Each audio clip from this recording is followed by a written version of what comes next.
good. Hey. Oh, good shot. It's still going. He's done it. Oh, what a shot! Beautiful Yeah. ball. Need a shoulder, he might just pick the jack up. Look at this. Look at this. Oh, yeah. yes. Oh, what a goal! Look at this. Could be Look good. at that is an outstanding goal. Oh, and he's tucked it in.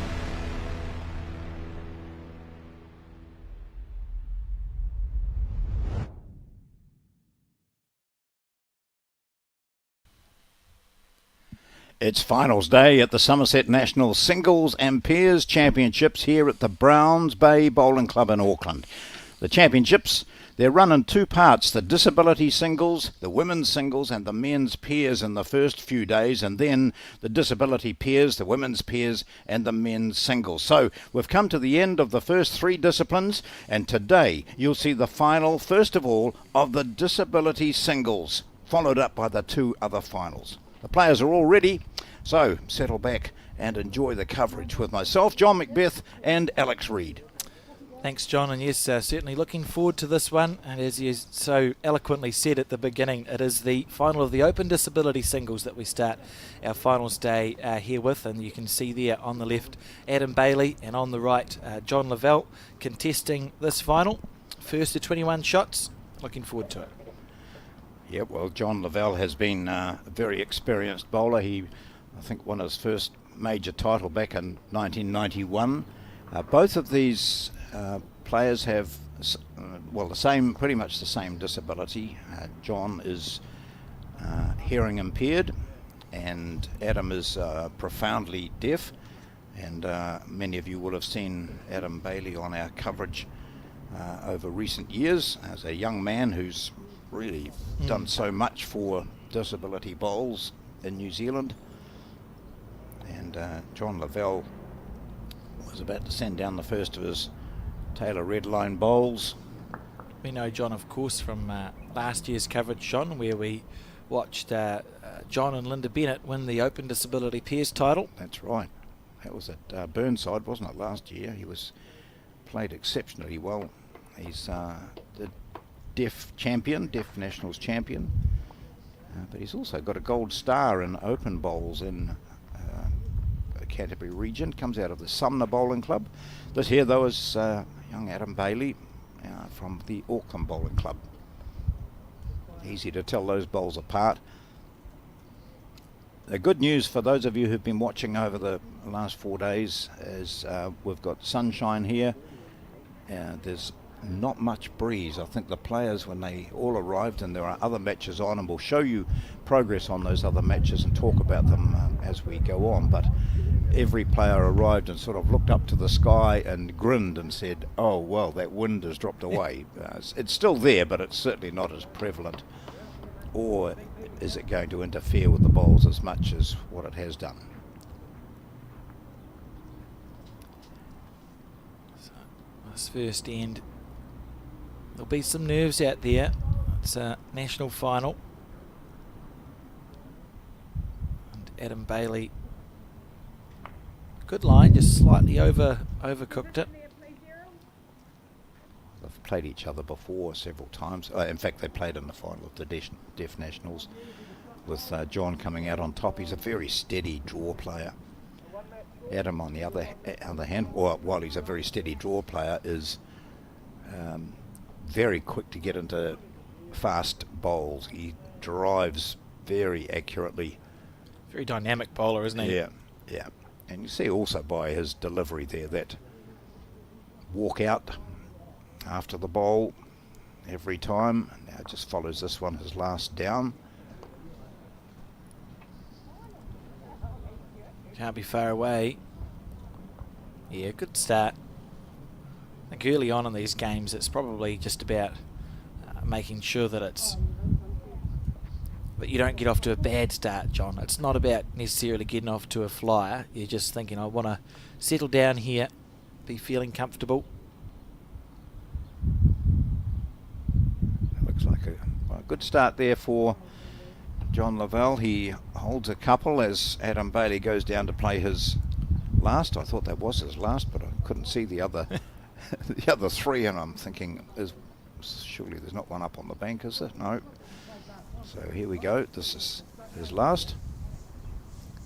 And he won't play much different to what he did with that previous one. Just looking to bring it in on that backhand side and sit on the shot bowl.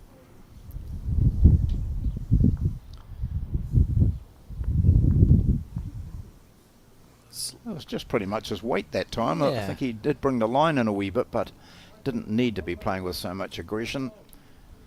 Easy to think, I just want to hit my target and overplay it there. 1 or 2?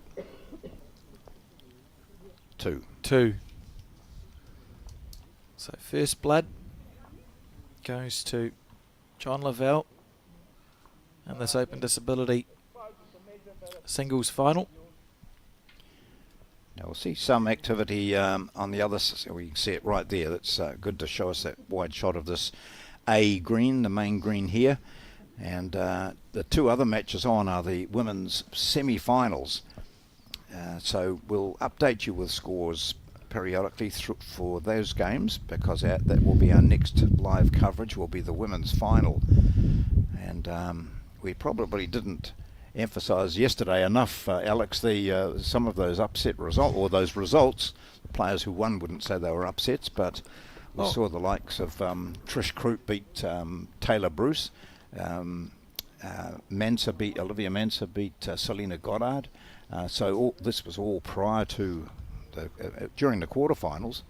So some of them, Leanne Paulson we talked about being beaten. So some of those names that you would expect to be featuring in the last 4 are not there. And yet from what we've seen, and we haven't seen all the players of course, but what we've seen here, the players who've got through have been very consistent. Kirsty Hill, for example, and Totally. Debbie White. Totally deserve to be in the positions that they are, but one of the really cool things about a national championships is how often do we see the names tumble, John? Oh, well, plenty of times. It's part of the great attraction, I think, of bowls, as we see another 3 lovely bowls going in here on this second end, is that anyone, when it gets to the crunch stage, quarterfinals in particular, they're all capable of beating the other. At its highest level in bowls, there's not a huge difference between a winning player and a losing player, and everyone can play at that level. Yep. Our best bowlers, I think, are simply the ones that do it more consistently than others, but that doesn't mean that you can't have a really good day. Everyone who's played the game's had a really good day at bowls. And on the other green, just to the right of where we're watching now, is the men's quarterfinals and the peers. And there's a few notable names missing there as well. And we talked yesterday about the defending champions twice over, Tony Grantham and Gary Lawson, being beaten with a superb last bowl by Marty Kreft. And that's a beauty. There was no gap there, was it? Just enough. Talking about what a nice correction too from his previous one, which was back there quite a couple of metres over. Just pulled it back, put it through the hole. So John, looking at this, if he's got second shot, may look to play on to his bowl at 12 o'clock to knock Adam's bowl away. They're touching, so it would move reasonably quickly, John. Yep.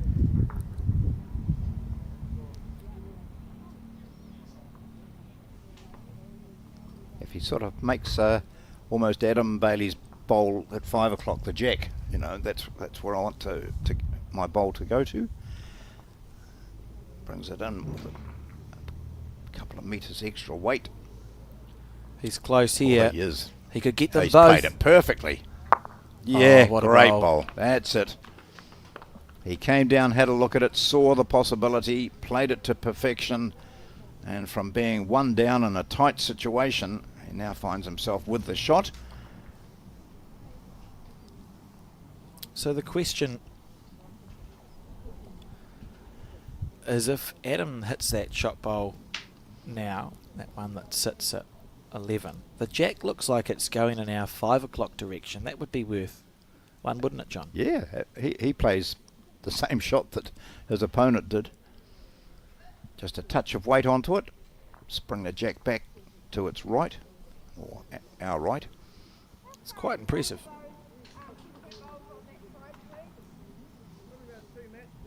Here you go. See what happens to the jack now. He's played it beautifully. Hey, that's a couple of shots or one shot. Is it going to stay up? One anyway. Oh, what a start. What a start to this Yeah. final. 1-3 the score will be.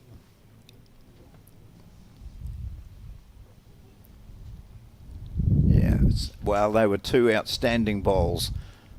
Well, worthy of a final.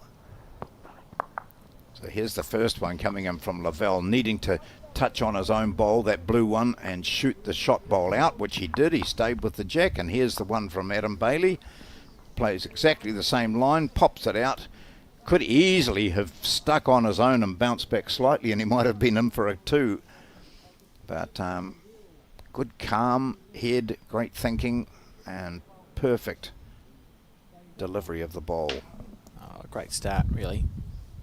On this beautiful Sunday morning.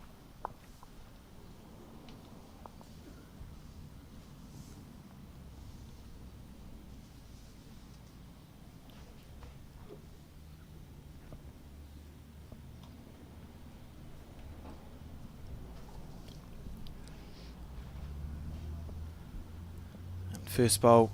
It'll be interesting, John. We've watched a little bit, quite a lot of bowls on this broadcast rink now, trying to figure out if there's a side of the rink that players prefer. We've seen some players struggle, but that felt more like a conditional, at that time we had a little bit of wind, some rain around the place, because the green, you look at it, it's perfect. It's like a snooker table. Yes, well, that's what we found a lot on this hand coming in this direction, was that the bowls, there was a fine line between bringing the bowl in perfectly and it just not moving in at all, and the players tended to favour the hand that Adam Bailey is using now. And yet I went over afterward, gone off air, I went over and watched the finish of the Galen Kanawa Debbie Smith match, and they were both favouring the other hand to what we'd seen on this particular green here. So that's just what players feel comfortable with. We watched at the Browns Bay Bowling Club, there was a quarter-final match between Seamus Curtin and Paul Pryor and Finbar McGuigan and Robbie Bird. Robbie Bird last night, yeah. Last night. It literally finished into the evening. It was such an epic game, and went on the last end. The last end was killed by Seamus. He needed a 3 to win. Killed it, replayed the end, and they played a perfect end, picked up a 3 to roll over the top of Finbar and Robbie. Just an unbelievable game of bowls. One of the ones you watch, you think, well, neither team here actually deserves to not be coming in tomorrow. Yeah.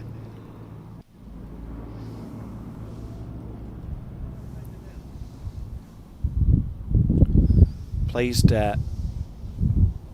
also to let our viewers know that we do have live scoring available of the men's quarterfinals and women's semi-finals. You can find it on BowlSub Aotearoa, and we've also posted a link on our Facebook page and working on getting one onto our website. So there's live scoring of those games. And John Lavelle overplayed that bowl, John. Yeah. So he changed his hand because Adam had really blocked up his favoured hand. Those quarterfinals have just started, so they're only, I think, onto their third end.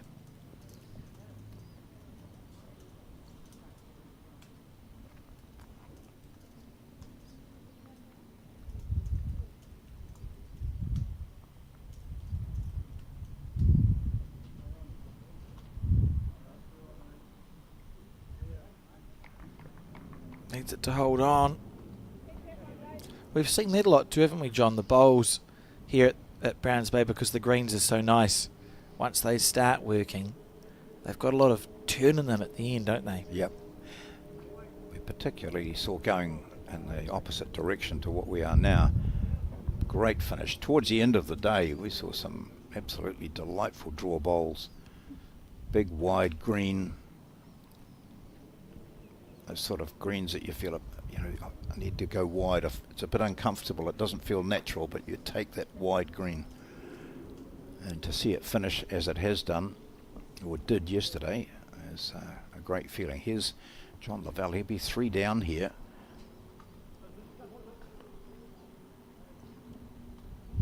And yesterday we would have said that's not enough green.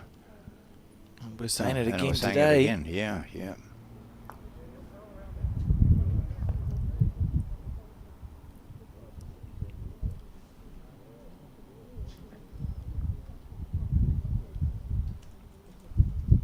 Certainly 2 will be picked up and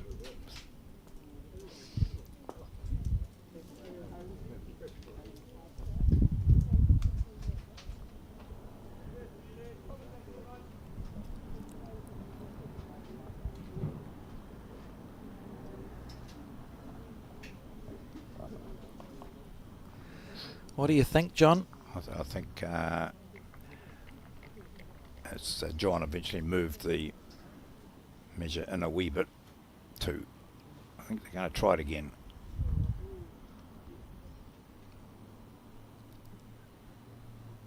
Interesting. Yeah.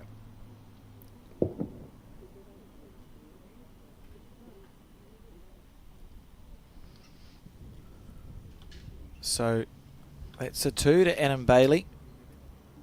The score now 3 shots to 2. Very good. See how new looking those lollipops are, John? I got He's holding Collins 3 up there. Oh, well, he is. He needs to be.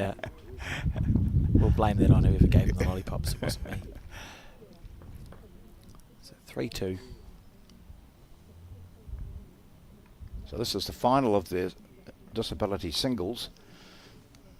And we had a look at it. Was mixed, of course. There was Hazel Littlejohn of Darfield, Adam Bailey, Warwick Flintoff of Tawamutu, Ross Peden of Maratai, and Kieran Wheeler, North East Valley, Chen Nordea of Putararu, and Warren Peterson of Winton, Julie O'Connell from Waverley, and then out of Frankton Junction, Georgie Serbu, there we go, and Darren Walland out of Bowls Papanui, and Linda Bennett, who we've just seen watching in the background, and then John Lavelle and Freddie Tafare, and there you can see the progress that they made, getting through to Bailey beating Wheeler 21-15, and Nordea just dropping out. A great game that was against John Lavelle, who is now in the final against Adam Bailey. And they're both playing very well here, John. Impressed with the start from Adam and John. It seems I'm going to call him Lavelle. I'm not enjoying saying the name John so often. Either that or I call you Macbeth. Yeah, that's right. That's the 2 options, but they've started off well. You can see how they've made their way through to this stage of the competition. Yeah,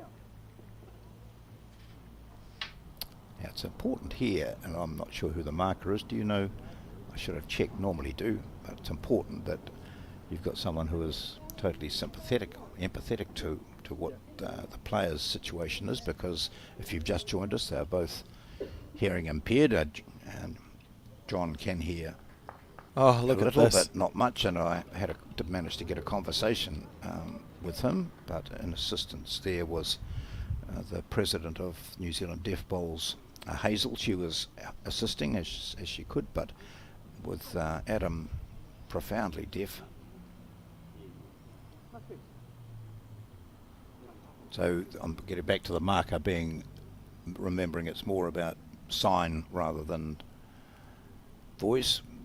Yeah, I think that's been covered. Kevin Smith was assisting as well with just understand that everyone was on the same page. Wow, look at this. This is a terrific head. I think then Adam might believe he's got the shot with his one bowl that's in there.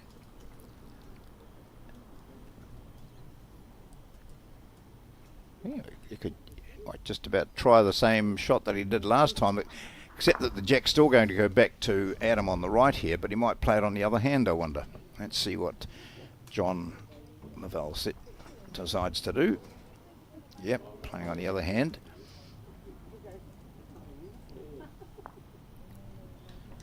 On the Yep. Similar weight to that beautiful bowl he played coming this way last time.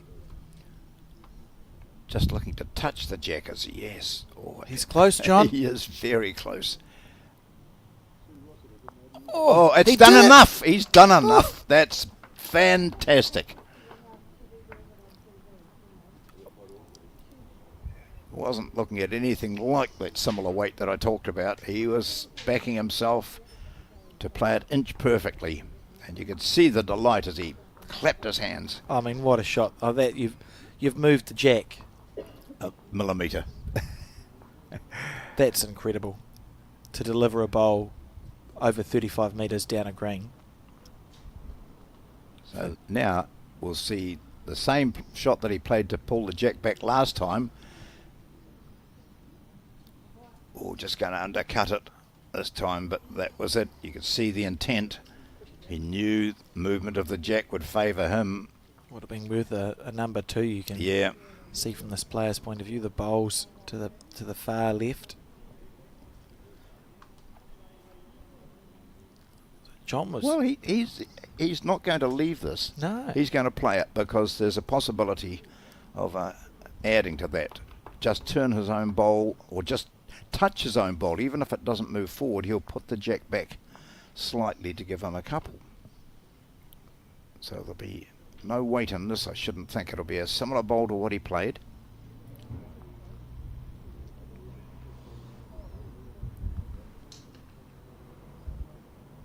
Just looking to touch his own shot, and that will move the jack. Oh, that was a perfect weight. See what his intent was. He might have ended up with a 3 if he'd played that perfectly, or even more where the jack was going. I'm very impressed. Yeah, that's beaut touch bowls there. It'll be a single. The scores will be level, and that's 3 all. I mean, look at this. It's just perfection. A little tap. Oh, happy with his bowl. Great stuff.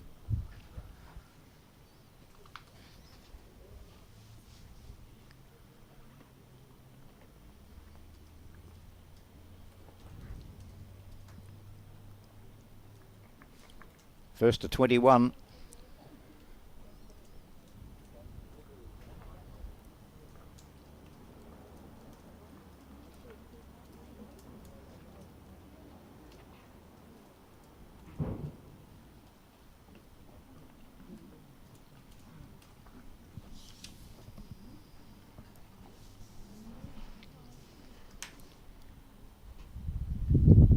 Very good first bowl there from John Lavelle.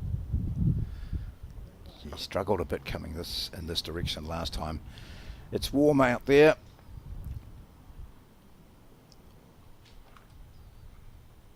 Adam retains the hoodie. Oh, and he's the one who's creating the heat here with that shot. That's a beaut shot from him.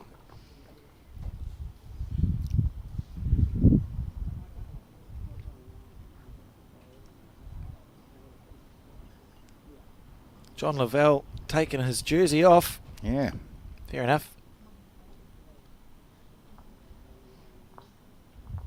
So he has international medals for deaf bowls. He's been a top competitor for over 30 years. He looks a fit man. I don't think there'll be too much sitting around on the couch with a remote in his hand somehow. Too much bowls to play, John. Yeah.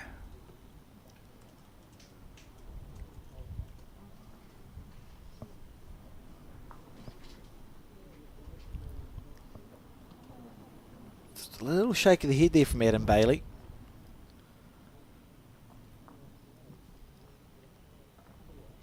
Sort of youth versus experience here. When did you say John won his first title?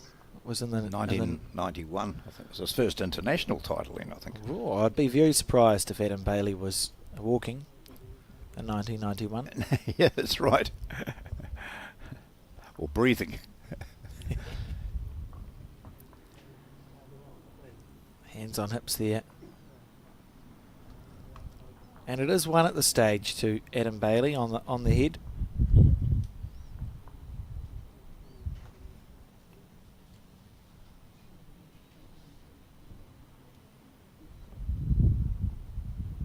Pretty good bowls.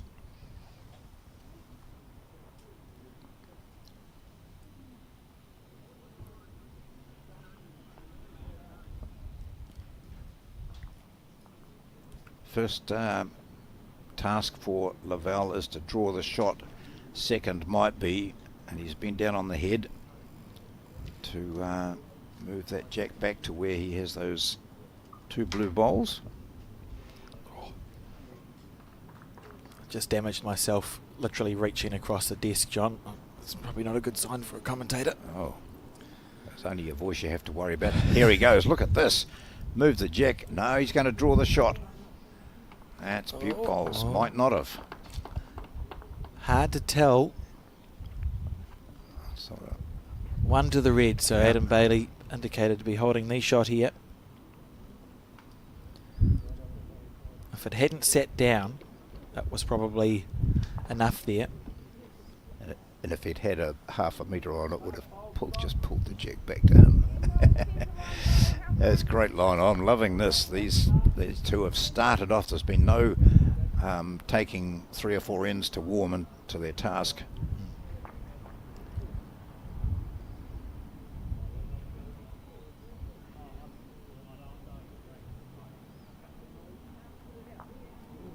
Not far away. Still just 1, you'd say. Yes, it is. So 1 red lollipop goes up by our marker. Adam Bailey moves into the front by 4 to 3.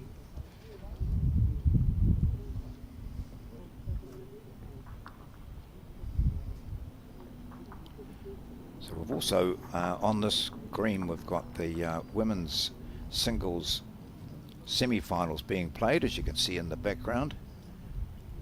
And here's the way these 4 women got there. Wendy Jensen playing Kirsty Hill, Catherine Bien against Debbie White. So Jensen beat our world champion, recent world champion of champions champion, Millie Nathan. Kirsty Hill beat Trish Crute, who in the previous round had beaten Taylor Bruce. Yeah. Catherine beat Olivia Manser, who previously had beaten Selena Goddard. Yes, and so I think in the first round, Catherine was the one who knocked Leanne Paulson out. That's right, yeah, so she's in hot form. And then Debbie White had a marathon game against Galen Kanawa, who I see here watching today. So Debbie got through to that. So that's your semi-finalists, and we'll update you on scores occasionally during this broadcast here. There is the option too, if viewers wish to go and find them. There are live scoring links available on Bowlsub Aotearoa for all of those games. I just saw one score of 7-1, but I don't know who's playing red and who's blue. Oh, that's the question. Yeah. Good shot here again from Adam. And for the first time in this match, John Lavelle's bowl is not in view.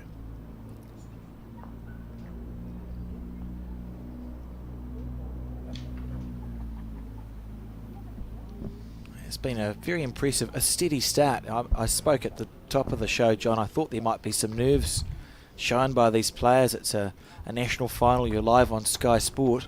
Not a sign of nerves here. They're here to do a job. No. Well, I did say to John Lavelle beforehand, have you played on TV before? And he said, oh yes, of course. Yes, I have. So I said, Cool. I don't need to tell you not to worry. No. Look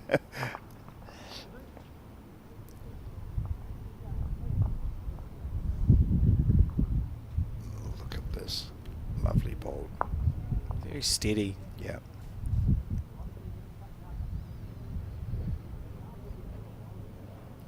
Say both players playing to a similar level at this stage.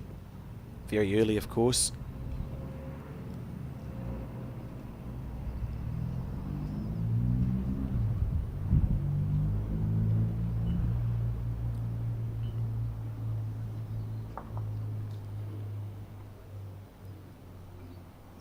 Adam's thinking.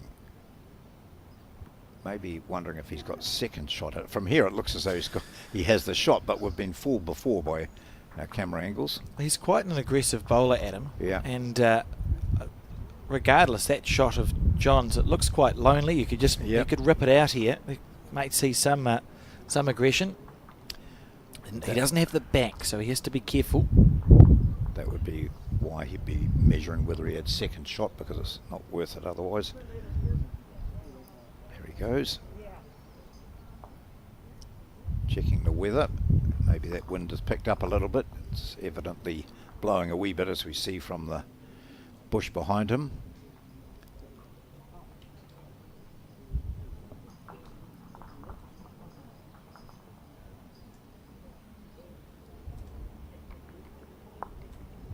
Oh, wow, delightful bowl there from Adam Bailey. Not the all-out aggression that he possibly considered that, but he's playing it nice and cautiously. He's got 2 shots there. Possibly the way he played it, he might have believes he's got 3, but on the other hand, Lavelle has played the other hand quite well, and it doesn't take much imagination to see that a little bit of movement of that jack on this hand that he's playing would give great benefit to him. See it on its way now. Looks a bit tight this time. Oh, you don't know what you're talking about. You don't know what you're talking about. There we go. Perfect bowl. Gee, we're seeing masterclass of singles play here from these two. Really impressive with this. And we could be in for a long game if this is how it continues, John. Yeah. 4 apiece. So here's the last one from Bailey, which gave him a big advantage. And then this wee feather, but it was the weight that did it. That was the perfect weight. And it is John Lavelle of the Sumner Bowling Club in Canterbury who has the first bowl, having won that end 4-all. Yeah, you're right. 3-hour time limit. Oh, there's no time limit in this, of course, being a final. It could go forever. Well, not forever, but it could go for some time, John. We've seen it just... well, dribs and drabs is the wrong terminology, because it's been exciting bowls. Yep. But only 8 shots scored and 6 ends. It's sort of, an average of one and a bit.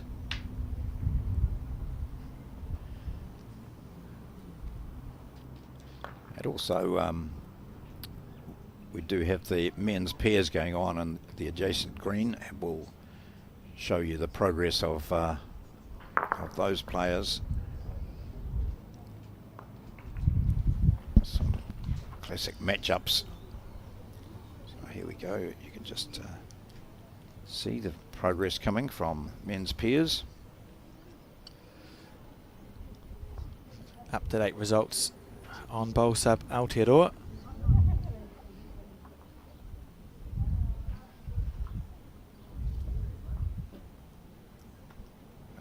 Gosh, they've had some battles to get through to this stage.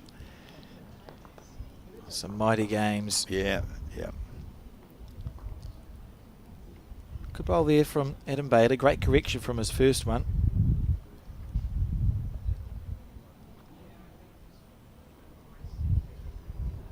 So we've got 2 Hills in action today. See there, Jamie Hill playing with Lance Pascoe and leading 6-0 after 3 ends, and Kirsty Hill is over on the far rink on the screen, playing in the singles, the women's singles semi-finals. As Knights, the blue bowl comes in and settles for shot here. Kirsty trailing 7-9, and full results available on bowl sub Aotearoa. Easiest way to get there is through the Bowls New Zealand website, bowlsnewzealand.co.nz.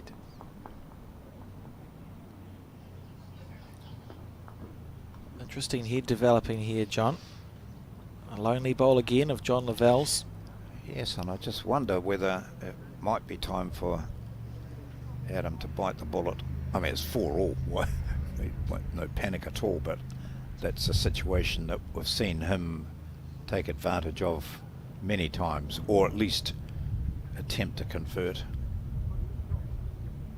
We have a real go at that blue bowl. It's the shot, take it out and grab a couple for himself.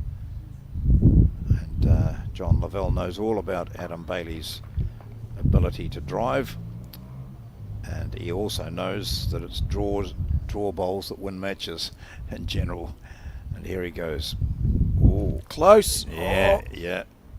Just a bit of good fortune there. I think it looked to be slightly heavy, which might have taken the jack back to Bailey's, and that now might be a different shot prospect for Bailey. He might just play that same hand that Lavelle did. One of the considerations for Adam is that there's no back bowls of John's. You've got a aggressive player. It's the first thing they look at. Then they work out if it's worthwhile or not. He's on his forehand by the look, so maybe just trying to trail it around the corner for 2, John. Rest on Lavelle's bowl. I think he's on the high side here. I mean, not much, right? Oh, that was very close. Yeah. Yeah, I think probably if the game was in a different situation, we might have seen some more aggression here from Adam. He wasn't a mile away with that bowl either, was he? So they're both drawing exceptionally well. So a single to Lavelle.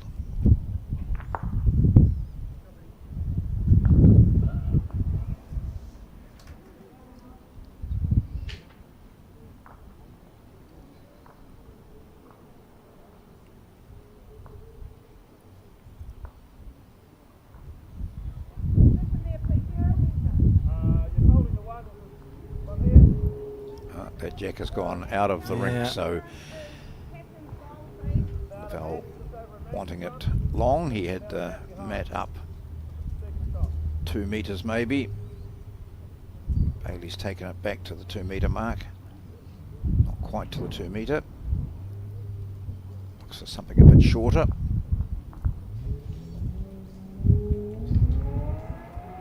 No, he doesn't. Oh. Where's it going, John? It wouldn't be into the ditch, would it? No. No. How could I? So on the 2 meter mark, I can't say I've noticed a dramatic, like a preferred length from either of these players, John. I mean, it's been shorter than this, but we have seen some games on this broadcast rink over the last 4 days where the jack length has varied considerably. Well, that there, however, when Lavelle put the jack down and it went out of play, he was searching for about that length that he's just bowled now, with the mat out slightly, and all Adam did was take the mat back and push the jack down to the 2 meter, and both of them missing the green quite badly on this hand, which, as we found yesterday, was a big, wide drawing hand, particularly as the day progressed. I think this is still a narrow bowl here, John. Yeah, they were going out through that sort of, it's a dark patch that you can see that out by the more closer to the camera. See if we're not quite out that far, but in that direction. We'll see if where good angle to Adam watch goes. Yeah. So the bowl. Yeah, that's more like it. I'm still not convinced. Well, just zips across at the end of its track. Yeah. That's a good meter. A foot. Not bad. Underneath it, yeah, it's actually a really good bowl. It's. I was trying to go for drama, but he's just played it well.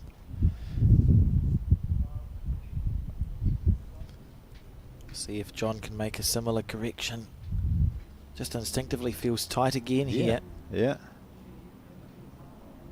Look at that, just swooping underneath the head.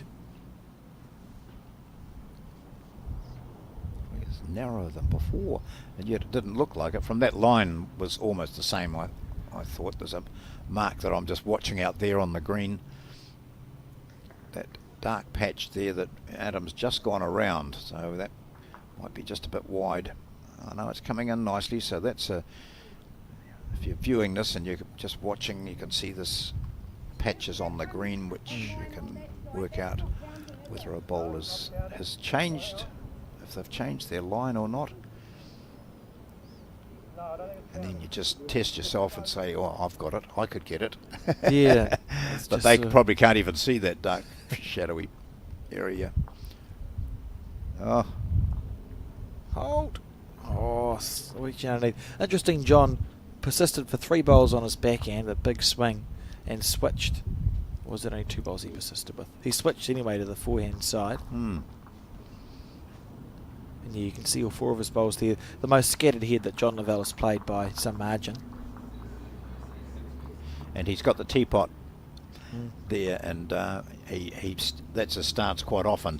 It's not always because he's in a negative. It's just the way he stands. Here we go, looking to make it 2, and this is a good opportunity for Bailey to take the lead here.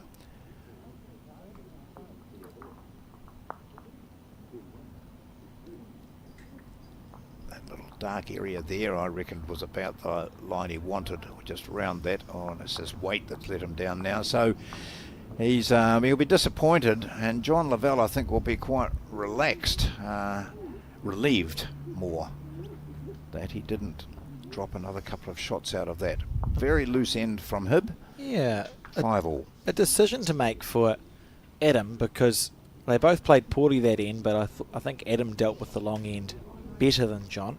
So he may consider throwing another jack to the 2 metre mark and just testing John out, see if he can make his corrections.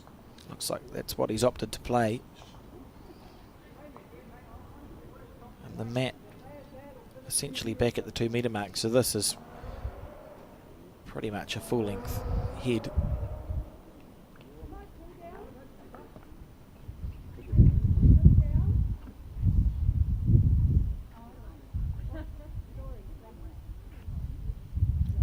These 2-tone bowls always are deceptive, aren't they? When you see them coming down, they look to be racing with the quick rotation of those dark colours there. That's a handy start for Adam. Okay, so we'll see Lavelle now playing that forehand, the wider hand.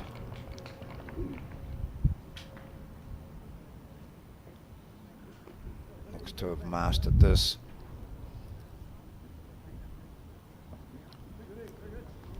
Right, Handy bowl. normal transmission resumed.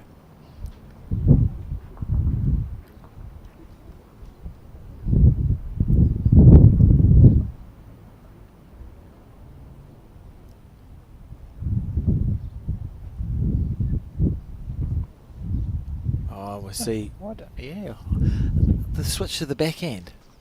Why, I don't know. He'd have reasons. He probably could just see a nice target there. He could see that blue come inside that. That's all he wanted to do, but that's a tricky hand when you push it out. So John Lavelle found that previously coming down on that hand, and now he's settled comfortably in this forehand. Well, so I think Adam probably was thinking, oh, John played a poor end last time on the long end, I'll deliver another long end. And, yeah. And John's really responded to that. Sometimes you take gambles and they don't pay off in this game we play. This is good though. And back to the forehand makes you wonder, doesn't it? Yeah. Good shot. Yeah.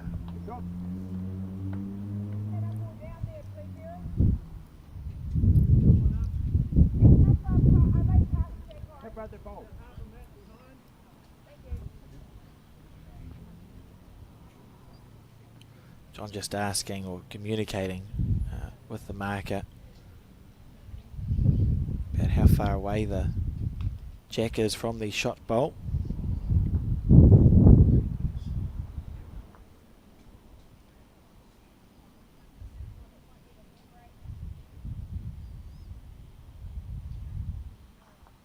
Beautiful weight all 3 times. Look at that from John. In fact, we've got 5 bowls there that you'd be rather happy with. Oh, great stuff. The odd one out is sitting way over to the left of our shot there, over by the rink. That was Adams' unsuccessful attempt to change hands. But he's just protecting the back of his head there with the sunglasses.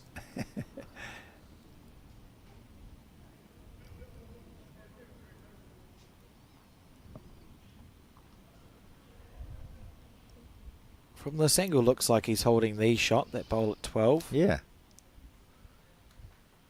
And this isn't going to make it.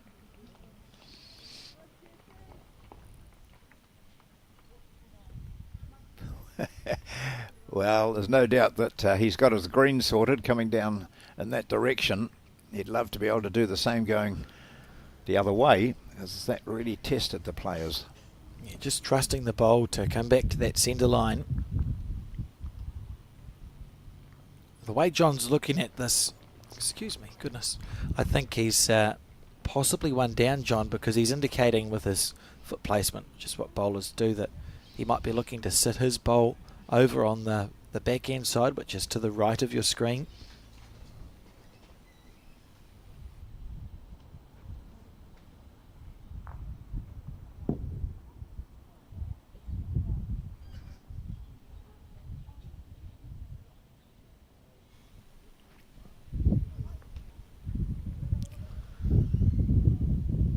Oh yeah, will this come in from here? Yes. Yes, it will. Oh, yeah. Oh, wow. Sublime. Yeah, absolutely.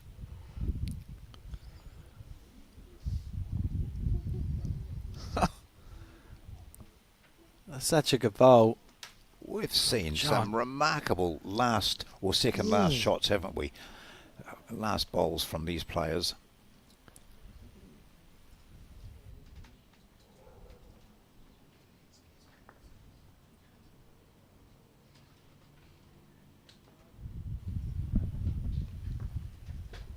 And what's the decision? It's at least one to the man from Sumner.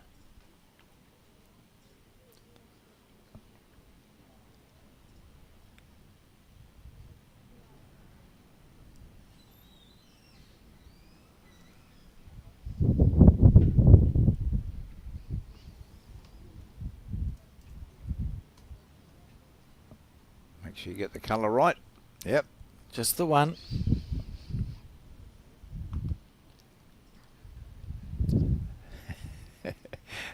Love it. Here we go. This is it.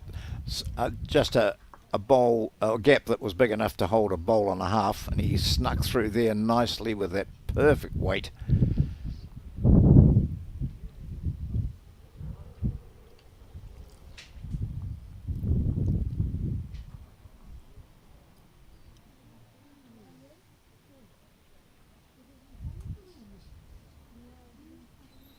First bowl coming down.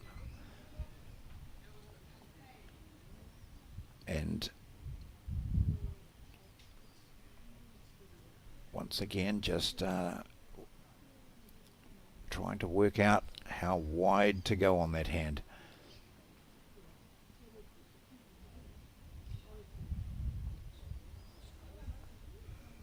And also how much weight to put on. Gosh.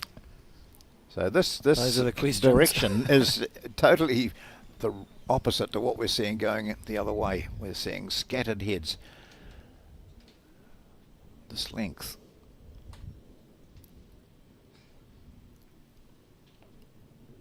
It's gone out much wider this time.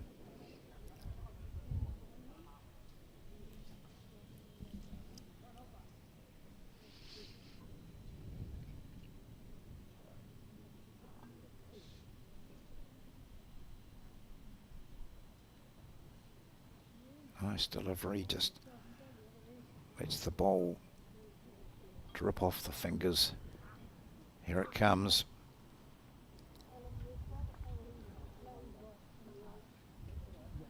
Right, so he's finding that green nicely. Half a metre short. John Lavelle, though, gosh, when you're playing this sort of character, you cannot at all relax and think, I've got this, I'm holding shot, it's mine, because his last bowl is always potentially the winner. He's played them so well.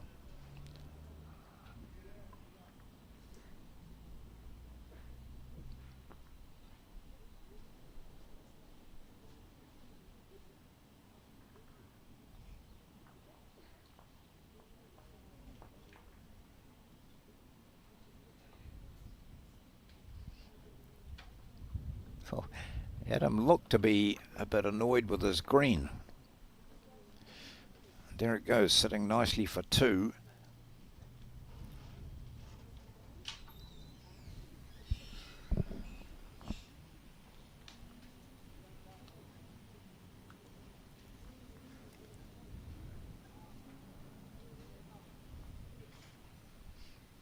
Oh, that looks overplayed to me.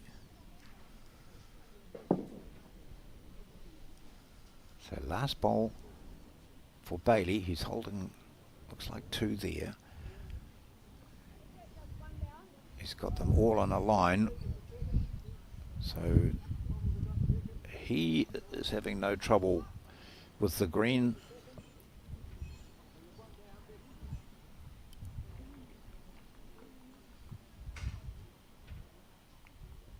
No, well, he doesn't like it. He said I needed to go a bit wider, but he might get a bit of luck here if he nestles into them. He could still get a shot. It's holding up, John. Oh, I don't think it's quite there, but perfect weight. 2 it is.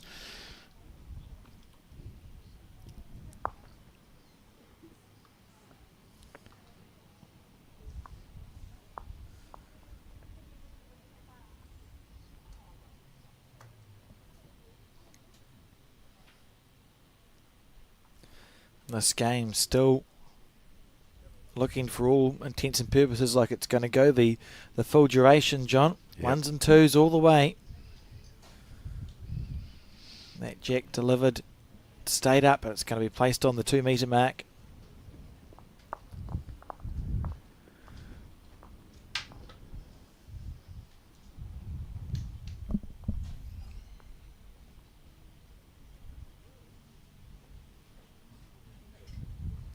On the forehand.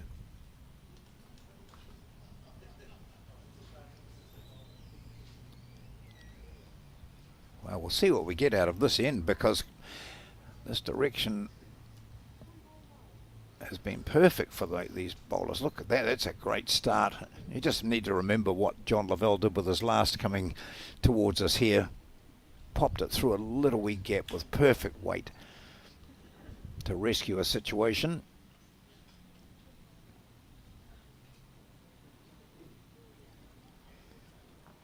Oh, interesting.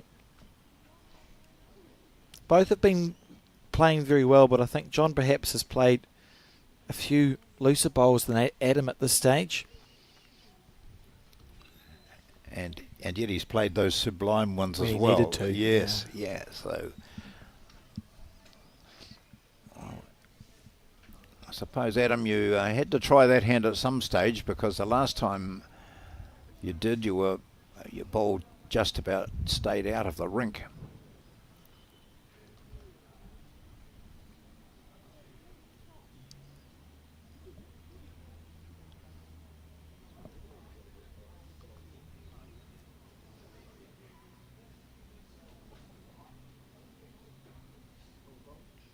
Well, he's Beautiful slowly line. working his way Yeah. towards that jack, trying to work out that hand. They give you 4 bowls in a game of singles. Yeah. So, crowd building here at the Browns Bay Bowling Club.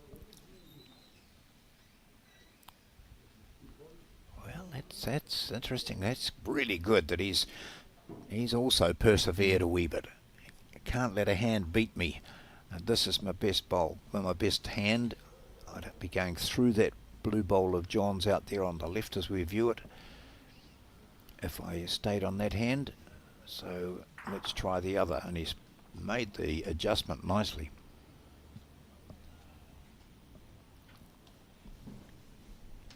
It's one of those big bowls we're talking about.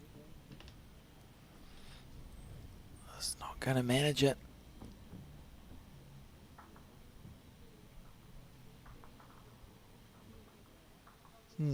Holding 2. Yeah. Adam Bailey on these longer ends. Adjusts those sunglasses on the back of his head. Well, he must have been sunburnt on the Yeah. back of his head at some stage.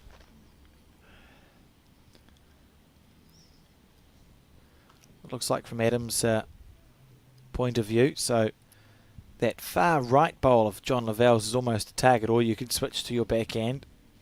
Yeah, so it's almost in his way then, isn't it, John? Yeah, and that's why he switching. changed to that backhand initially. So because that shows how wide that hand is, isn't Good it? indication. Yeah.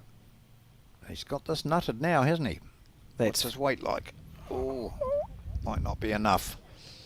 Sits inside that one, but sat oh down. no, it didn't. It nearly did, and then it decided to not. Thoughts on Lavell's Well, shot I selection thought here? he's been playing to stay with that hand probably. Although the way he has got the option of popping onto his backhand and pushing the shot bowl back to and bring the jack back to himself. But he had a nice line with that last. I like it. I like that option of just staying with the hand he's been on. It's not a huge change, is it? No. Knowing how far the bowls break as well. Yeah, he's had good weight. He's come fine on this time. I'm not sure. Trying to push his own up or something, is he? I'm not sure. Well, his weight was good. Yeah. Based on the weight, I would say John was trying to just dead draw it, but was on the narrow side because the weight, the bowl would have drawn the shot. He's just underneath the line, and a little break in this game now. 2 shots to Adam Bailey, so the score 9-7 in the race to 21.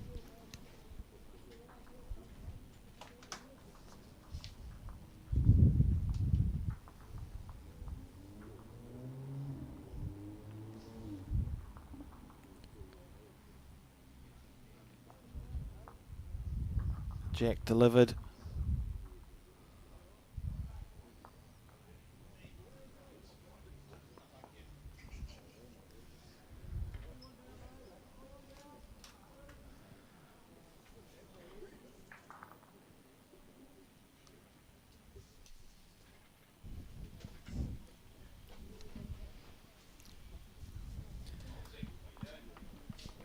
How's the weight here from Adam?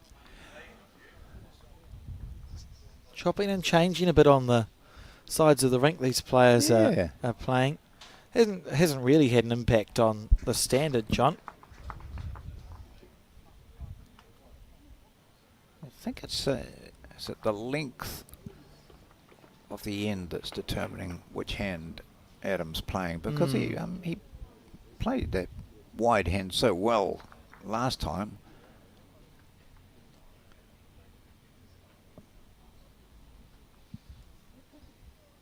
He's back there.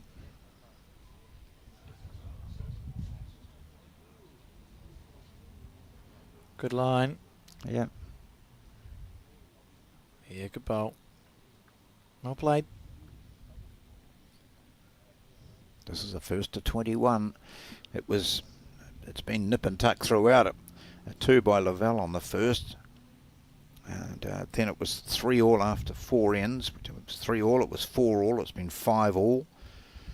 And now as you see it's 9-6 to Bailey. No one able to really make a break, although Bailey has scored 2 shots on each of the last 2 ends.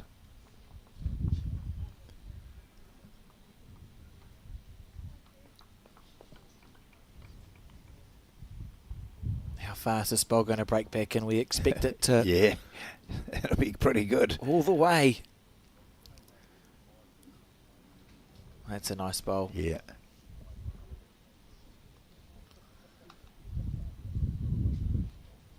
Still room for this man, though.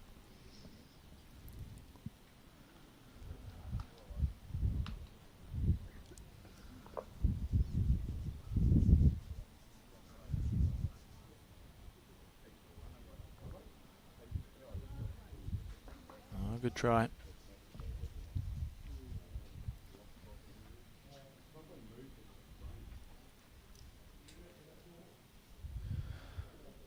Thoughts, John?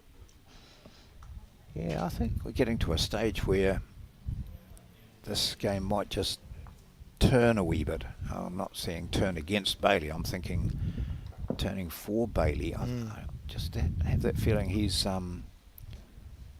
he looks a bit calm. John has just struggled a wee bit going in this direction, and then that last end that he played was not his best.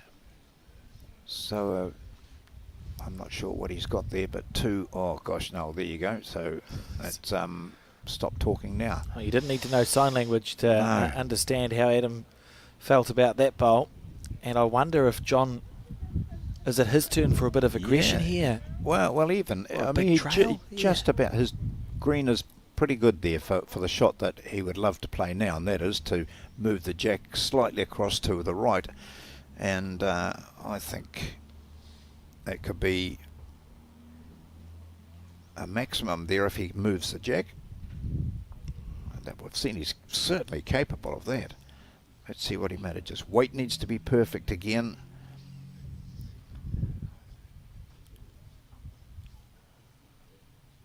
I don't think it's going to, is it? No.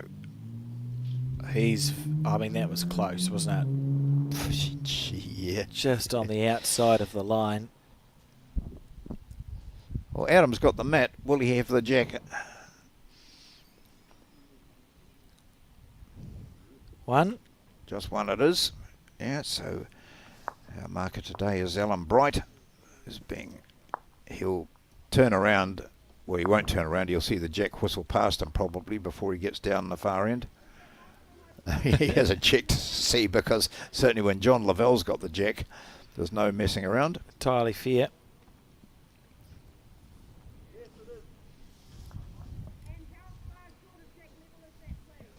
So Bailey into double figures at 10-6.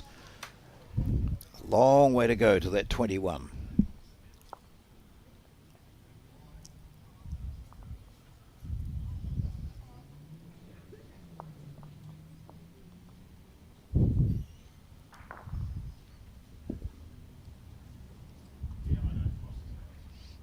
Adam drew two shots playing the other hand in this direction. His favoured hand, though, is this way, and that's where he'd played his first bowl. Then he thought Lavelle was in his line, so he came back to the backhand and drew a couple of shots.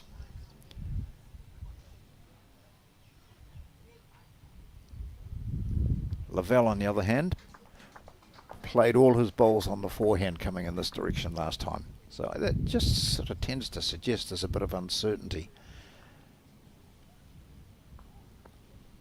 And he'd played two bombs coming in this hand on a couple of ends ago. So you just don't know what goes under runs through a person's mind when they're A number of things. Yeah. When it's a busy mind, often that doesn't equal the best bowls.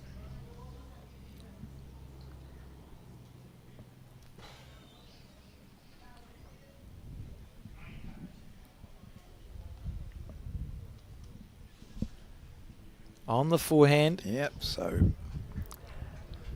changing all over the place. Out with a bit of a bump. That Yep. one from John Lavelle. So changing there, obviously, with the fact that his opponent's bowls are pretty much in his line for playing the backhand. So he brings it round nicely. Handy bowl, the only one that's over the jack. Holding two.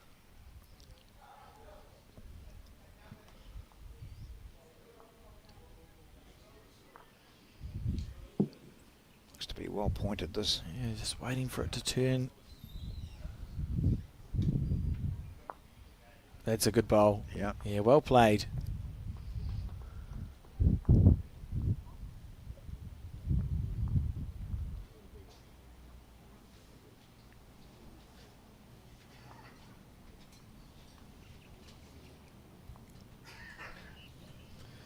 Stalking after this one. Need to do more than stalk, I think, eh? Yeah. Right. You're right, John. It's just beginning to feel Adam zeked out this 4-shot lead. Yeah. He just feels like he's playing that slightly better game than John at the moment. Has this little space of time.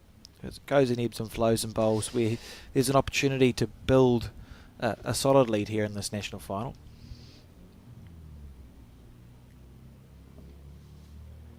We might eat our words later on, Oh. but that's you do get a feeling, and it's now up to Bailey to reinforce. More that it's an opportunity for him, and like this, he'll be disappointed with that because if he'd be able to draw a bowl close, the pressure just ramps up again. Well, we do know from the marker's last call that Lavelle has second and third shots. So all we need now is for the Sumner man to pop out that shot bowl and set off a 3, and suddenly it's 10-9, and that margin that we predicted has totally gone. And mentally, the two players move into a different shape.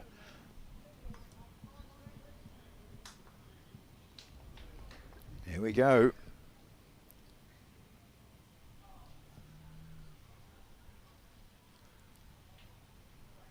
Not a mile away from drawing the shot. Fell out for him. We see the marker, his shadow. He's holding one up, but sadly shadows don't give us a colour. Well, it was a red. So it is still Bailey who grabs the mat, and he'll probably put it down about, that's the same position he's had it going in this direction and then thrown it up to the 2 metre mark. We'll see if that's what happens.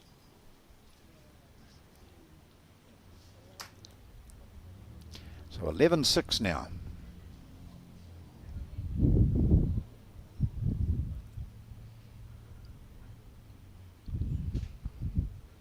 Hardly needs straightening.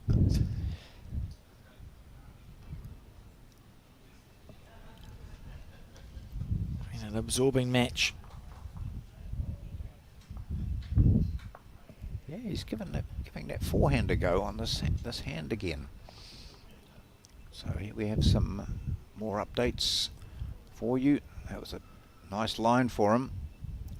It will be interesting to see as we've got lots of finals. We broadcast 3 finals today, John. So we've got this one in the women's singles and the men's pairs final. It'll be interesting to watch how the different players attack this rink.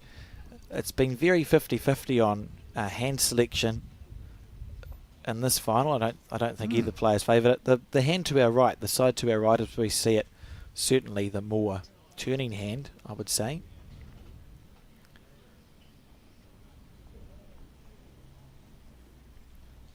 Some interesting results there, or progress scores as you look through them.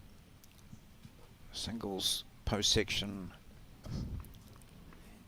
Some semi-finals are out there. When it gets to it, there's some interesting ones coming up in the women's singles as well, John. Those games drawing to a potential conclusion. As John just underneath the line with that bowl. And yeah, I think you're right. There's a real opportunity here for Adam Bailey to take this game and build a nice lead.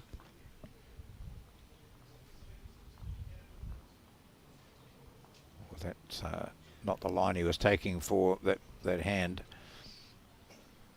He wants something that's just over the jack, though. Oh, that's a perfect weight. So just cast your eyes to the bottom there. You see that Zitterstein and Bagri Harley are trailing 13-8, and Curtin and Pryor, who'd had that big battle last night, trailing 11-5 against Pascoe and Hill. Oh, unlucky there for John Lavelle. Cut it down to 1, I would say. Yep.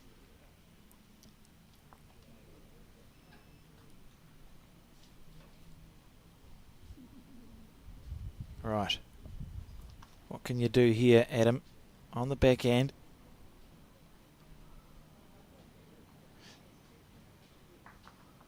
Oh, what can you do? You can draw the shot. Oh, how good is that? That's lovely bowling. Yeah. Really impressive stuff. John, we've seen him be aggressive once. Yep. And on that hand that he's looking at, the forehand coming down onto the 2-shot bowls would leave him with 1, perhaps 2. See there, the women's semi-finals. Debbie White, 16-4 up against Catherine Bien, and Kirsty Hill trailing Wendy Jensen 8 shots to 19. So a potential for those 2 semi-finals to draw to a conclusion soon, although it's never over till it's over in this game. And John on the forehand. How's the weight? I'm not sure if it's going to hold. Say that again. It's going to hold. What a perfect bowl. Yep. Gets the shot out of it. Didn't waste any weight at all, did he? No. It's a lovely shot from John Lavelle. So Adam concedes 1. And that'll be it. So very good in a dangerous situation here for Lavelle. In danger of dropping another 2. That would have been 5 ends without scoring. And the margin would have moved out to 7. But now it's back to 4. Really nicely played bowl.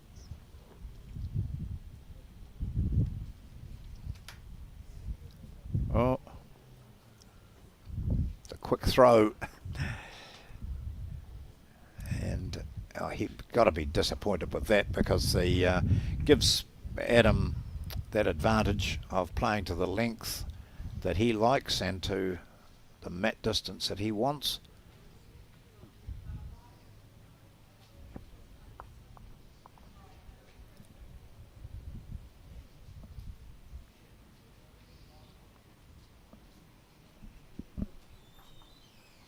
Now, what hand will John start with? He's going to go with the backhand this time.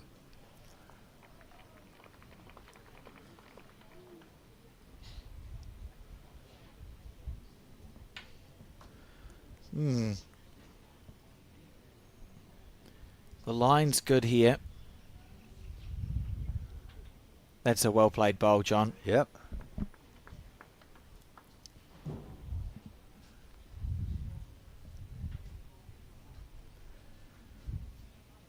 Adam Bailey shades his eyes from the sun, and it's quite bright out here. If only there was a solution.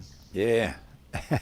Oh, I'm sure we'll have a solution here. It'll cloud over soon. Not a bad effort there from Bailey. You wouldn't suggest sunglasses then for the sun, John? No.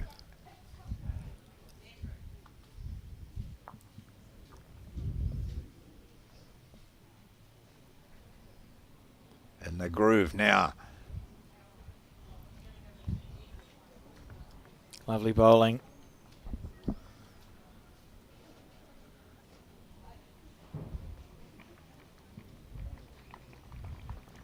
Good to see around the Browns Bay Bowling Club quite a number of players who played yesterday but were knocked out and come along here to watch.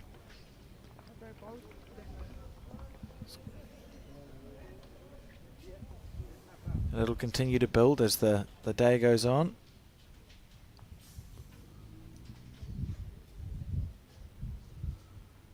So John on the backhand, and he's really kicked on from playing that shot on the previous end. Oh, this is a dangerous end now for Adam Bailey. Oh, John's been trying to turn the pendulum back, and I mean, Yeah. this is how you do it. It's 3 bowls within a foot of the jack, and look at that, no time wasted at all from Adam Bailey. The bowl had barely come to rest. He likes this too. He's going to do some damage, is he? The jack. Yep. Oh, what a shot. Goes just off screen, but not out of bounds. You can see there that little white line to the right of our Summerset Toblerone is the rink boundary. So Adam hasn't killed it. Spat the jack out to the right as we see it. And that's a very good bowl from Adam Bailey. And what it is, it could be two. It's a bit hard to tell really, but the jack, of course, the bowl is a toucher in the ditch. See Jenny Stockford there to the left of screen, mother of Terry Blackburn, down to watch the bowls. Went a couple of rounds into post section. Yeah. Looking thrilled to be on television.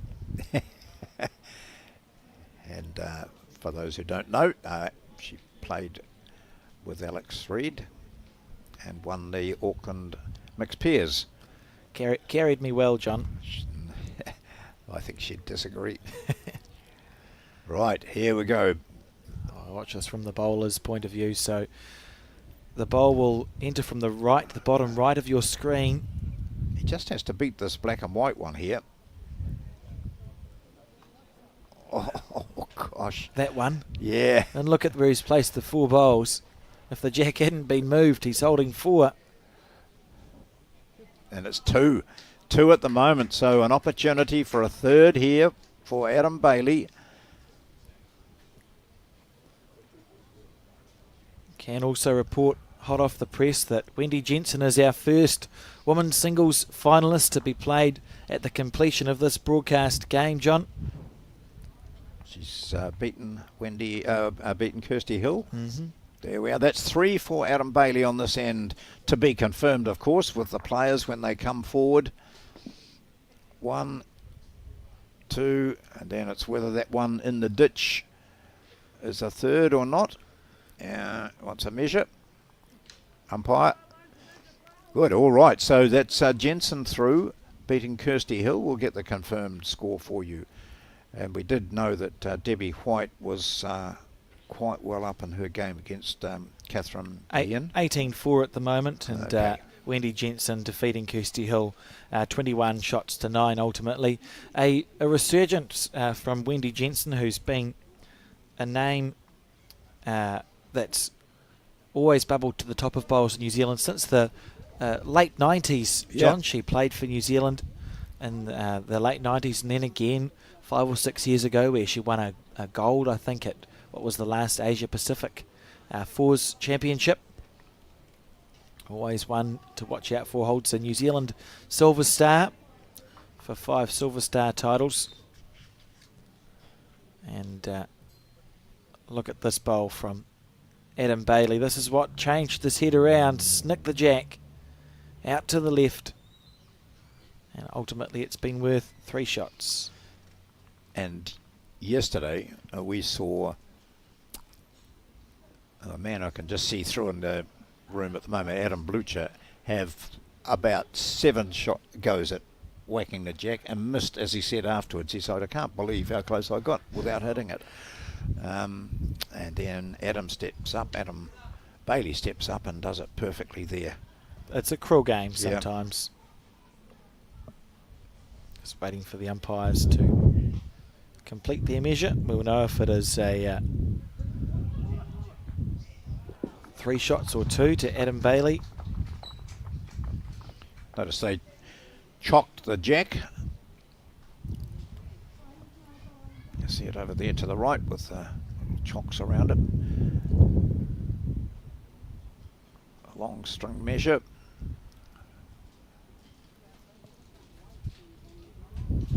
Marvellous job the umpires have done at the Summerset Nationals. Margaret Eames, the chief technical official here at the Summerset Nationals, and with over 20 sections or 20 venues in use, John, to organise the umpires, it's quite a large task, and we extend our gratitude to them for the work that they have done and will continue to do, because we're not even halfway through the Nationals. No.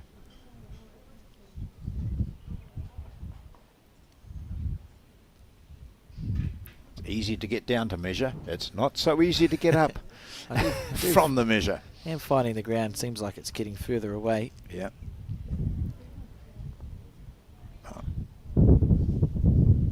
that's any indication, that is 3.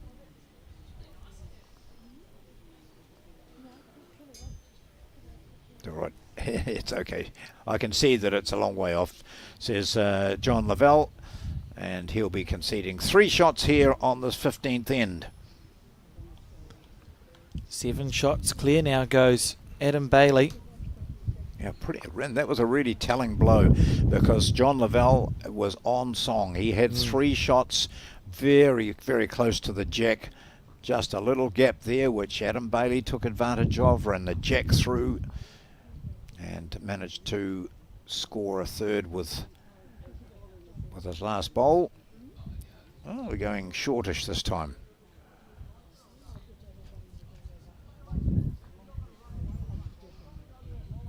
$14-7. This is the final of the Open Disability Singles.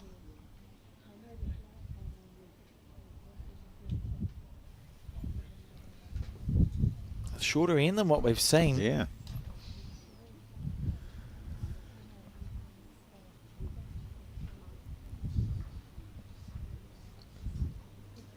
And for the shorter end, they're both playing a narrower hand.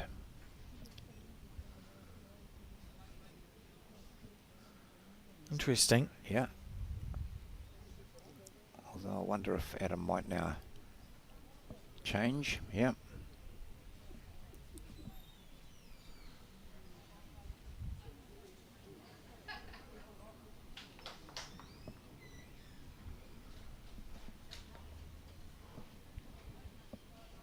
Not happy with his weight.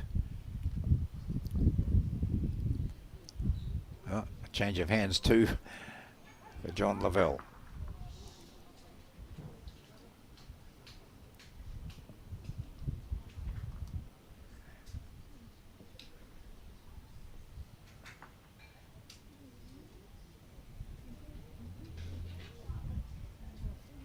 Willing it on.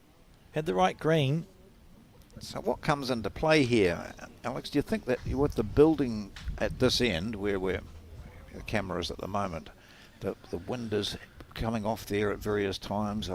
Yeah, we find that in bowls, that the structures around the greens often make a difference, and we have noticed, particularly going this way, that there seems to be a wind that jags in from the right to the left, as you see it on screen. Yeah. And I've noticed it more at the mid-length ends, this sort of length head. Adam Bluch's game against Seamus Curtin, we saw the same thing happen, playing in this direction, so very likely that the wind just whips around a corner, and there's just a little, like a, I don't know, a mini environment there. Yeah. Whirlpool, tornado. All right, so that's a couple here to Bailey. He managed to just slide under the blue short bowl of his opponent for his second shot.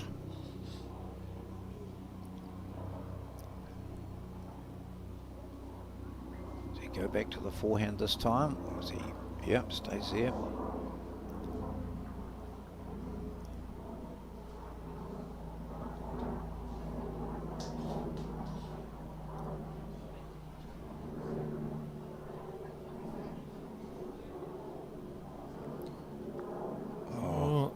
Dreadfully unlucky there. It was swinging around it quite nicely.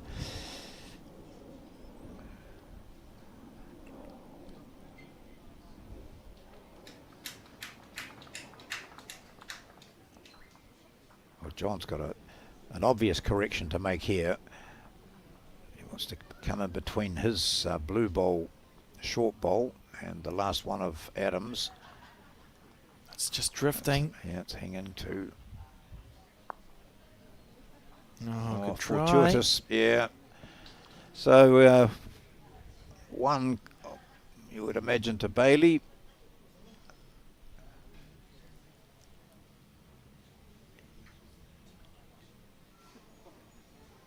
It is just one, so I think he might have saved a couple with that last little wick that he got off his last bowl. So 15-7 now. Just a reminder that coming up for you, we will have that women's singles final And the men's quarterfinals in the pairs are on at the moment, so they'll have whittled their way down to semi-finals, and then later in the afternoon we'll have the final of that.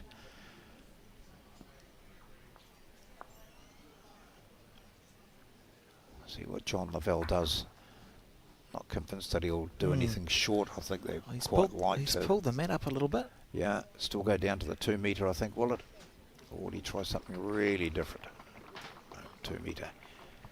Oh, looks. Let's see what he does. He might just think it's time for a change. Oh, he's got to keep it in the rink.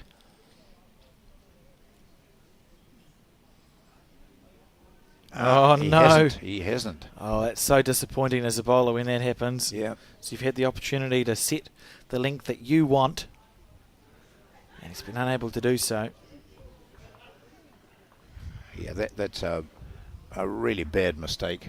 Even though the wind is a bit difficult out there, that's the second time that I can remember that John has thrown the jack outside.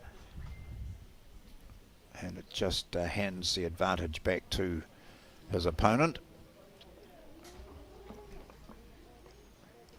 Where'd that ball go? I think it went in the ditch. I might No, not. just hang on, hang on. No. Nice green. I looked away for a second, John, and looked back, and I'm like, well, I know I saw him play a bowl.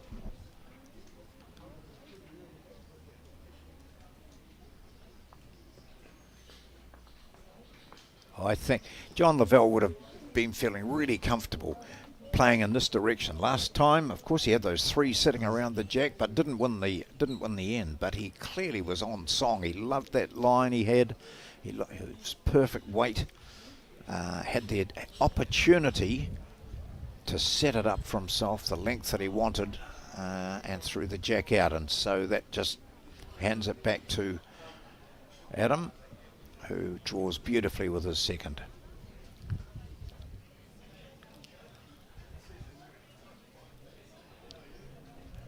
I don't think there's many hill people at home. No, it seems like they're mostly around here. Yeah. You identified well, I think, John. The stage at which this game just felt like it was beginning, like we were even at the start, and then there was just came that point, wasn't there, where you're watching it and you just get a feeling that Adam Bailey had the slight upper hand over John Lavelle, and it still feels that way to me. 15-7. You know, he's not won the game by any means, but he'll be feeling comfortable that he's in the process of getting the job done here. So most of these men's pairs matches that you see have only completed 9 or 10 ends, and the 2 that we commented on before just have closed up a little bit, so not a foregone conclusion at all. But here we see the women's post section. Debbie White leading Catherine Bien 18-4 in the race to 21. Wendy Jensen, as we've mentioned already, is through to the final, having beaten Kirsty Hill, who she had a great run, and we broadcast her the other day, and she was in very, very impressive form. Oh, she played very well. Yeah.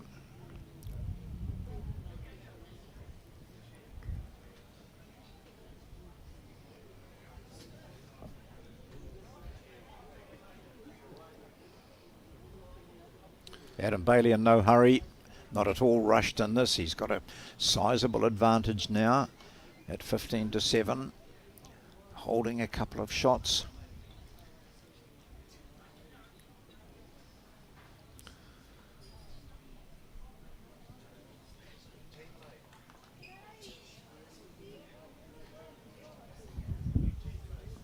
Oh, doesn't want to be moving the jack back to his opponent.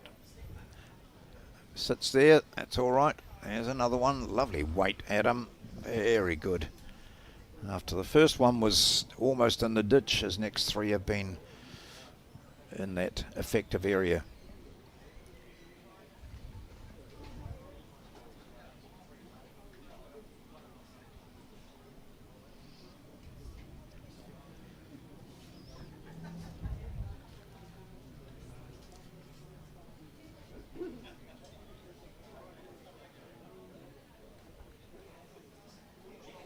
Lavelle has been down and had a good look at this.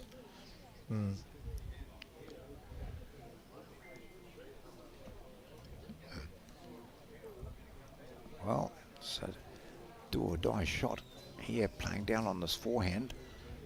Looked to swing that bowl through onto the shot or the jack and turn it over to himself. Does neither. Well, now the warning bells are ringing, John, because that's all 4 bowls done. The end's finished, and it's going to be maybe a 3 here for Adam Bailey, and he's sprinting for the finish line at the stage. 2 and a measure.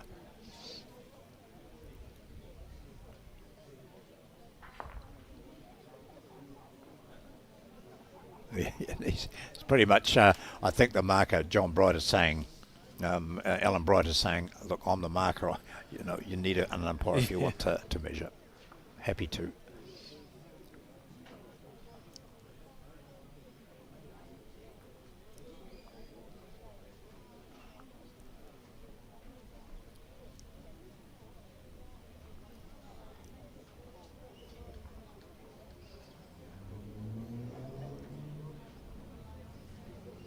Decisions. I think that's a good idea, chocking the jack, isn't it? I Because quite like it's so easy to move it, and then you create all sorts of issues.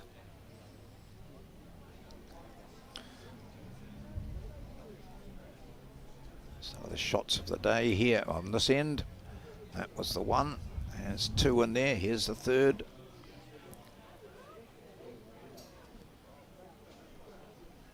Yep, nodding. Thumbs up. Great stuff.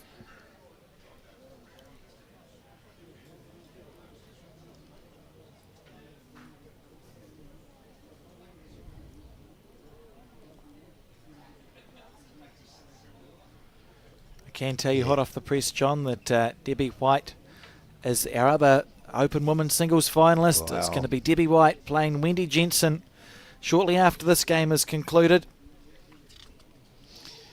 Well, she was very emotional when she won her match against Galen Kanawa yesterday.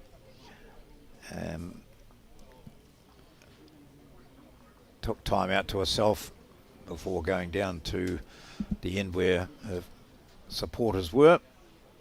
So it was a measure which went the way of John Lavelle, so it's a 2. They were measuring for 3, 17-7.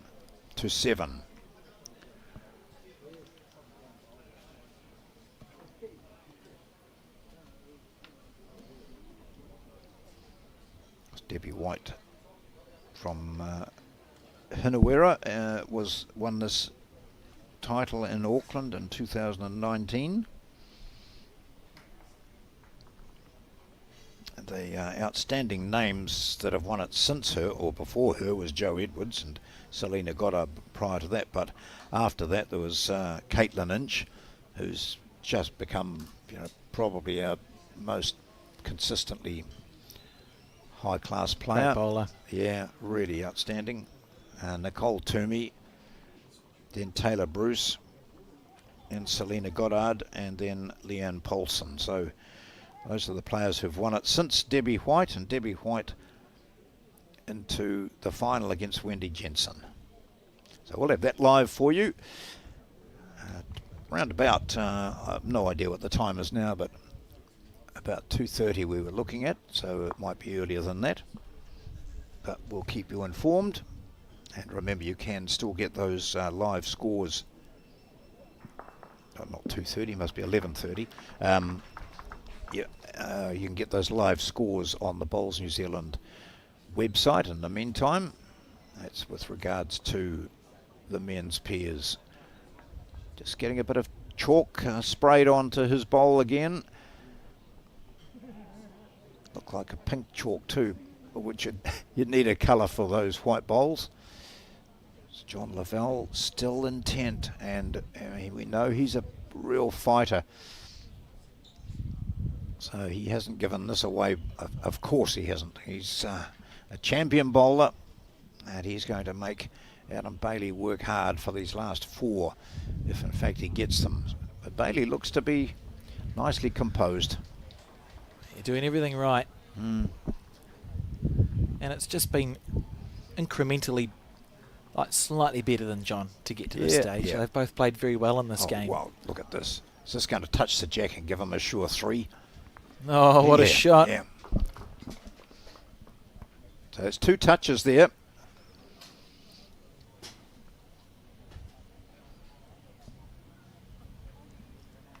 Now Lavelle looking to save the match.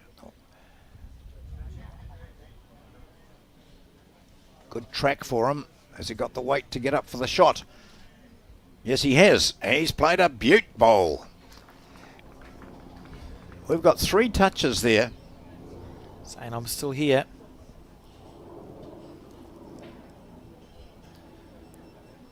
Wonder how much of that blue bowl Adam can see. Even to draw to it, actually, John, it would just tap the jack to the 4 o'clock direction for, I for think one so, and a half. yeah, but we've seen him be very controlled, haven't we? He's only played that 1-up shot. And the way he's controlled his weight on this end, it just needs to be a little bit of a turnover of John's bowl. Overplayed it. Well read, mate, because I thought that was just starting to turn in nicely, and you could see what the effect of that would have been. To sit the blue, and the jack would have popped back for a couple for him. And, of course, John now has got to be careful that he doesn't do the same.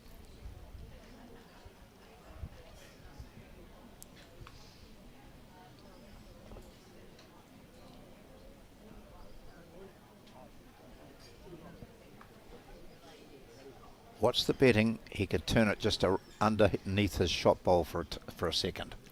Let's see what he does. What a confidence boost that would be. Oh, so he's playing the other hand. That makes sense, but not wide enough. So a single here to John Lavelle. This game carries on. The disability singles grand final between 2 outstanding players. This man here picking up the jack, John Lavelle. We're going to watch this jack throw, John.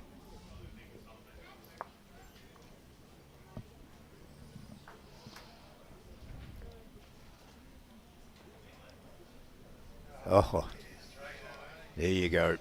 Straight down the centre line this time. Yeah, he'll be happy with that. Yes. It does. It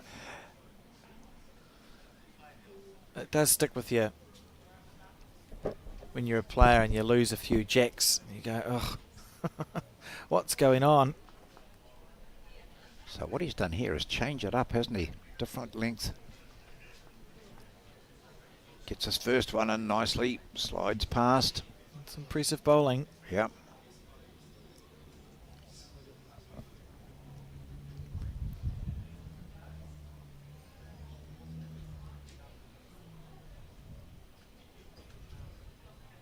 It's worked for him so far, as Adam puts his first one down to where he would have liked the jack to be.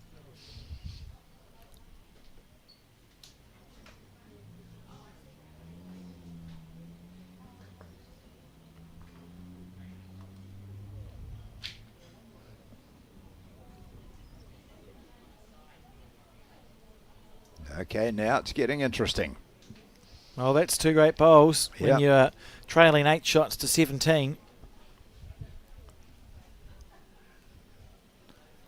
Adam not at all phased, Freddie has a interesting. go. Oh, he's going to get both. Well, one at least. Yep. Well, does this tale have another chapter to it, John? Maybe.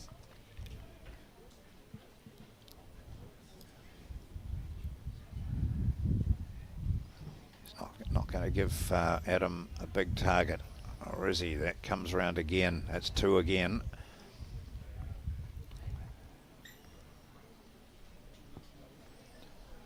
Oh, picked up another. Must like that bowl better.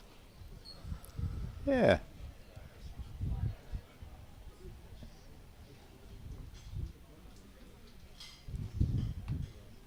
On the draw.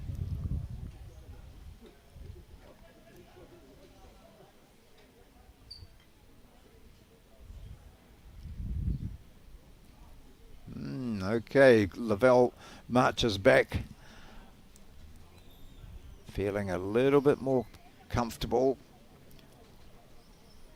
For the first time for a wee while, the pressure's gone on to Adam Bailey. He had pretty much had the game in his hand on that last end. In his hands, he was looking at going up to 20.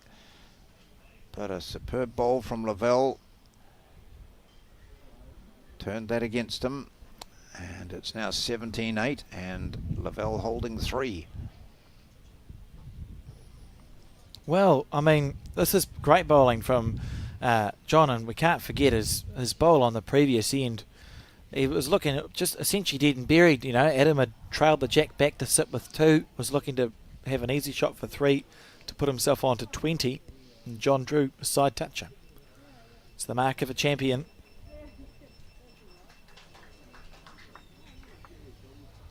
And also these are so spread that it's not a target for him if he wants to go hard at it. Yeah. So he just wants to cut this down. I think that's a better line from him. If his weight's good, he might even get the shot out of this. Really good effort. Yeah, lovely effort there Yep. from Adam Bailey, and cut it right down. It's just going to be the 1 to John. So 9-17 the score now. I like that. That was calm thinking. It is easy to get caught up, isn't it? Yeah.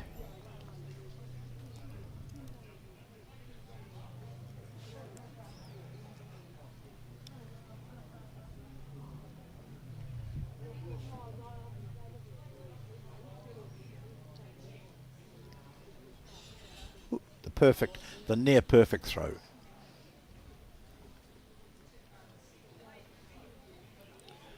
Straight up the middle again. Yeah.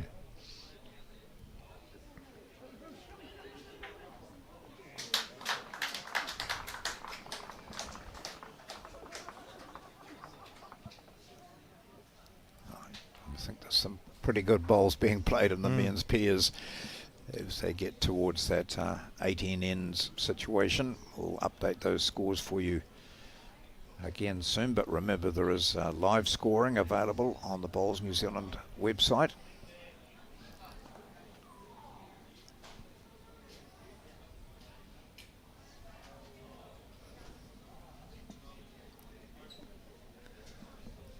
Adam goes short with his first, but it's still, the shot won't be for long as Lavelle brings it in on that nice wide drawing hand. Yeah.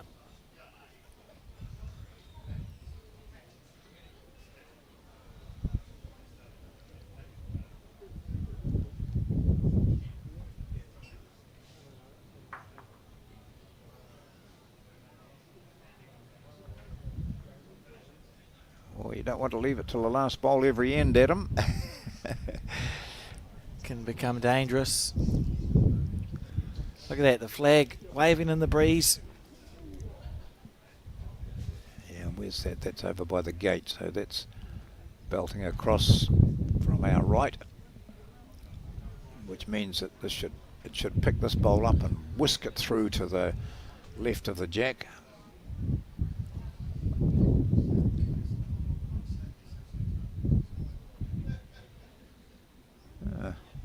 Adam's going to play the other hand. Oh no. Yes, he is playing the other hand. Interesting. 2 down the forehand. And now,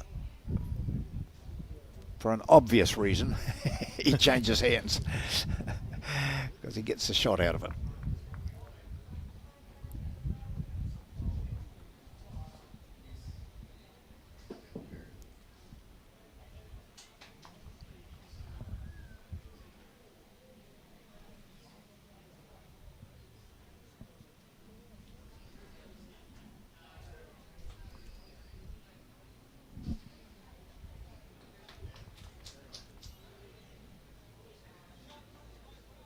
Here we go.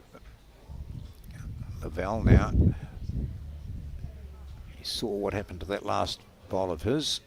He didn't quite take the green. His weight wasn't too bad. But it's a real mix. It's easy to say, oh, he hasn't taken the green, but the wind is changeable and it's affecting every bowl. He makes the correction. Just landing on that 2 metre mark. We do have our first semi-finalist in the men's pairs, John. The combination of Shannon McElroy and Robbie Reid defeating Carlson Bennett and Mark Preedy 19 shots to 7. Other games still anyone's guess, really, as you see the score. Well, it's not score tick. What is it? A ticker. A ticker Yep. down the bottom of the screen. 2 shots of difference in the game with Adam Hayward. Still Craig DeFaria and John Roberts holding that advantage they've had right throughout. Pascoe and Hill were always in front and still are, but only 10 ends gone. Gosh, 14-9. Does that suggest there might have been a kill or two? Or 3 or 5, Yeah. yeah. There's a few going on. And of course our singles finalists for the women are going to be Debbie White and Wendy Jensen at the completion of this game. And that was a 2 to Adam Bailey. The score now 19-9, so he's well within checkout range. If he scores 2 shots, he wins.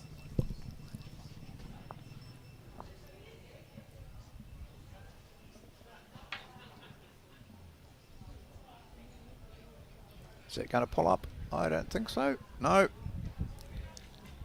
He's bamboozled with himself Yeah, there. I think that's his first error You think he might with have... the jack.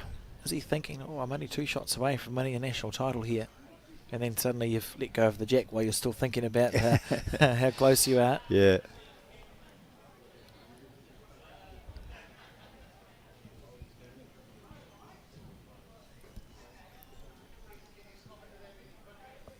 Oh, this is the shortest end we've seen. This is... oh, is it up? 3.5 mats. Might have to measure this. Yeah. Interesting.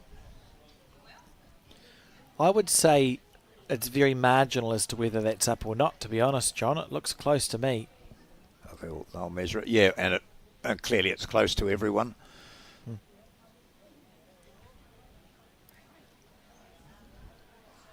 we go. Lorna. There, the umpire at that end of the tape.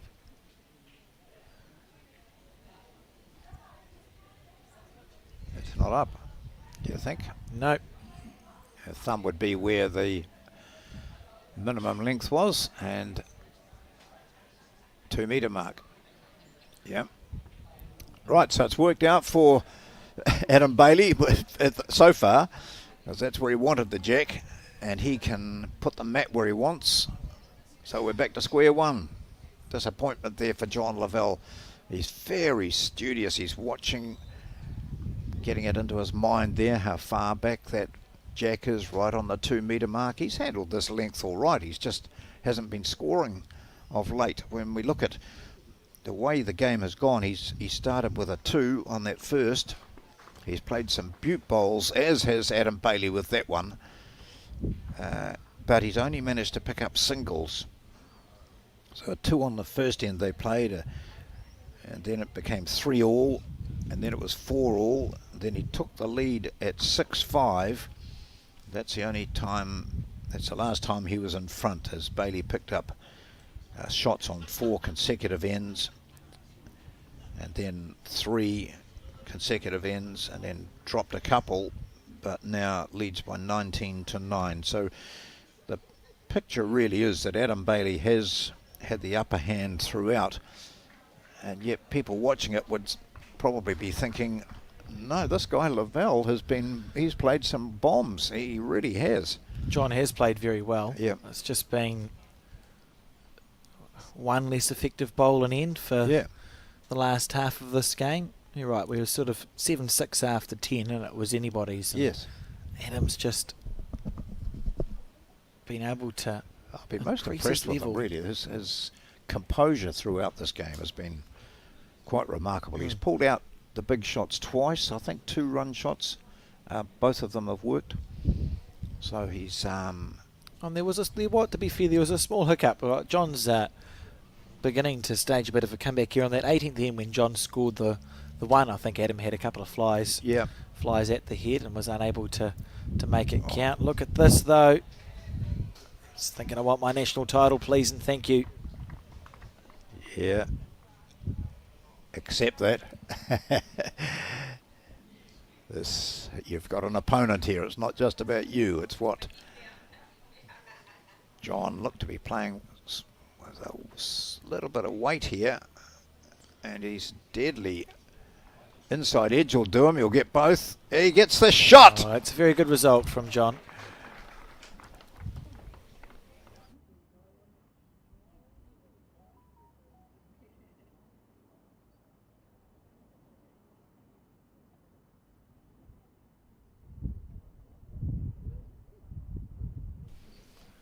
A very good result. Nice weight. He was in the area though, wasn't he, John? Yeah. Yeah, you're battling to stay in this national final in contention for a national title. Can't begrudge him.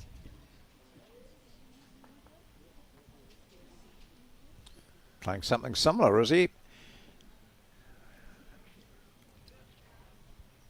Such a nice track. He's just going to die, I think, underneath it. But it hasn't finished yet. No. Oh, Butte weight. 4 really well weighted bowls from Adam Bailey, but he's one down. John the Fighter Lavelle from the Sumner Bowling Club.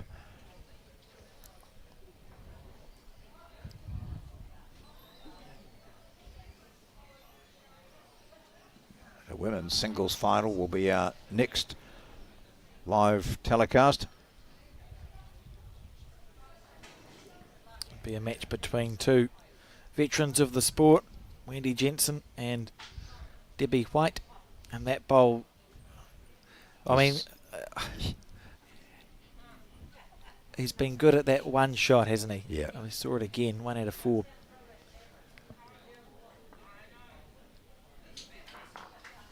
So, into double figures is John, trying to claw back this lead that Adam Bailey has built over the last 7 or 8 ends.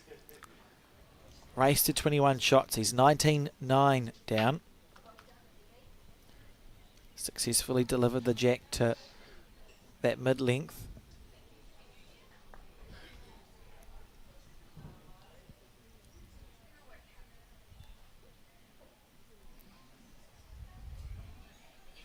Both quite quick players. It's games aren't stretched out because of a slowness on the mat or anything. They're both pretty sharp onto it. You see That's here, a Adam lovely Bailey bowl. right onto it as he's just seen the opposition's bowl stop, and he's already playing his bowl.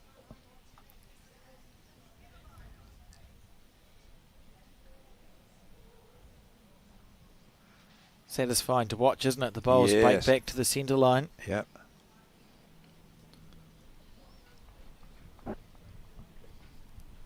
He's finished in John's line, so John's been forced to switch to the backhand here.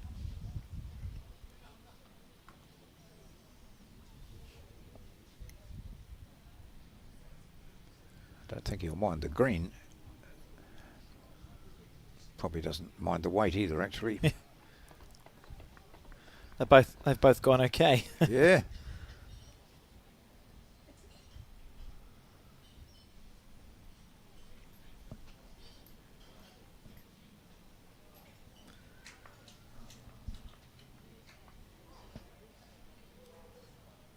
Oh, I mean, oh wait, he's got 2 bowls left, Adam Bailey, but John Yeah. doing everything right. Yeah.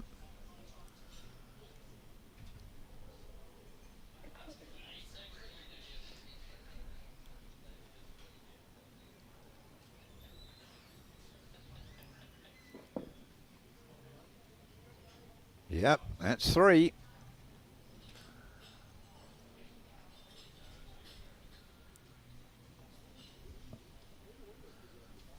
No, not wasting any time at all. Oh, inside that, you've got a honey, Adam. Oh, hard luck. Half a bowl. That's still 3, I think. Or is it? No, it's a long look here, so It looked like it was still a 3. yeah. So, what, Lavelle just beats that last one of Bailey's?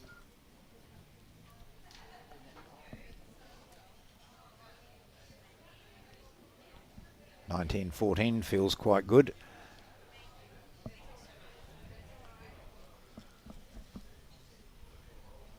Wasn't a great year, but much better as a, No, as a no, bowl dreadful score. year, wasn't it?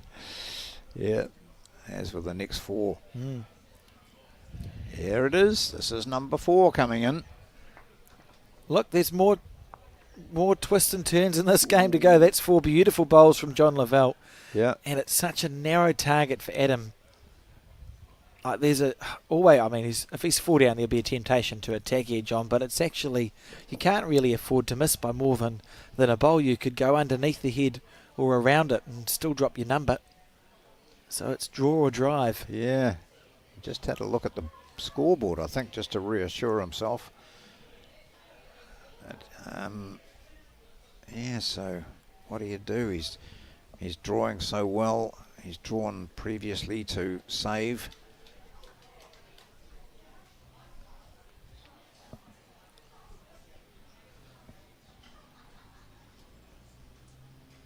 He's drawing to save. Here we go. This is a huge moment. Yeah. That line's all right. What's that weight like?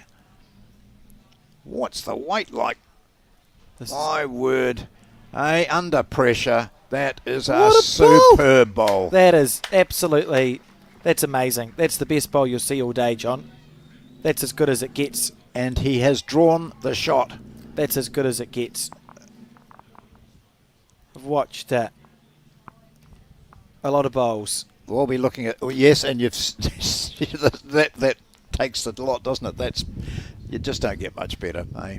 And we did see that perfect bowl from John Lavelle, which he did tickle out or just sat on a couple of atoms and grabbed the shot. But this was under big pressure. Dropping a 4 would have changed the complexion of the game, or could have.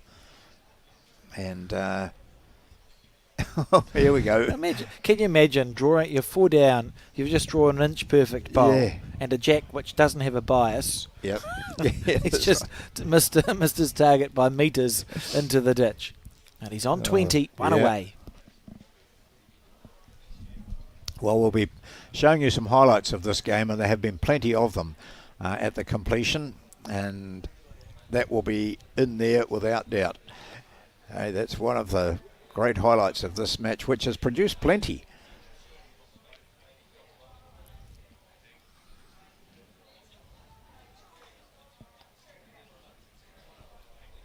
A great way to start this first finals day here at the Browns Bay Bowling Club.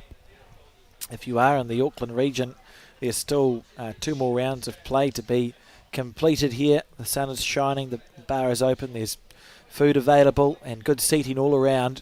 And world-class bowls will be going on for the next 2 rounds as we have the final of the women's singles followed by the final of the men's pairs. There's worse places to be on a Sunday.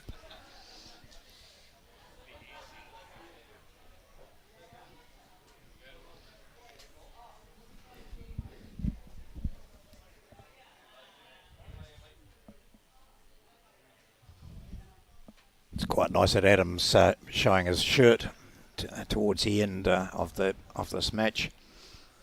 As he's warmed up. Yep.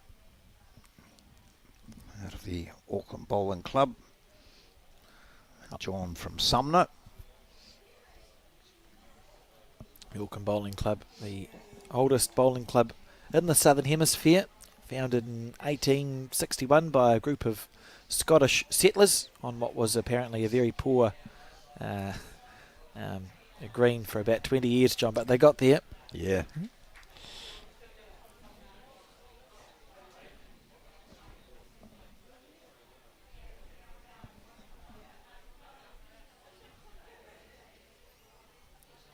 Nice track.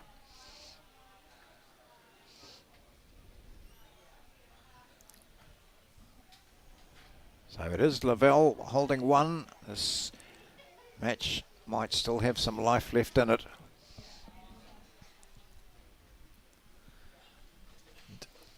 Talking of the... we'll just wait for this bowl, actually. John Lavelle fights away.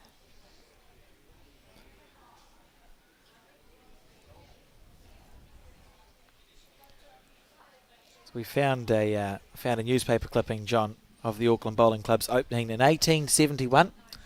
And it reads that after the games were played, there was an adjournment to the pavilion when success to the opening season was drunk in what the president termed to be lime juice, which would have been extremely excellent indeed had it not been carelessly put into whisky bottles, causing it to have so strong a flavour of that particular liqueur that there would not have been one person in 500 who could have distinguished between the two.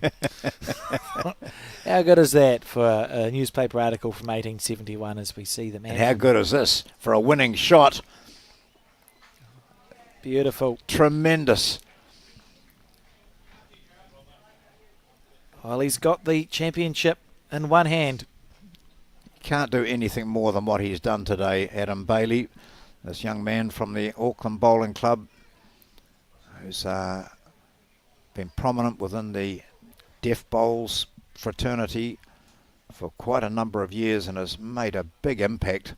And right now, he has got the shot and the match in his hand, and it's all up to John Lavelle to change that situation and to drag it out a bit longer. And he has. Oh, wow. Adam Bailey turns around and you could just see his shoulders drop a bit as he knows that there's more life left. What a fighter, John Lavelle. The experience and grit really showing through here.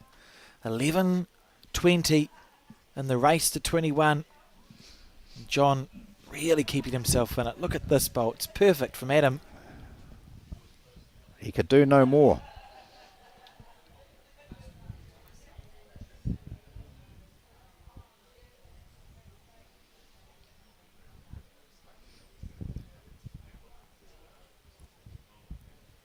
And then I just watching Adam, his reaction after that.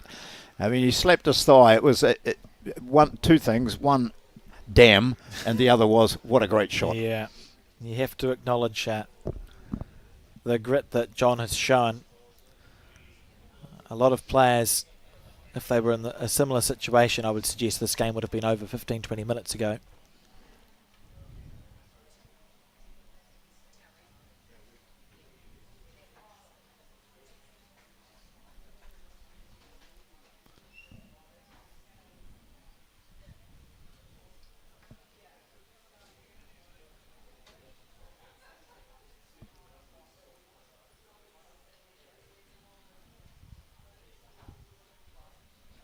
Good opener here, Lavelle. Oh, better than good.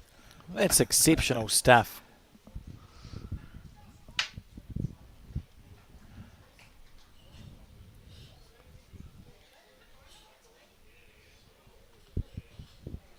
Oop. He's turned his back on it. I suppose you've gone from the... It's a roller coaster, isn't it? He just, a minute ago, he was sitting as a national champion with quite a good bowl. And now he's still playing. How do you get yourself back on an even keel after that? Yes, it's the mental game now, isn't it? Mental strength, which as part of our national squad, Adam will have been exposed to. And Lavelle has just won so much. And many of those games would have been from tough situations that he's got that experience to call on.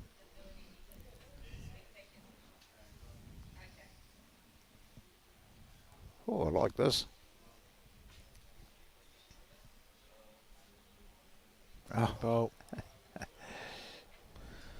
I can tell you that in the men's pairs quarterfinals, it's looking at this stage like Lance Pascoe and Jamie Hill are on track to defeat Seamus Curtin and Paul Pryor. They're leading 21 shots to 13 on the 16th end. The other games still close. Sheldon Baggery Howley and Aidan Zitterstein, Trowell, Craig DeFerrier and John Roberts, as they have all game, 14 shots to 19, so they're 5 down on the penultimate end. And Jesse Russell and Taylor Horn are locked in a mighty battle with Adam Hayward and Scott Cotterill.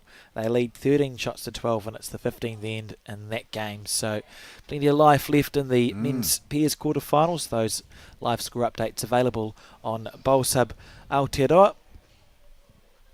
And looking forward to that men's pairs final, which is what we're going to close our broadcast with, John, this afternoon. And John, decisions.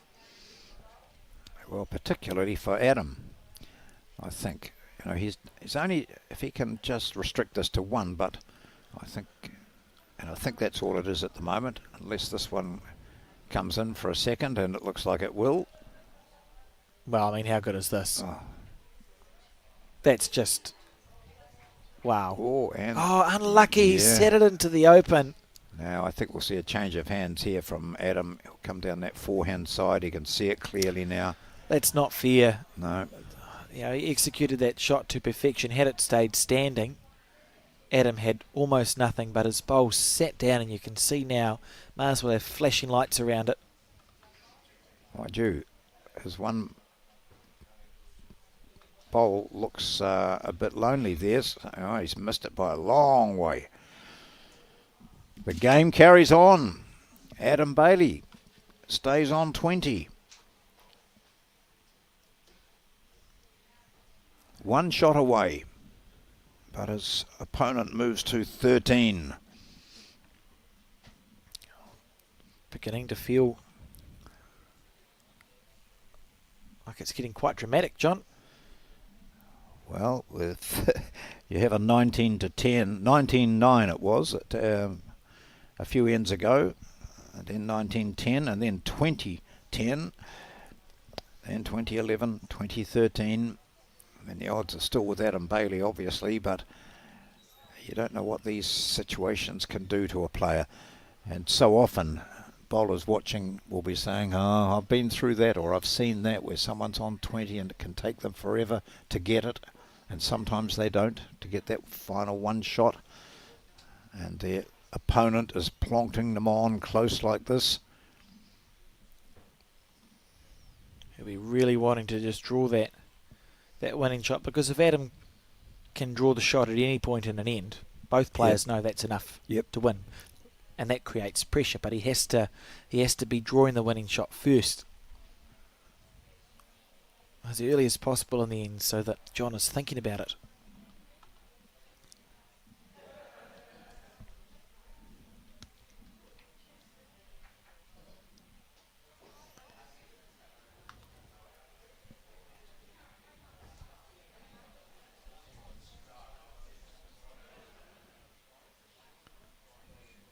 Oh, he's found his form again. Yeah, he has. Really has. Adam needs to be on the back end now, you feel.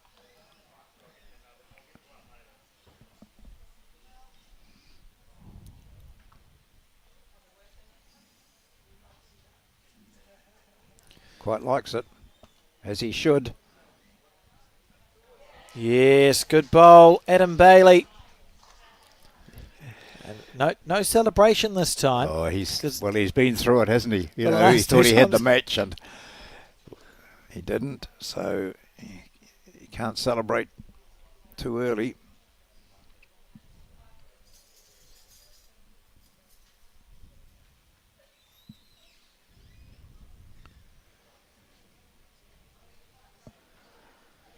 Chasing it most of the way down. Oh, look at this. Through the hole, through the hole.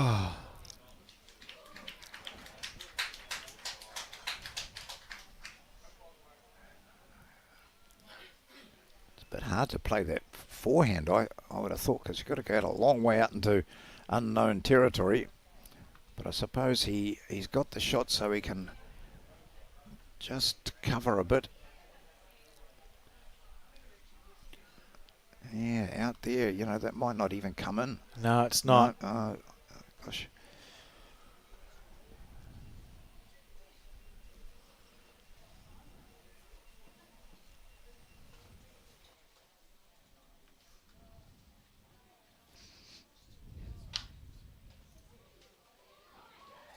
So it comes to this. It comes to this. John Lavelle playing the backhand Sitting the shot bowl or moving the jack back to his own blue, do you reckon? Or he'll probably deceive us and play the forehand and draw it dead. Look, I mean, he's been exceptional, done an exceptional job of keeping this game going. We've been going for 24 ends of bowls. I'm not going to bet against him, John. No, and he's played the backhand so well. He's obviously hoping for a toucher. He's still got the mark on there. So here we go. Is this going to be more life in this game? This is going to be a top shot. He's got it. He's got it. And he's got 1, 2 at least, maybe 3. Has he? He doesn't know he's lost. Gosh. That's unbelievable. Well, was that Adams down the bottom?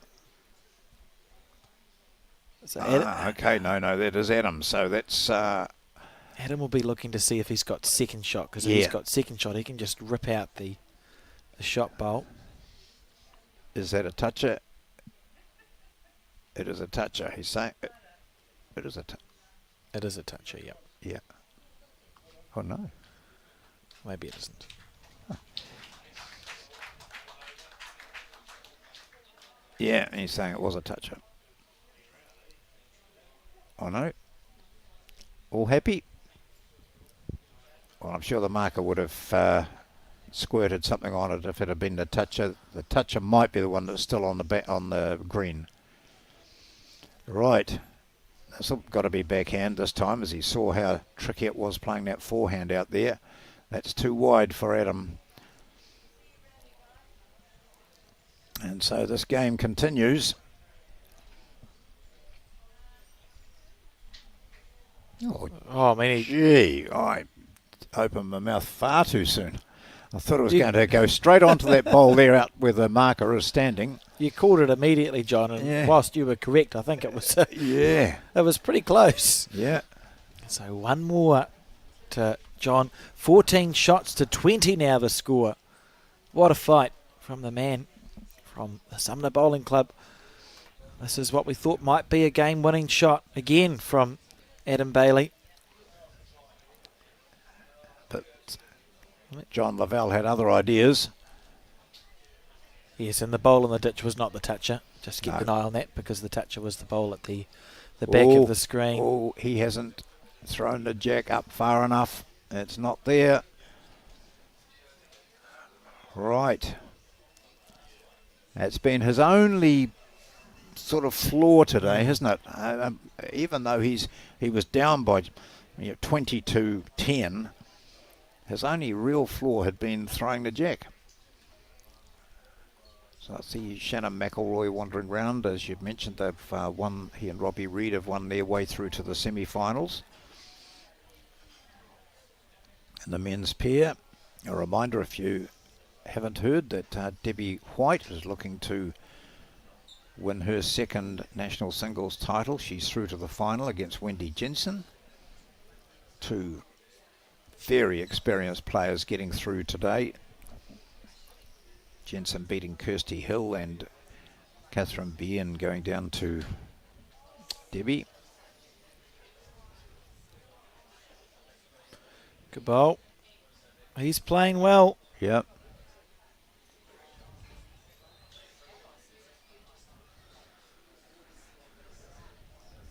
Here's Adam looking for this nice finish to his bowl, his first bowl.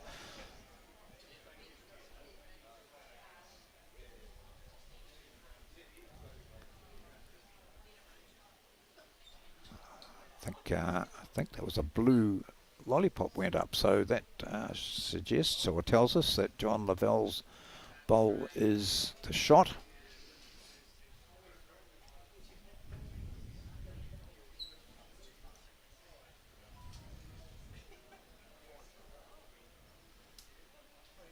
He won't mind if he just does it in ones. Well, it's the first to 21, isn't it? Yeah.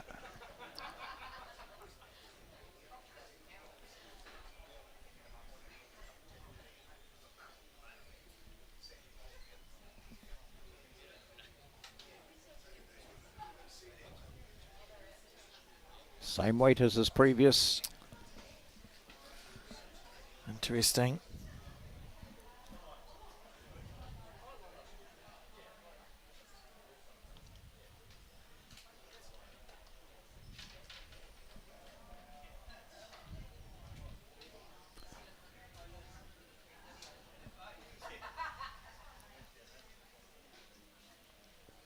Right. Yeah. We're hardly talking because we were like you at home watching or wherever you're watching it from. So engrossed in this. That's that finer line again from Adam, and his weight's not up.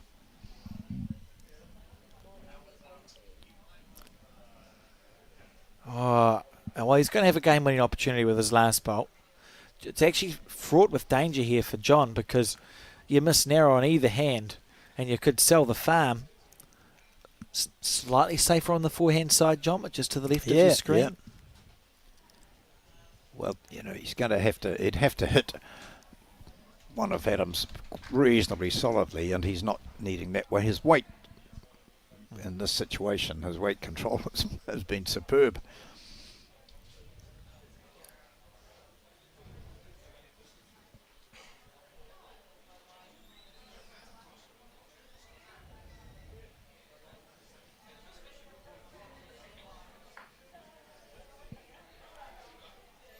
Here we go, wanting to get it in between.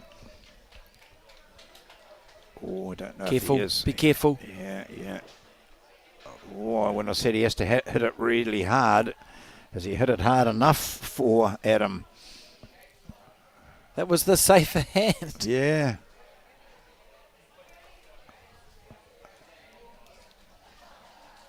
Well, clearly Adam thinks he's still one down, doesn't he? So he's now just got to. Wonder if he'll play the same hand. Well, it's come down the forehand, yeah. Push his own on, even if he up and over once is enough. Yeah. If you're already down, it doesn't matter if you trail the jack back. Huge moments, another game-winning opportunity here for Adam Bailey. He's held the game 4 times already. But this time he gets last bowl. Have a look at his face. Can we, Max? Have a look at his face. There we go. What does he think? Is it a sign of jubilation or is it one of not? It is one of jubilation, surely. That's got to be it.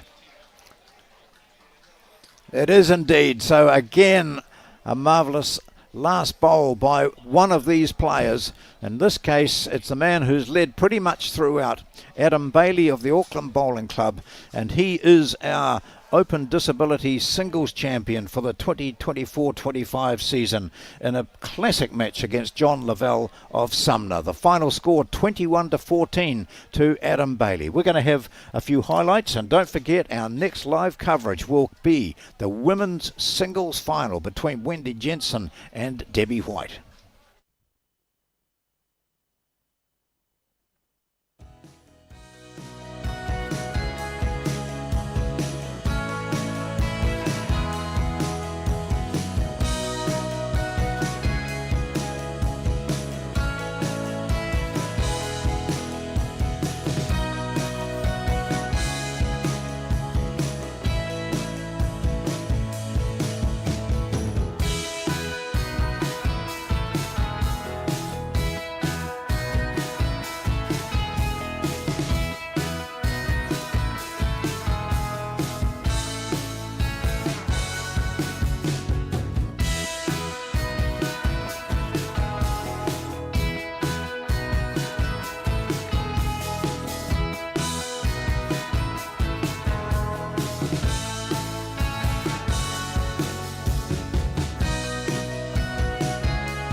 Think age is just a number. Love the life you choose at Summerset Retirement Villages.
Oh, good shot.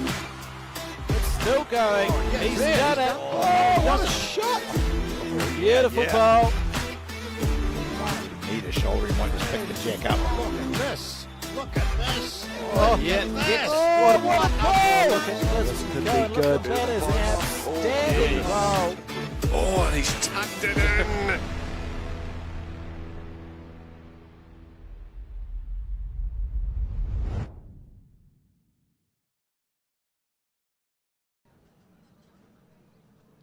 Welcome back to the Browns Bay Bowling Club here in Auckland, and surprise, surprise, I've got to shave my eyes from the sun. It's a brilliant day here at the moment. There's still that wind for the second final today, beaming to you live. It's the women's singles final.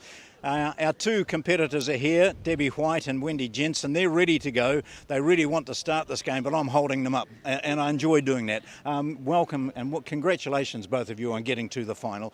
Debbie, what sort of a path has it been for you? Has it been difficult to get this stage? Well, I mean, obviously it's a serious competition, and to even qualify in a national event is like no mean feat, and there's been some fantastic games along the way, some tough games. Obviously the weather conditions have been a little bit indifferent around the place, and and interestingly, from the section that I was in, I think there was 5 of us from our one green here playing that had qualified yesterday. So, wow. Yeah, it was kind of like qualifying revisited, really. You've been here before, of course, as a champion in 2019. Wendy, for you, people watching bowls who might not know much about it, it looks an easy sort of relaxed game, but it is quite tiring, isn't it? It is. You've got to... 4 games, like I think we finished at 6 o'clock last night. Yep. Started at 8:30. Yep. So it's, you've got to have a bit really of... work at it. Yeah, Now, people can tell. We've talked about the wind all the time. They can hear the wind here. How difficult has it been? It's actually been really tricky, that wind. Yeah.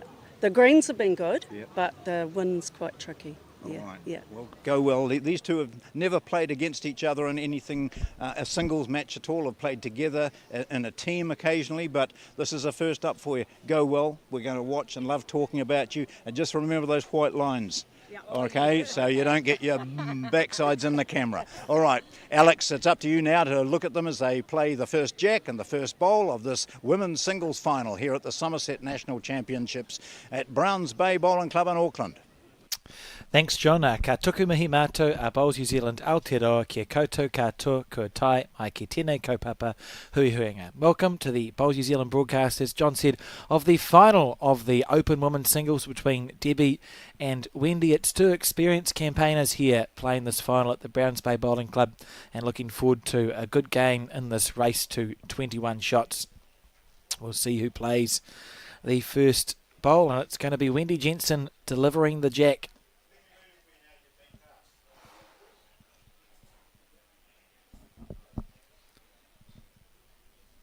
Been playing for 3.5 days to get to this point, and the first jack delivery into the ditch. Lovely bowl there from Margaret Eames, putting the jack back, and Debbie White the first opportunity to set her length here.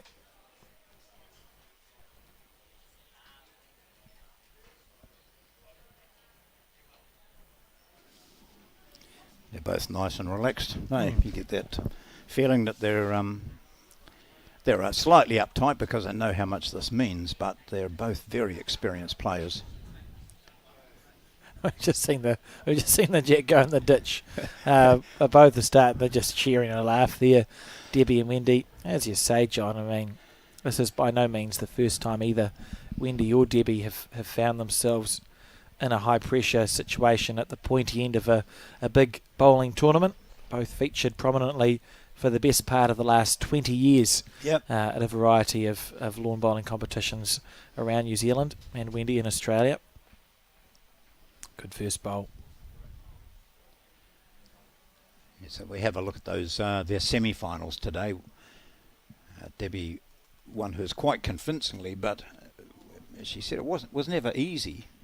And sometimes scores can be quite inaccurate in that regard, not reflecting fully the tension that's involved or the shot making of the opponent and how hard you've had to work to score on those particular ends. So easy to see the two bowls with the fern on them, the black and white ones in the hands of Wendy Jensen. I believe from memory Wendy Jensen's bowls have her cap number on them as well. I'm sure we'll get a close-up at some stage of the final. The second bowl just slightly overplayed from Wendy.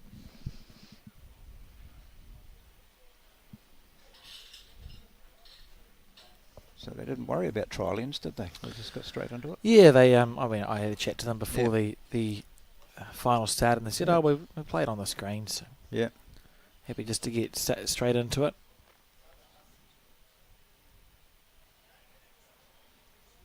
Good bowling there from Debbie White to open this final with.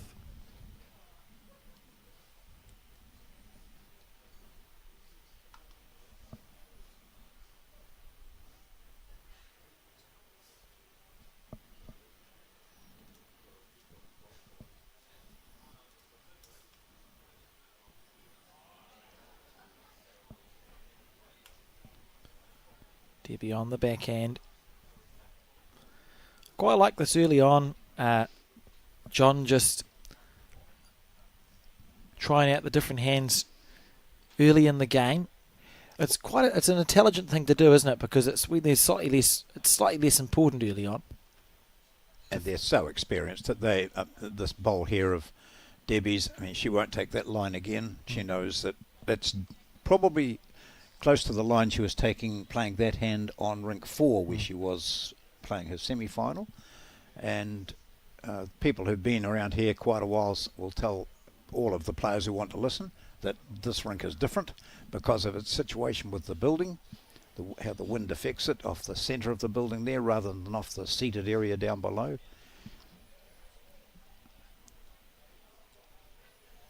So Margaret Eames indicating that that black bowl to the right is the shot.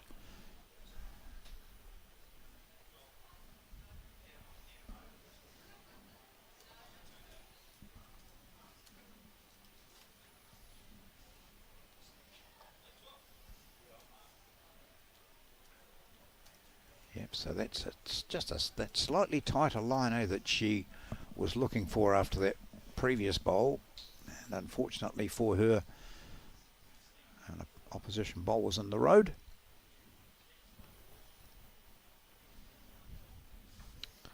So the first end.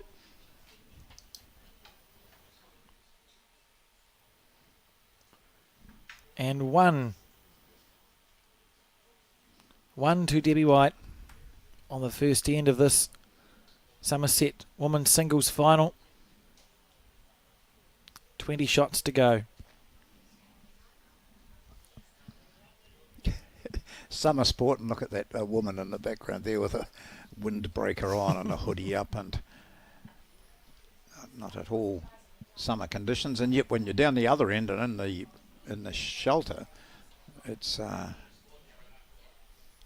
clothes off, positively hats on. tropical. Yeah.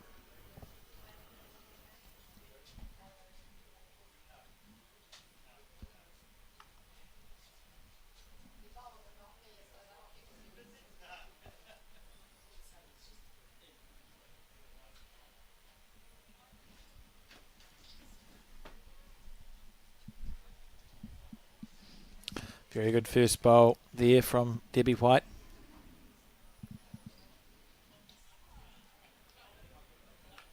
So we've got two of the most experienced bowlers in the women's ranks out here at the moment, haven't we? Both been remarkably successful. Wendy probably with the slightly longer career, although she did spend a period of time in Australia playing her bowl straight over there. Yep. Was a prominent bowler in the mid to late 90s, broke into the New Zealand team, won what was then known as the Super Bowl singles. I think maybe even twice, about 2 Super Bowl singles, Wendy Jensen, and a smattering of other titles. Went away, came back. What year are we? 2025? Just about 10 years ago now, Wendy Jensen. Yeah, it is. Forced yourself back into contention for the New Zealand team at that time. And this is a great bowl on the back end from Wendy Jensen. What a lovely shot. Yeah. That's a fantastic switch too, isn't it? Well, look at it where her first one was. Mm.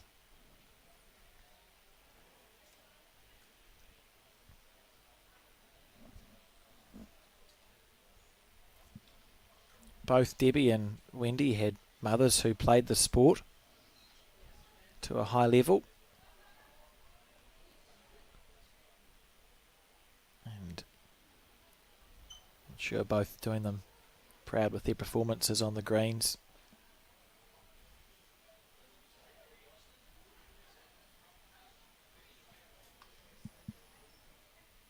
Good green from Debbie, but just overcooked it there. Yeah.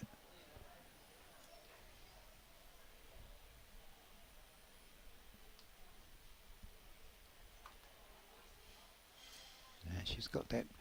If she's pretty much that same green as last time, but just not the weight. Wow, look at it duck, eh? And that's what we've seen so far, is it gets to a certain stage down the green and then all of a sudden it just gets hit and whistles across. But experienced players like that, they recognise that for what it is and take heed of it. That short bowl of Wendy's, although it was horrific, I should be very disappointed with it. It's worked out well. Look where it's placed, right in the way. If Debbie's thinking, I need to sort of get through there.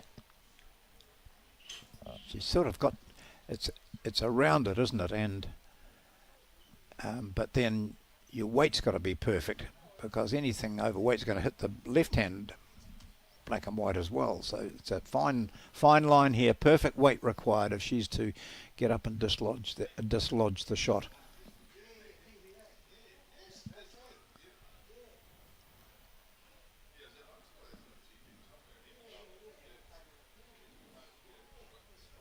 So the 2019 champion needs to skirt that bowl. She is just around it, but look what it's going to do. It will, just to get it to cut back underneath as well. It looks like almost an impossible shot.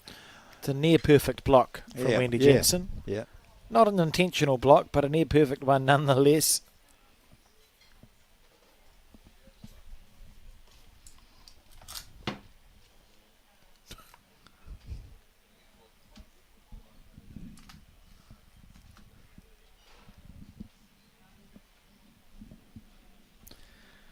So Wendy holding one.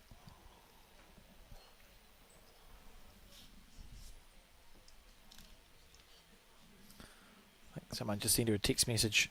She checked her watch. Might have a smart watch. I had to turn mine off when I was playing bowls, John, because it was warning me that my heart rate was too high. Oh, really? Yeah, she did look at that. I reckon she just got a text message. Probably someone saying, when's the bowls on? Amazing.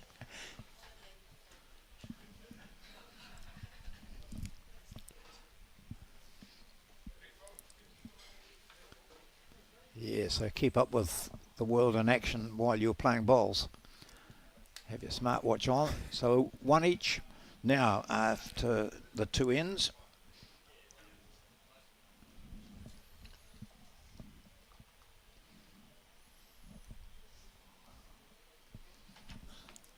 We've talked often about who's won this event, and like a few bowlers, I can go back to, well, the first name on here from the list of women's singles champions is back in 1981, which was Barbara Kunisic of Bayswater, who was one of the big names around that time in the 70s and 80s.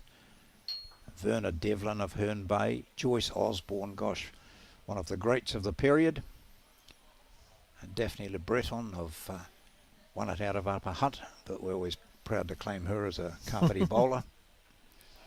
Rightly so. And so, I was chatting to someone yesterday about how bowls used to be covered, Alex, and how on radio, now RNZ National, the national radio at 11 every night of the national championships, the draw for the following day would be broadcast. The whole And draw. The whole draw, yeah. Goodness. So it'll be qualifiers in particular. I think it went from qualifiers, but no, next day's draw. If you didn't know your draw first up, because there were no emails or anything like that, so they relied on the radio. And therefore you became accustomed to associating names with clubs. And I just look here at Vera Binden, Rocky Nook, and Millikan Matamata, of course. And a lot of those names, you just, even earlier in the 60s and 50s and that, those famous names, you associated them with their club because they never changed clubs either, pretty much. Here we go. Willing this Nothing one wrong with that, yeah. down. Usually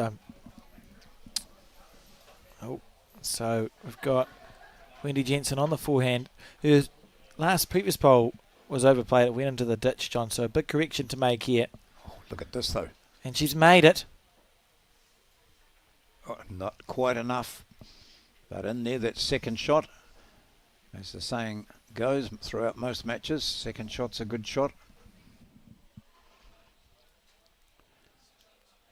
So we'll have a look a little bit later for you about the men's pairs situation, because they will be playing their semi-finals at the moment. You can see Robbie Reed over on the far side playing with Shannon McElroy. They won their quarter-final to get through to the semi-finals, so we might just show you their pathway at some stage during this game at a slow moment. White holding shot. Just passing through.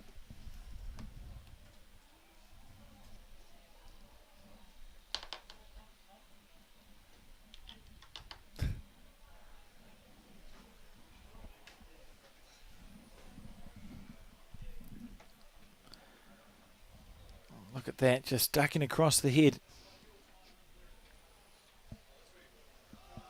Well, the situation might be, so you see the just to the bottom right of what we just can't quite see there was a second bowl of Debbie White's. So she'd be quite anxious to, obviously, to draw a second shot, but even if she pops the jack back slightly, she's got one back here. There it goes. Oh, she's drawn second shot. What a beautiful bowl from Debbie White. Be careful. Yeah. Oh, no, she's okay. Rocked nicely. That's an exceptional bowl. Yeah. Doesn't get much better than that.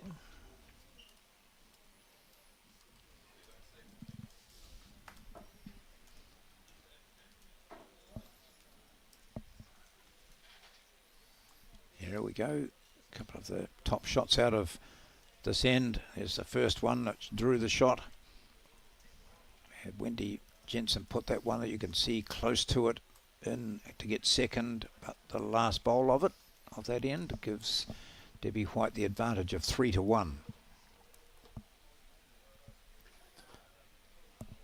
Some sublime bowls and some searching ones so far in this match, but that's what the game of bowls is often about, John. And the timing of when you get the good ones away.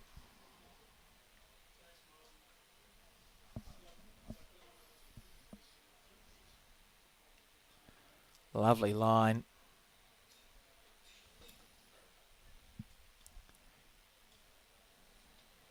Yes, as we have said previously, it's interesting to see which hand the players settle on. Oh gosh, Wendy, that's a perfect line.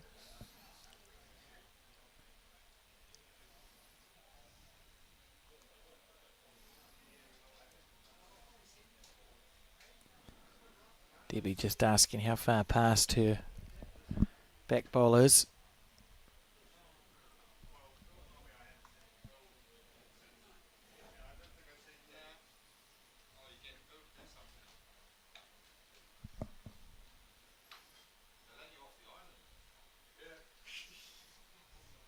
Good green. And the marker says, why did you ask? Yeah. Isn't that interesting? Debbie's bowl had barely finished and Wendy was just straight into her work. Yeah. It's probably enough for shot. It's trickling up there.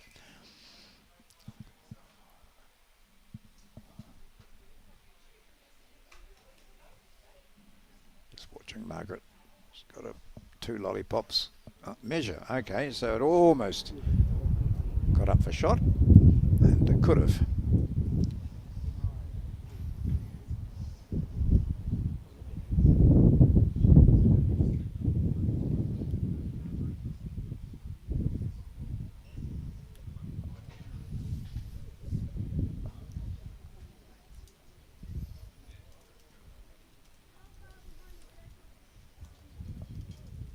Not for the first time. We've seen scattered heads when the players are playing towards the clubhouse.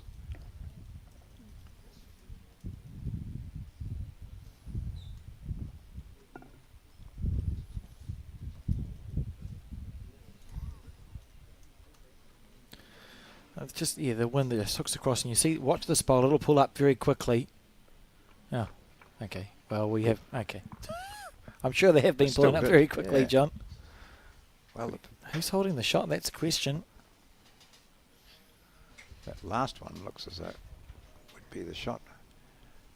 But, yeah. Debbie walked away with one finger pointing down. So therefore, I suppose conventional wisdom, it depends which one's the shot.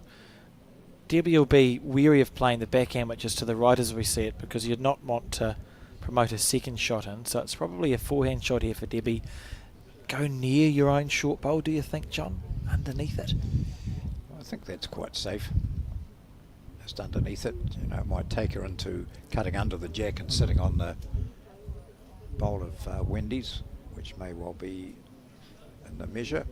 And she's certainly well underneath her own. And using any of those bowls, no.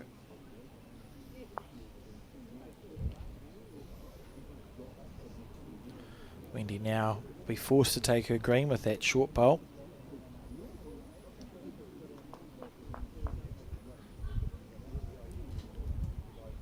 Well, if she brings this in well, and it'll come in nicely from out there, just a bit heavy, she could have possibly pushed her own in and grabbed a couple, but we'll see what coloured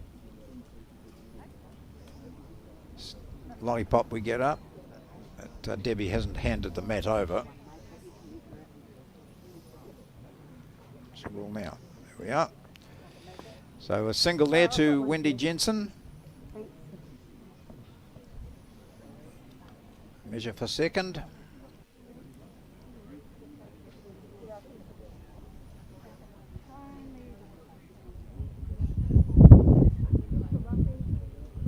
Debbie's bowl first and then back to Wendy's. And it's 1 to Wendy Jensen. So it's 2-3 in the race to 21 shots here at the Browns Bay Bowling Club. Remember, of course, we have another game to go, the final of the men's pairs, to be broadcast live here on Sky Sport and the Bowls New Zealand YouTube channel at the conclusion of this game. And as the men's semi-finals continue to progress on the screen, you can see them to the right, where we'll bring you score updates onto them. If you're impatient and you want them now, you can find them on the Bowls New Zealand website. Just go to the Bowls New Zealand website and access Bowl Sub Aotearoa, which is our results portal. There's a little tab that says live when you go to the event, and you'll be able to see end-by-end updates on those two men's semi-finals as they progress. Wendy Jensen on her backhand. Very evenly matched game so far.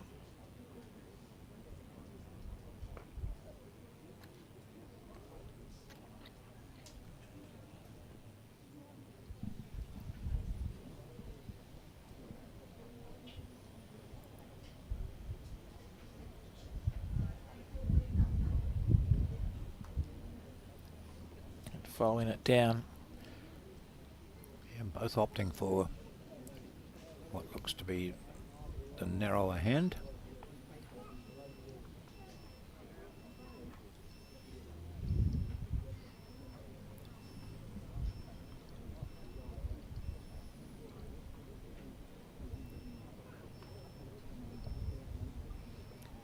While some of the even bigger names than these in bowls are watching this somewhere, because they didn't manage to get through to this stage, including the defending champion, Leanne Polson,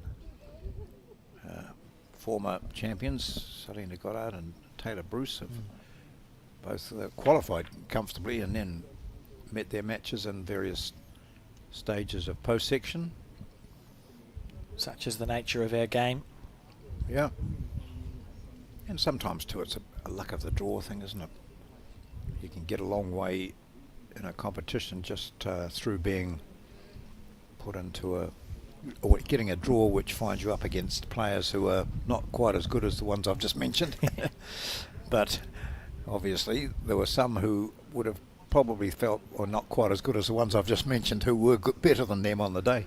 Yeah, there's no seedings in bowls, so the post-section draw is random. See this bowl here. How's the weight? Pretty good. Lovely weight, beautiful. It was interesting what Debbie said at the top of the show, John, about her group of players, and that she looked around yesterday and felt like she was being back in section play. Was it? Yeah, yesterday in the quarterfinals. Five or six players had progressed, yeah.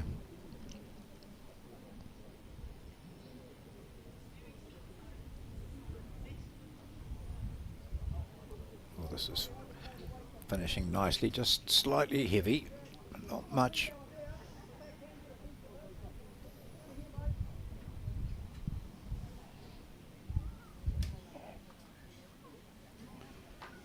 When we think back to players who've won more than one New Zealand singles title, which Debbie White is endeavouring to achieve here.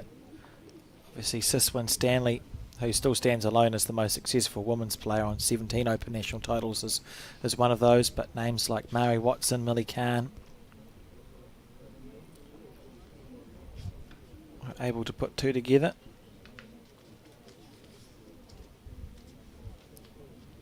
So we'll join a very short and elite list if Debbie's able to win this match. And this is a good head here from both players. Yes, these tight bowls, 7 bowls within Kui of the Jack. Just that one slightly loose bowl of Wendy Jensen's at the bottom right of your screen, but it's a good enough head to be holding two here, I think.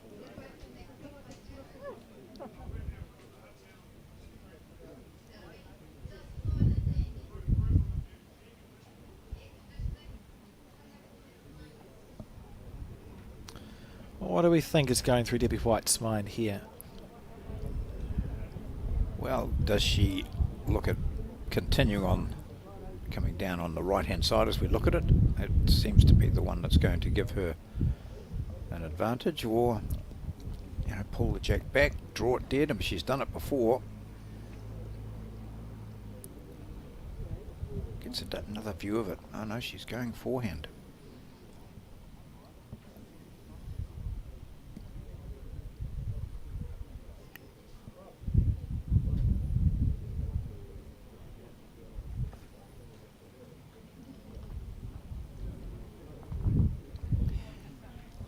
Her line's been very good. You look to see where her bowls have ended up. They've been pretty good. I think she's done it, John. Yeah. That's there. a great bowl. How good. What a bowl from Debbie White. That gives you a bit something to smile about, Debbie.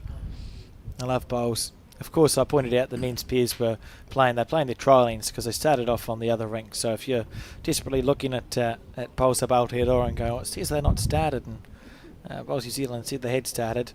Technically, they've started, but they haven't. Yes. They're playing their trial ends, which they're entitled to. You can see some bowls just getting kicked into the ditch to the far left of your screen there. So the the semi-finalists are, and I can tell you that. Craig DeFaria and John Roberts are going to play Adam Hayward and Scott Cotterill, and we will also see Shannon McElroy and Robbie Reed take on Lance Pascoe and Jamie Hill. And the interesting thing, John, is it means that we are guaranteed to have a player in the final of the men's pairs who will be looking to achieve gold star status, with both Jamie Hill and Shannon McElroy sitting on 4 open titles. Yep. I was just looking through the section that Debbie White was in, and just trying to remember some of the qualifiers, but Carolyn Kean from Nelson, from Stoke, I think she's out of, isn't she? Then there was, and she ended up playing Vicky Lee Remuera from Wainuiamata in post section, but so she was in her group. Kenny Critchlow qualified from Nine, so she was in Deb's group, and I imagine that Lisa Prideaux qualified. So we've got, that's just 4 that I've mentioned there, and herself 5 who qualified and ended up playing out here. Some of them played out here yesterday. So there's White now with her second bowl, getting in for shot. She leads by 4-2. Remember, it's first to 21. There's a long, long way to go yet.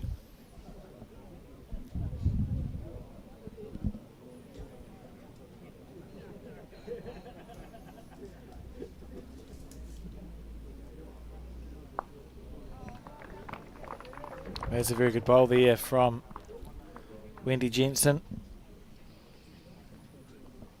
They'll give each other no chance to relax, will they? It was interesting in that little pre-match interview, John, you asked them a question. Well, no, you might have, I think they must have spoken to you beforehand. Yes. They've not played each other? Yeah.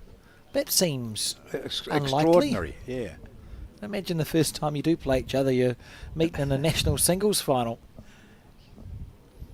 But I think Wendy said that she and Debbie had played in a major triples event up this way some years, a long time ago. And Debbie, for a moment, couldn't remember that. Oh, look at this. Oh, well played.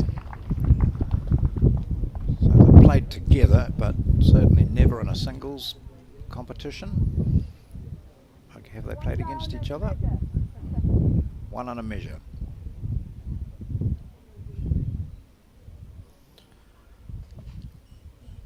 So therefore, Wendy staying on the forehand and got good options here. There's anything can happen. Just reaching through, rest your own bowl. If you narrow, it's okay.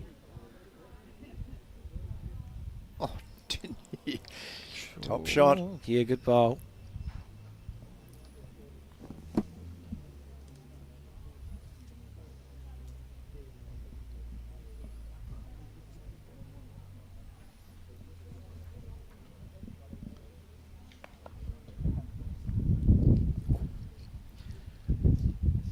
To silently drink a coffee while I'm talking here. I was going to say, I nearly said, I thought I won't break the illusion, but I've been quite impressed because I keep thinking, I could just mute you, John, and allow you to just drink your coffee. But the years of experience as a broadcaster, you've done a very good job. So Debbie fell short on the bonus. Are we thinking it's a 1? Must be. She's well, Wendy's still got a bowl to play. Very good eyes, these two. Debbie asks quite a number of questions of her marker. She'll keep Margaret Eames on the ball. I think if Wendy just plays the same bowl, so her last bowl's finished at the bottom right of your screen, play that again, and you're very likely to get a good result. It's that bowl that's 5 metres away. That's the problem. She needs to be navigated just got first. to get around that. Yeah, and you saw with her last one, she just slid around it. Well, she's quite a way around it this time, so it'll be the weight now, the change of weight that will work for her, and it might just do that. Yes, great bowl. Yep. Ah, top shot, eh? Top shot, just got the edge and the shot. Yeah, nicely done. And it'll be 3-4 the score. Got shades of that first game, the first final we watched, John, that went for 25 ends ultimately, when it was just level pegging in the first half. It'll be interesting to see if this final stays close all the way or we get a repeat as we watch. Look at this. Bang. Well played. Terrific result. Of the first final we watched, because that was close for the first half too, wasn't it? Yeah, And we saw Adam pull away, and then he was sort of pegged back a little. Yes, that was the Open Disability Singles Final, which was absolutely gripping between two hearing impaired players. That was their disability. It's a mixed tournament, men and women playing each other, and a good number of top quality players, some who've played for New Zealand at Para Worlds and Commonwealth Games. And we ended up with John Lavelle of Sumner playing against Adam Bailey of Auckland, and it was Bailey who eventually won by 21-14. But gee, we thought the game was going to be finished quite a way before it eventually did. But John Lavelle just stayed in, the fighter from Sumner. Gee, good stuff. There's some players who don't know when they've been beaten, John, and I would say that Lavelle is one of them. Invariably, people who've won a lot of titles in whatever sport we're talking.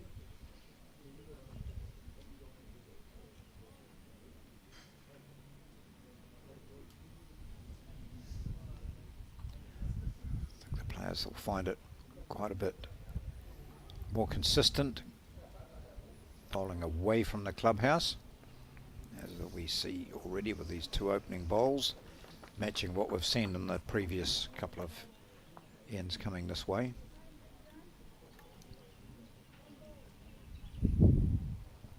There's White asking just how far past was that shot bowl of Wendy Jensen's.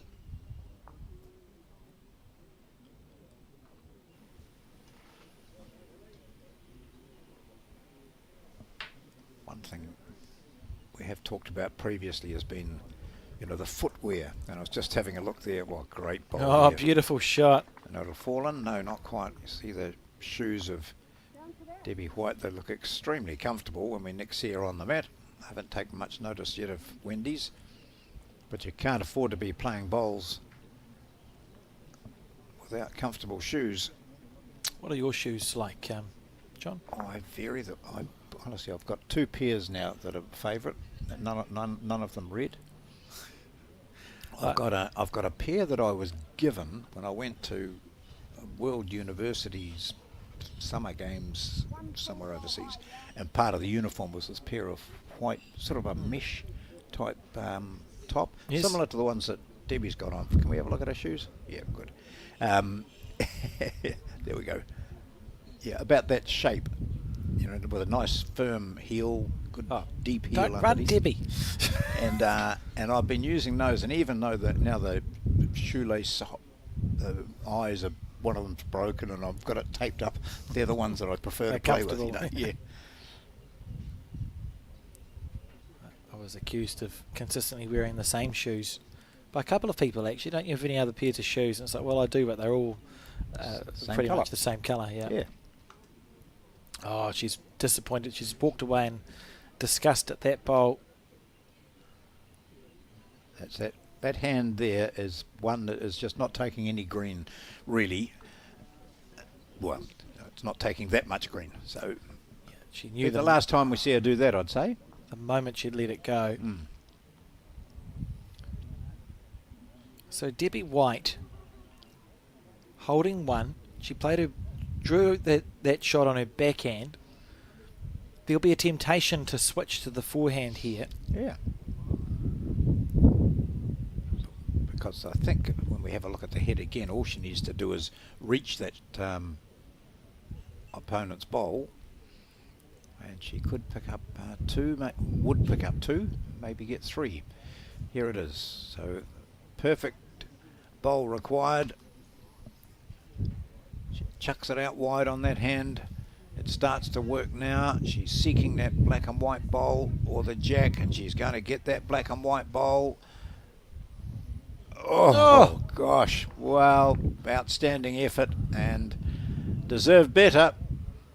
Could have done much more than that. Wendy Jensen is saying, I thought you had that. That would have been superb.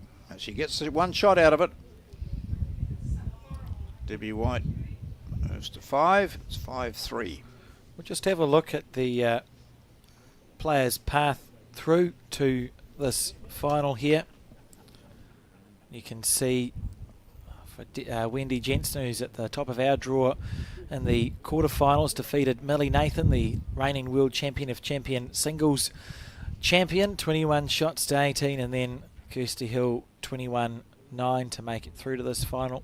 Debbie White on the bottom of our draw. We've spoken about her quarterfinal game against her great mate Galen Kanawa. She won that 21-13, and then an emphatic win against Catherine Bien 21-4 to make her way into the final. Catherine defeating Leanne Paulson in the first game post section and having a great run here at her home nationals in Auckland. So both of these players have had comfortable semi-final wins.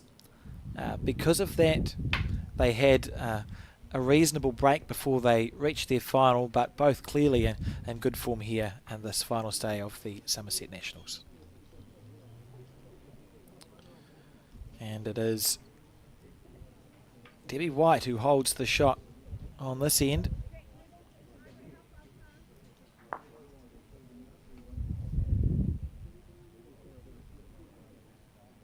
Very considered delivery. Plays out of the Hinueta Club in Waikato. Holds a Bowls New Zealand Silver Star. Plays a lot of bowls. Has had a lot of success. The current Waikato Open singles champion Debbie White defeating Terry Blackburn in that final a few weeks ago. I think she's playing some of the best bowls of the last few years since she won that 2019 title. And then we saw quite a bit of her on our TV coverage of Bowls 3-5 and so on. A bit of fun, but clearly, you know, she stood up with that Bowls Henawera team, which was one of the hit teams of that TV series. Just looking at that list you put up of quarterfinalists on, and then what's happening in the men's, we see two of our national selectors, Trish Crute getting through to the quarterfinals, and Lance Tasker also now still in the competition here in the Piers. So people who know how to play are picking those who know how to play. Always helpful. Debbie, it's a good end. Sitting with a loose-ish 3, but I mean it's 3 shots nonetheless in the national final, so the pressure now on Wendy Jensen to make her correction.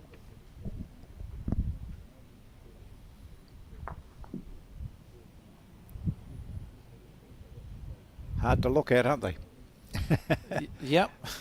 Here we go. Cut the jack over to yourself. Not quite. Oh, a little bit unlucky. May not have even cut it down there. Could still be three light. And Debbie quickly into her work, switching to the backhand. She'll be drawing to Wendy Jensen's 2 bowls that are past the head into the bottom right of the screen as we see. It's like a cover bowl, isn't it? And if you count, it's a bonus. Yes, well, it just has to finish short of the... Careful. Yep. Short of that one would have given her 4, I would have thought.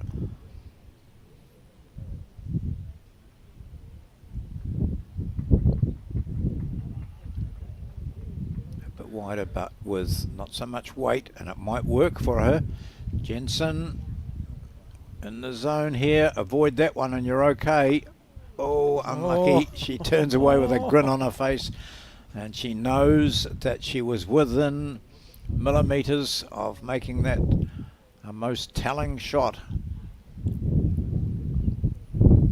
Is it enough to make it just 1? Let's see.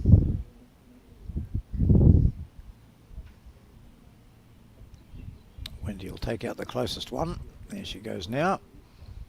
And then she just wanders back and, without saying a word, says to Debbie, Debbie knows, get down and measure. crowd gathering here, or have gathered here really, at the Browns Bay Bowling Club to watch the bowls. And is it 1 or 2? Just 1. Oh no, must be 2 if she's...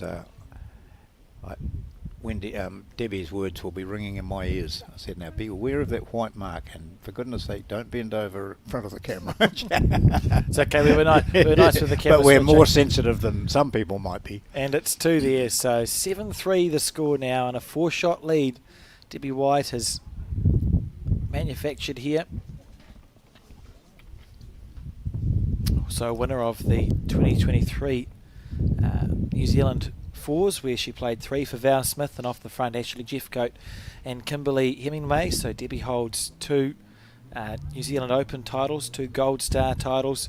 Wendy Jensen, although she's been at the top of her game domestically and always featuring near the pointy end of the Nationals, I can think of a handful of semi-finals and quarterfinals, hasn't actually won an Open National title. And when you look at her Silver Star record, the last one was 2002 with the Super Bowl singles. Important to note though, she spent a long time in Australia, so there was probably 10-15 years of a bowler's career that she actually didn't have the opportunity to succeed, but a bigger gap for Wendy with success at the top level than there is for Debbie.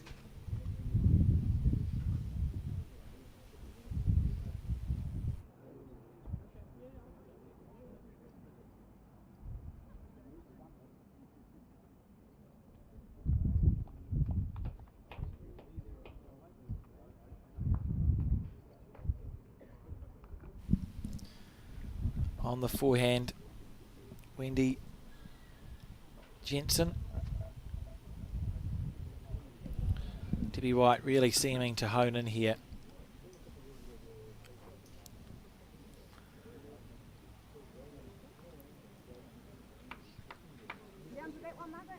Have you noticed any pattern in which hand they're playing? I think they're playing that narrower hand going in the other direction towards the clubhouse more than what we've seen in previous games.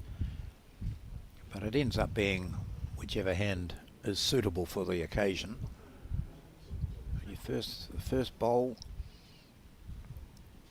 a bit of talking to herself here from Debbie, doesn't look happy about that. But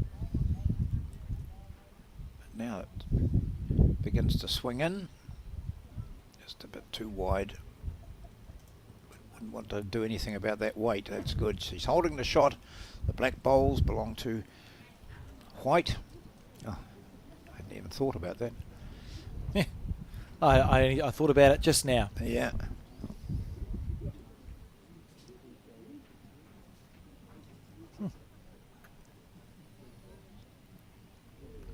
A slight rush of blood there. I like the yesterday we had Pryor talking. I went out and asked him what he had to SD, what did that mean written on his wrist, and it was just stay down. Just those little reminders, and I think a few players do have that somewhere in their kit, in their bag, or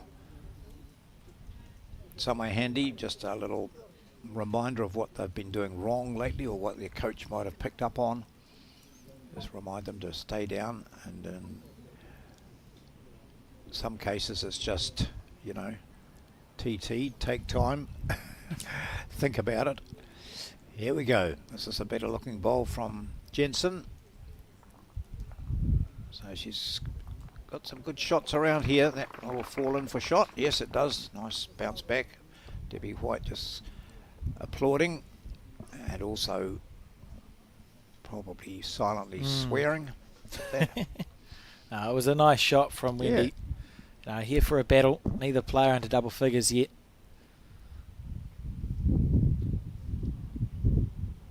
Oh, is this are we going to see aggression here from Debbie White?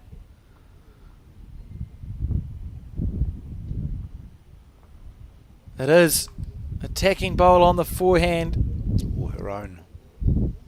Oh, a little bit lucky. Oh, got rid of the back one. But even if she'd hit her own, it would have probably, the delivery bowl would have ricocheted across and taken out the shot. But it is 1 now to Wendy Jensen with 1 to play. A really confident bowl there from Debbie, just to go bowl or jack.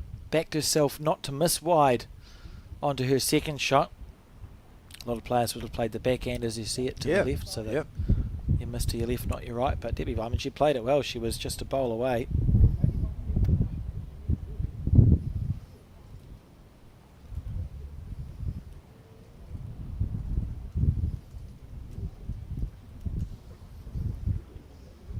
So tomorrow when we start our coverage, we've got some open disability peers matches being played. I think our schedule again includes John Lavelle playing with Linda Bennett. They have had previous success, of course, against Graham Scalern and Chen Nordia.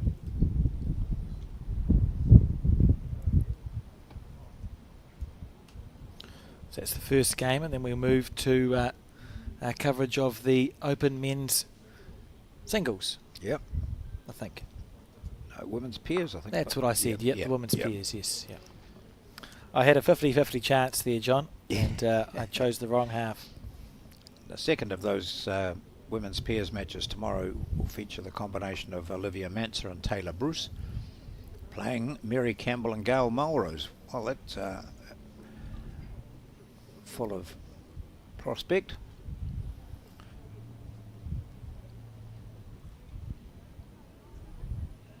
So it was 1 to Wendy Jensen, which must mean the score is now 4-7 in the race to 21.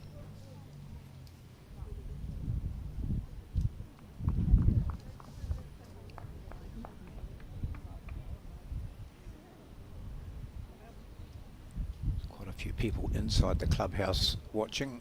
There are the men's peers as well. You can see a few spectators along to the left there, keeping an eye on all games.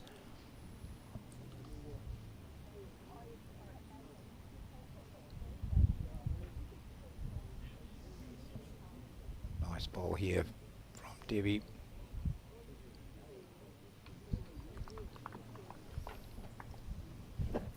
She's up by 7-4, this champion of 2019.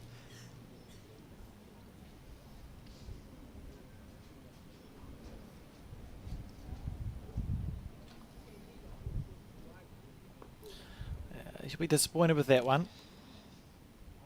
Very disappointed because she's managed that hand really well.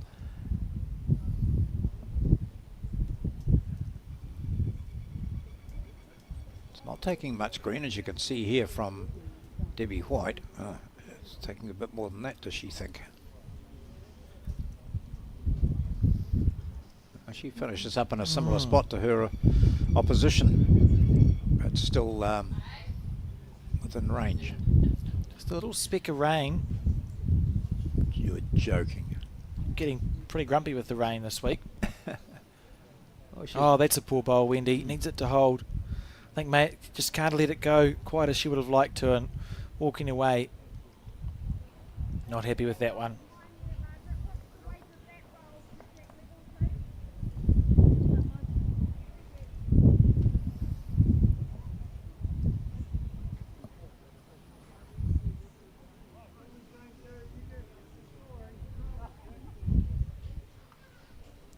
Two or three poor bowls here. That's a correction of her green, certainly, but not enough. And in fact, she ends up in the same position as her previous. So what's happened that makes you put one on the jack to then putting two or three? I was still looking at that bowl that had just finished, and I see Wendy Jensen sending hers down. Oh, look at this. Will she get a break here? Oh. Not quite. So it is still one shot to Debbie White. And with a bowl to go, a chance to add that bonus. Would back yourself usually to draw this bonus shot, John.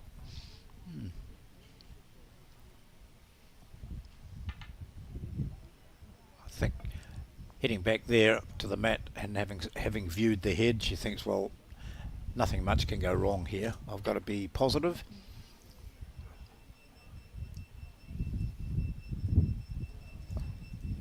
Looks up at the wind indicator, or pretty much at the sky, thinking, what are you going to throw at us next?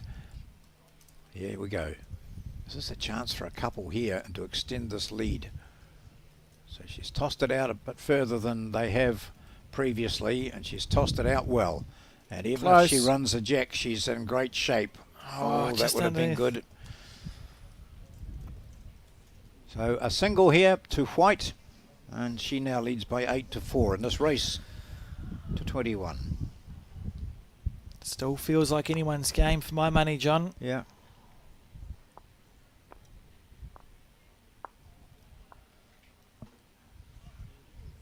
Has a right foot way over on the left-hand side of the mat to deliver the jack.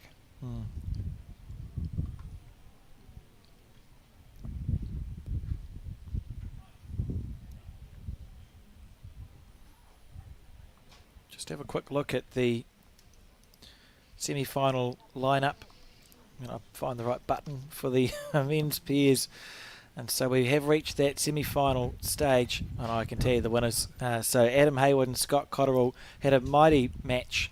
Oh, it is the semi-finals. Yeah. That's great. It's Yep. a perfect board. Yep. They're playing Craig DeFerrier and John Roberts, who, in somewhat of an upset win, I think, 21-14 over Sheldon Bagri-Howley and Aidan Zitterstein in the quarterfinal, John. And always up. They always had a sizable advantage, and that looks quite comfortable, but it wouldn't have been against two high-quality players, and Zitterstein and Bagri-Howley, of course. Hayward and Cotterill came through a mighty match against Taylor Horn and Jesse Russell. It went down to the last end, last bowl, that one. 17-16. Slightly more comfortable wins for that bottom half of the draw, with Shannon Robbie beating Carlson and Mark, and Lance and Jamie beating Seamus and Paul. But a good lineup there, and looking forward to that final as we return to the women's singles. You sometimes think too, when you looked at Curtin and Pryor there, what a battle they had yesterday in the match that we showed, and then they went straight on to that game against McGuigan. Oh, So really draining. Every bowl in those matches were tense and important, and you go home and have a sleep if you can, because adrenaline's right up there, isn't it? They finished quite late, and then they're straight into it this morning. no, it was a great point you brought up in your pre-match interview with Wendy and Debbie. It looks like a genteel game, which doesn't involve a lot of effort, but we've asked these players, they've just played 3 full days of bowls. Yesterday, some of them had to play 4 full rounds. You're getting off the green, on the green at 8 o'clock, off the green at 7, 7:30, 8 if you have a few epic games. And then you have to get up again this morning and do it all again. That's right, and what Wendy didn't mention, she said, and then we started again at 8:30, which sounds comfortable, except that depending where you're living here or staying in Auckland, you might have had to get up at 6. So you suddenly, it's a tiring day, not much chance to relax, and then you're up and at it again, and physically tired, but also it's mentally draining, and that probably was what was leading to me talking about the Curtin Pryor pathway to this situation, because we'd seen what they'd been through here yesterday, so all the others would have been doing something similar.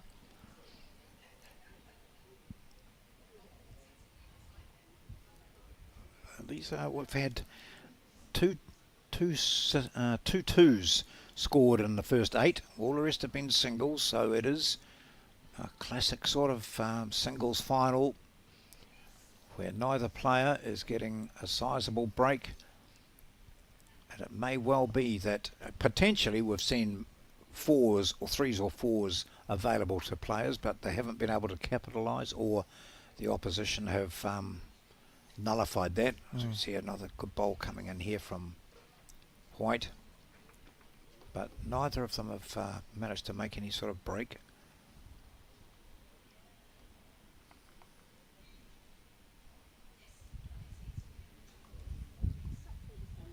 Now, And here's an opportunity. just as you say that, John, it's going to be double figures now for Debbie White. She's going to be 10-4 up in this match. 6 shots is a reasonable lead. I mean, the players have got their weight absolutely perfect. Look at that spread of bowls. But 2 shots, you're 10-4 up, you're 6 shots up. You can only score a maximum of 4 in an end of singles. Debbie will be thinking to herself, I'm getting the job done here. If the scoring rate stays similar, she's probably on track for a 21-12, 21-13 win. Although we know that if there's one thing we do know about bowls, it's what we don't. Yeah, true. Just saw Wendy taking a bit of time out, just wandering over to the ditch, turning away from the bowls itself, just reassessing.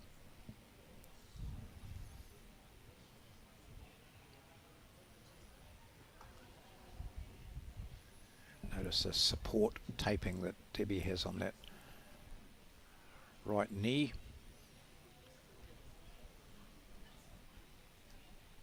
Really good.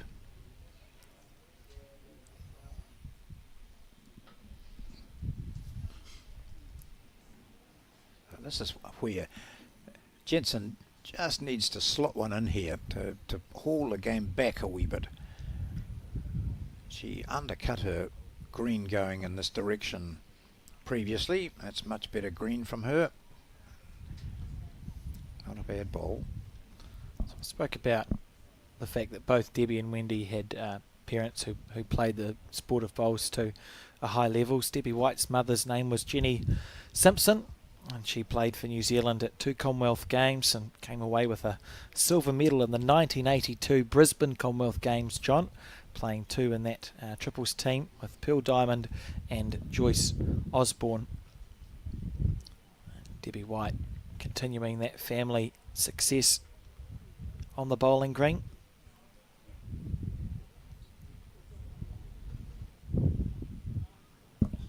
Wendy be looking to score. It's been 2 ends. Yep.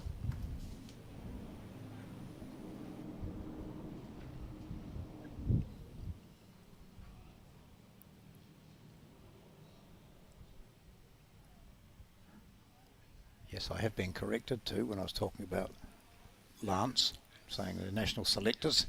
Someone's just come to me and said, I think you're getting Lance Pascoe and Lance Tasker mixed up. Oh, we just throw Yes. these. We just throw these things just to see in if there. anyone's watching. Apparently they are, and not on mute. Thank you. Funnily enough, I thought as soon as I started talking about it, I thought, oh, hang on, hold back here, mate. Wendy on the forehand. Should be pleased to score on this end. Trailing by 6 now.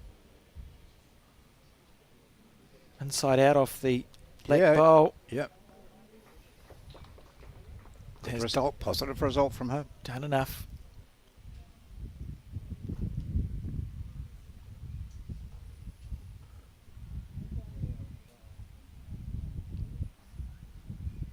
And they're both going to go and have a look at the head. No time limit from the quarterfinals onwards at the Bowls New Zealand Summerset Open National Championship. So when you get down to the pointy end, ordinarily quarterfinals, the sort of last day or the end of the day before, have this opportunity to just take your time, make sure that all the decision making is the correct stuff. So Debbie will just have a look at this head and make a decision. It's a long walk back, isn't it? It is a long walk back, absolutely.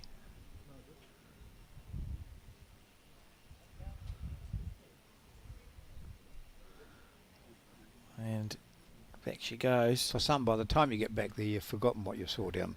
That's when you just walk Why back. did I go down there? You walk back up the other end again. It's like going into a room and saying, why did I don't know why I came here. So, but Debbie White certainly knows what she's wanting.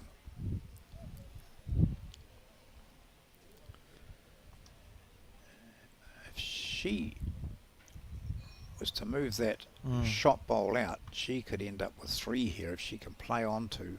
No, she's going to try and draw it round the Jensen bowl.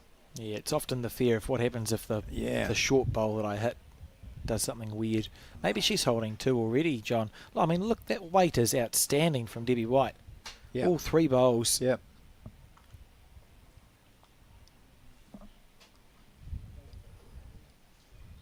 So yes, bowlsnewzealand.co.nz, that's where you can go to. If a quick result is to just go to click on Summerset Nationals, and you'll find all the background information to all the previous results throughout this competition. So 4-0 after 3 ends, and McElroy, Reid and Pascoe Hill 1-5 in favour of Pascoe and Hill. Here we go. She's going to make it a 2 here. Little feather off that bowl. Whoa, oh, not even. Oh. Well, I thought there was a little feather off either of the bowls, John, but she's found fresh air. Well, down at the other end, she would have hardly seen any gap there at all, so you should be surprised to see it whistle through. Margaret Eames is not giving anything away. She's holding the lollipops behind her back. Joseph Vanderpen in there. Oh, and there's that's Amy McElroy there on the to watch. Shannon flowing up, obviously. sunglasses on her head. Fantastic bowler in her own right. Played for New Zealand. Won a Commonwealth Games bronze medal in the 4s in 2014. I think. Does that sound like a Commonwealth Games here? It does, yep. Yeah, well, it must have been then. With Selena and Mandy and a Mandy, 4th yeah. person. Val Smith, I think, at 3, and Mandy was the skip. Selena and Amy off the front. You'll get a text soon. Oh, I think I'm right. And I'm pretty sure it was a last bowl Mandy Boyd played a mighty drive in the bronze medal playoff. Anyway,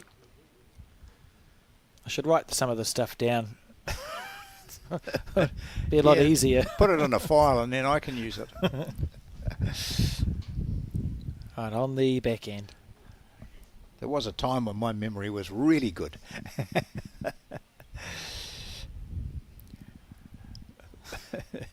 But now thinking, was it a Commonwealth Games year or not? Yes. Here we go.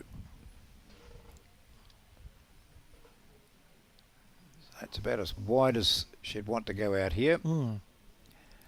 And it's nice. That's very well picked. Oh.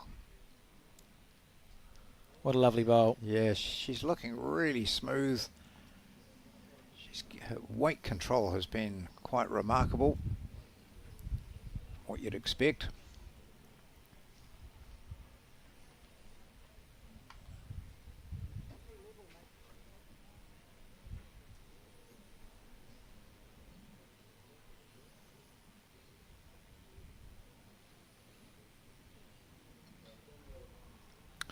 Does this make a switch happen? No, I think she'll stay there. Stay. Oh no, no, she's not.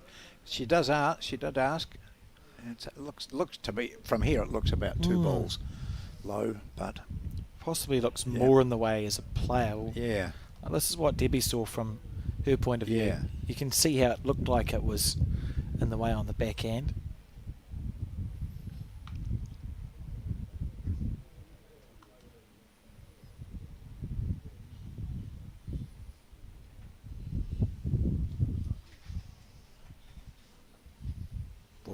Oh, yeah, that's interesting. Yeah, I thought she might have played the backhand onto her, using her own. So one avoids it for fear of knocking it in, the other avoids it for fear of knocking it in. Yeah. I don't know why. Isn't it? Yeah. The quirks of the game. So Debbie on the forehand again, holding one already.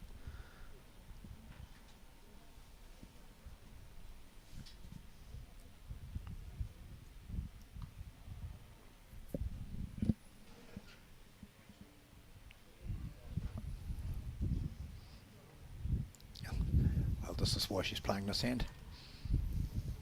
That's pretty good. Yep.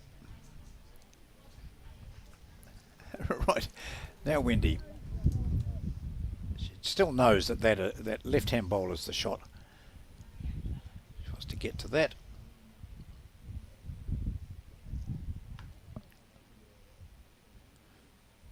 Giving it a wee nudge, but overcooking it this time. It's taken out the back bowl though of White's. Important.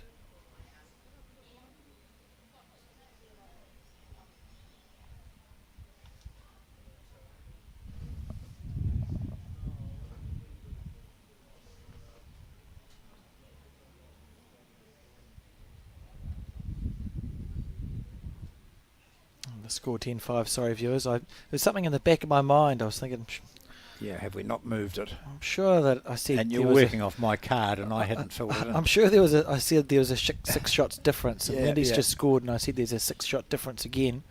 But that's okay. So to Debbie White on this end, and a gap beginning to open up now. And that was a solid couple too, and Wendy didn't really threaten. She needs to on this end, and she's sort of managed just the one bowl occasionally coming in this direction that has saved things.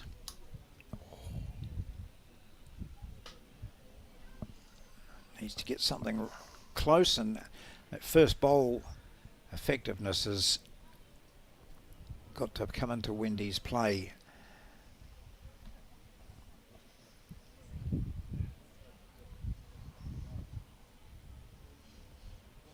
I think that has just been the slight difference, hasn't it? You know, we've seen Debbie hold a convincing shot from the start of the end quite a few times in the last 5 ends. I think it's been two twos and a 1 in the last 4 ends for Debbie White.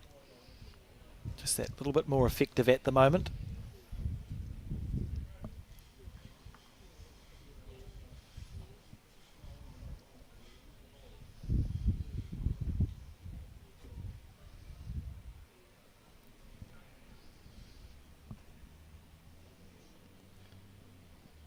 Finished up only half a metre from the ditch.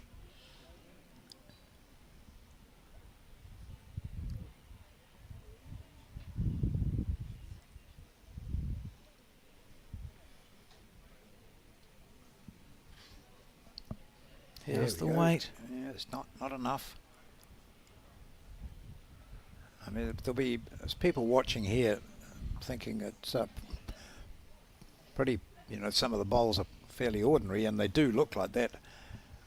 But even some of the top players from around this area have been talking about how difficult it can be. Not every bowl, but how difficult it can be playing particularly in this direction.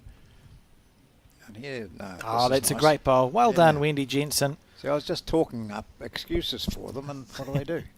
She'll be really pleased with that. It's about trying to find your forbs. You know, she's so capable, Wendy, and she's just had that 4 or 5 ends where Debbie's level has maintained, to be fair. I think Wendy has just fallen off that little bit, but it's a great bowl, a way of trying to kick yourself back into gear here. Look at this return, this reply from Debbie White. If it sits down, it might be the shot. Not going to.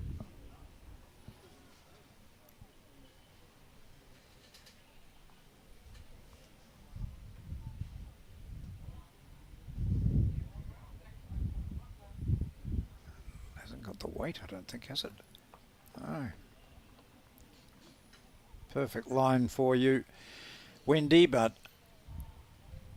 I could lie down and still not touch either the jack or the bowl. Mind you. I won't say it. She's going to attack here. Confident bowl from... Yeah, just keep the pressure on. Wow. She's close. Oh, what a mighty effort. I love that aggression, John. Yep. She knew she had second and third. She thought, right, I'll get rid of the shot bowl. Put the pressure right on. How many times do you find yourself at a national singles final in a career? Jensen to capitalise, or has she? She goes back and picks up the lifter. Heading into a good home here. Is it enough? No, probably not. So that's disappointing for Wendy Jensen. She gave herself had every opportunity to slot something in there. She manages just the one, but at least it's one. It's 12-6.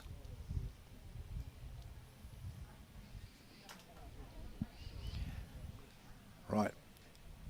Matt's come out just a shortish distance. She's going to play it right down to the 2 metre. And we'll see what hand she starts with. She has been playing that backhand quite well. There it is. No, she's going to play the forehand. So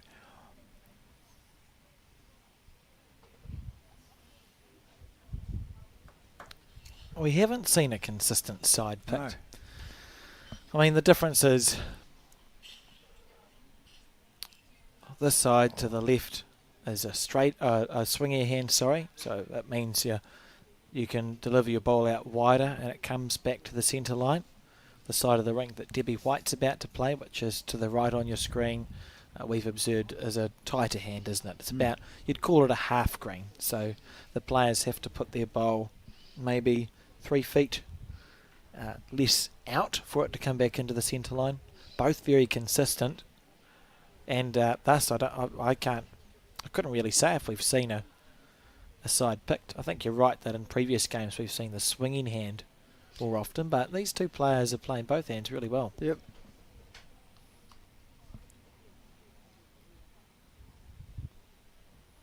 I'm not sure if Wendy's first ball went into the ditch. It would have been close to it.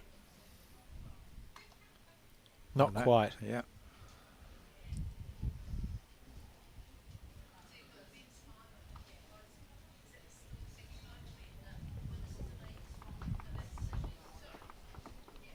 Good bowl, great bowl from Wendy Jensen.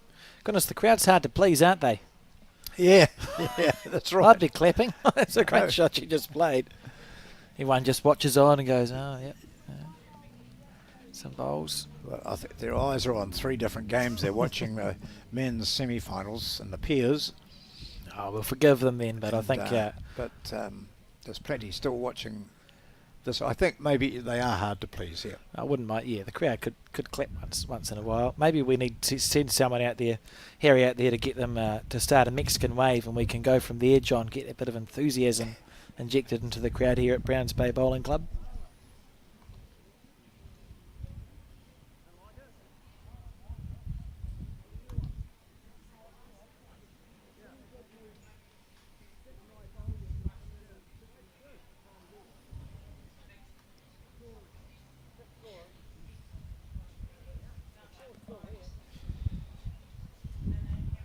Well, she'd like an inside edge on that bowl of Debbie's. Not quite.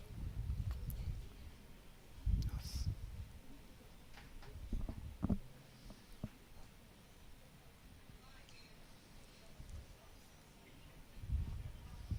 think you'd look good in those sunglasses. That's a good Thank you, design. John. Yeah.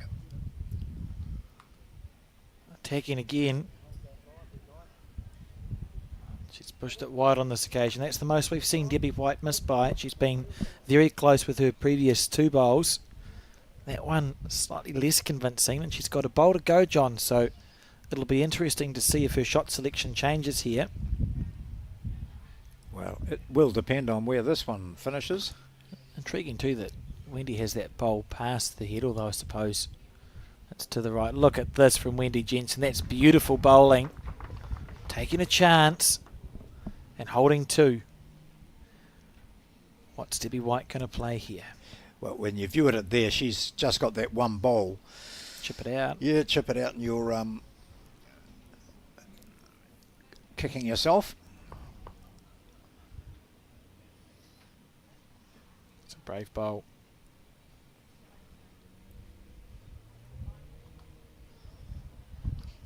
Good view here. Oh, it's her own, is it? Oh, a top shot. Almost worked. Almost the perfect shot. There was danger in that, of course, as you could see. That's such a brave bowl from Debbie White. Yeah, gosh. When you're accurate like that and the danger hasn't eventuated, it does give you a bit of confidence. So 1 there to Wendy Jensen, and we see a change in the mat length. Wendy pulling it up, probably 4 mats from the 2 metre mark. We'll see if she can deliver the jack in bounds. Look at this, John. She's thinking hold, and it did. Gee. And conversely, Wendy was saying Swung. stuck. Yeah. Very good. 12-7 in this first to 21. It's the women's singles championship final at the Summerset Nationals. We're at the Browns Bay Bowling Club in Auckland. Quite warm out there, even though people have jackets and hats on. It's warm when you're out of the breeze.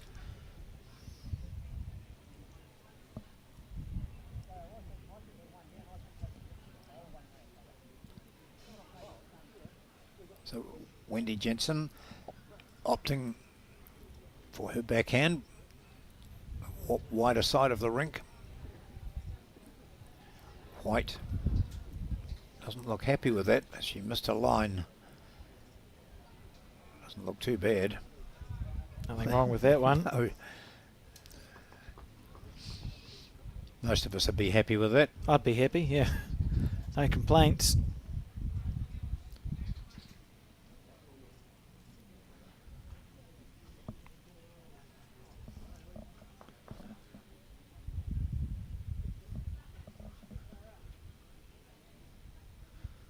I'm not sure how far this bowl's going to come back, John.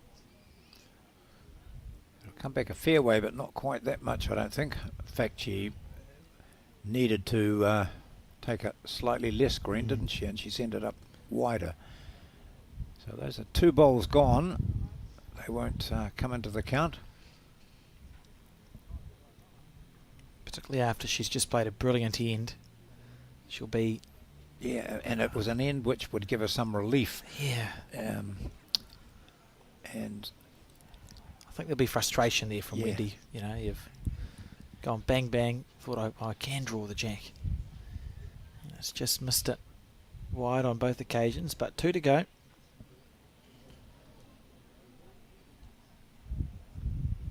Needs it to turn. Better line. Needs to come in underneath her own. Which is going to do. Yeah, that's it. Very nicely played, and it's Falls set in. down. Beautiful Yeah. bowl. That's why they give you 4 of them.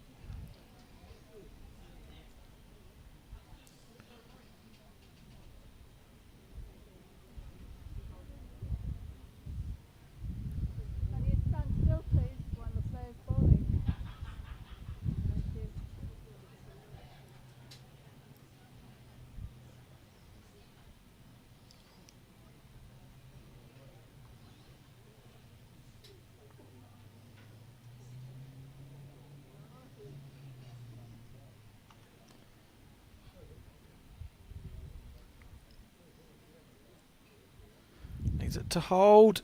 Oh, interesting. And she's Right. lost the bowl too. Yeah. You can see from the players here what she was looking for. Nope. Second go. Wendy was just about to let go of that bowl.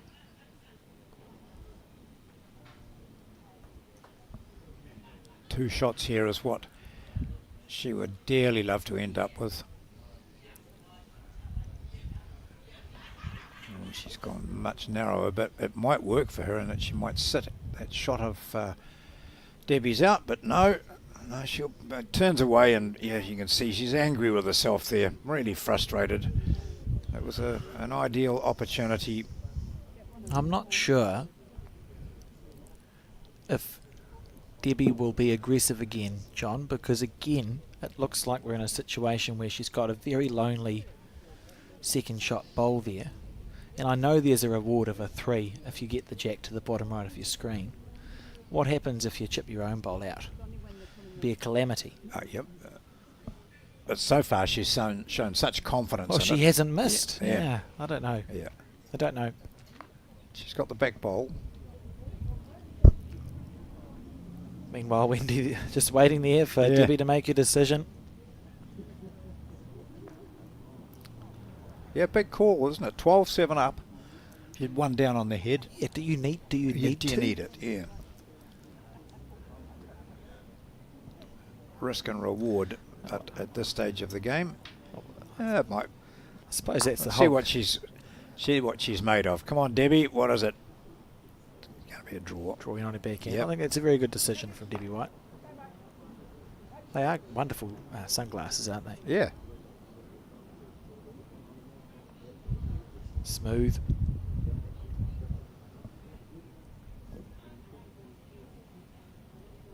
Oh.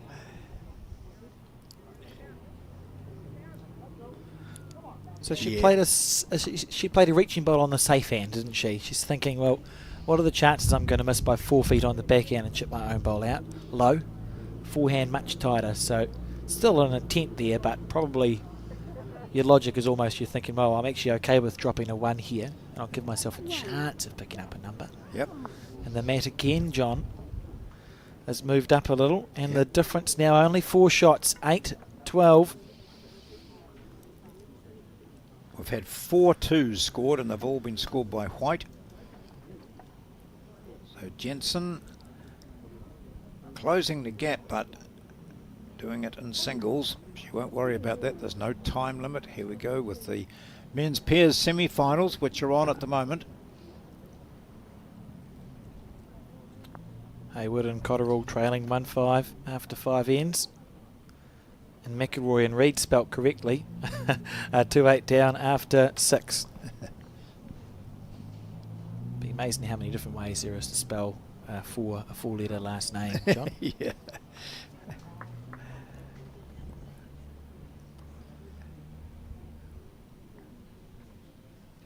Yes, one of my phone contacts, I've got an Alex Reid, who is you, R-E-E-D, and I've got another Alex Reid, R-E-I-D.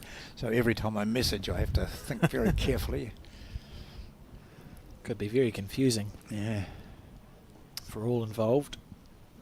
So here's Debbie with that right foot right on the top left edge of the mat when she delivers, coming out on this hand.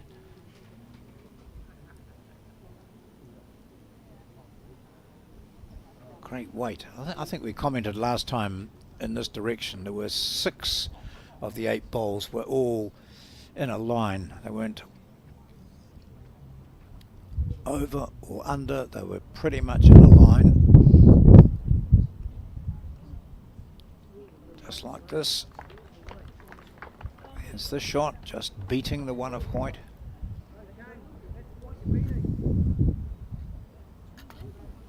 Really good sizable crowd here watching out on this main green. And just as many inside as well, John, Oh, because it's a very a comfortable place to watch bowls from. Yeah, it's a really good clubhouse and facility here. Like so many clubs these days, reliant on, or semi-reliant on, hiring the facility out for bowls or events. And this Browns Bay one is a really big part of the community here.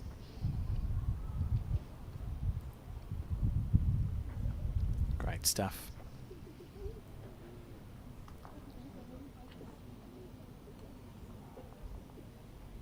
I was remembering the other day, finals day we had it, and I'll just see who's got the shot here. I would say it's one to Wendy Jensen. That's what Debbie White was asking. Yep. Might be a measure for 2. That's a shot. Yeah, 1.5. Yeah. I was in the supermarket, John, and I saw a watermelon. And we'll wait. I'll wait. Actually, Where's remind this me. going? Remind me after the end is finished, because it's quite an important 3rd and 4th bowl. Did you hear the one about the watermelon?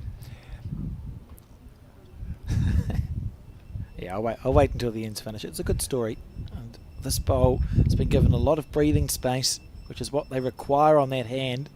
Look at it coming all the way back to that centre line, and sit.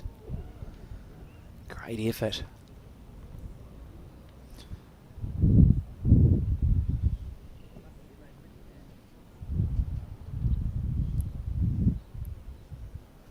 It's interesting, isn't it? You can be the best of mates and then you front up playing against each other in a bowls competition or any sport. and all that camaraderie, friendliness, and that disappears. It's I mean, quite different. still remains friendly, but you're determined to win. 50 years later, when you say, "Remember, I beat you," and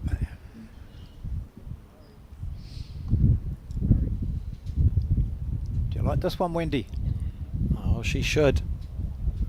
She should. That's a great bowl. It's taken out the measure for second, so it's going to be a measure for third.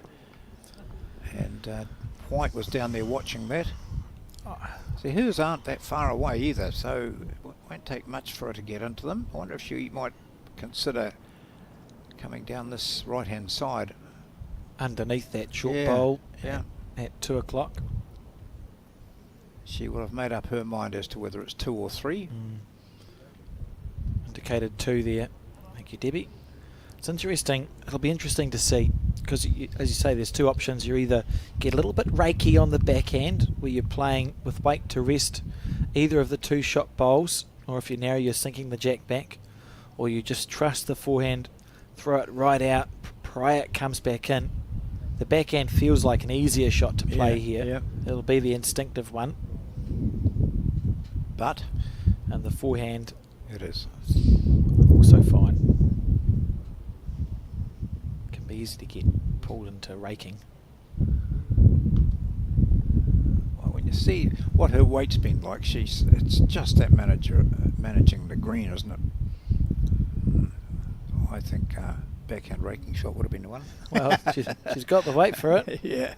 Beautiful line. It is, you balance it up and go, well, what's the risk and reward here? Ever since Wendy's put the mat right there, John, she's been scoring. How many ends in a row is that now? 4? Must be 4. Yeah. 2. 10, 12 in the race to 21. Change of headspace, isn't it? Jensen, who was looking, and rightfully I suppose, a bit deflated when it was 10-4, has now over the last 6 ends won 5 of them and picked up her first multiple. So Yeah, well, when it was 10-4, yeah.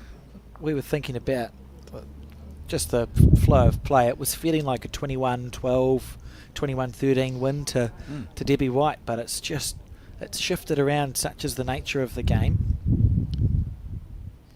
But Of course, it could still end up that score, but I know what you mean. It's a feeling you get where one player's starting to get a slight ascendancy, the other playing several loose bowls and relying on one bowl to save them all often. Oh, that's not the sort of pressure you wanted to put on after you just picked up a 2. You've won the last 4 ends in a row. You've won 5 of the last 6. So, John, I was in the supermarket. Oh. And I saw a watermelon, and I saw something, it was like $6. I was like, okay. And I bought the watermelon, but I'd misread it, and clearly it was $6 a kilo or something ridiculous. So it cost quite a lot of money, the watermelon. But my point is, I didn't need a whole watermelon. I was buying it just for like the group at Summerset Nationals we had in Canterbury. And what we ended up doing, because it was a stinking hot day at Burnside in the finals day, I put it in the fridge and I cut it into little cubes, and we walked it around the crowd and offered out slices of very expensive watermelon. And it was a lesson for me to read the signs properly, but ultimately a good outcome for all involved. Back to the bowls. Good line. It's just shifted since the mat's been moved. Yeah. It's that little bit of touch.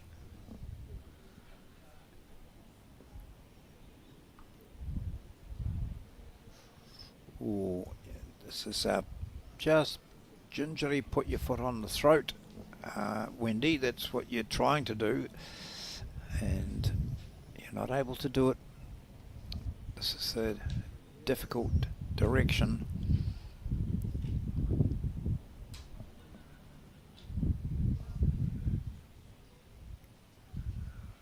Doesn't want to go too wide.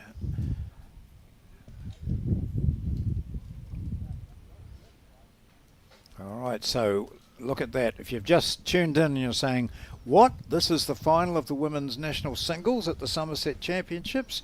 Is this as good as they can do? I could do better. Well, this definitely is the loosest head we've seen. But a lot of it, or some of it at least, is to do with that wind bouncing off the building. But now she has nailed it. So her line, Wendy Jensen, has gone from being the one who has been struggling a bit with line to getting it absolutely right. So she's clawing her way back into this. This is going to be a tense finish. First to 21.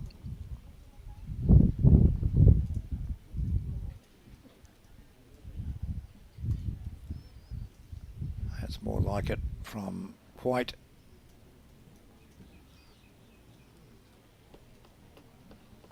Wendy Jensen walks with the mat under her arm. She'll place it somewhere just north of that black bowl, I think.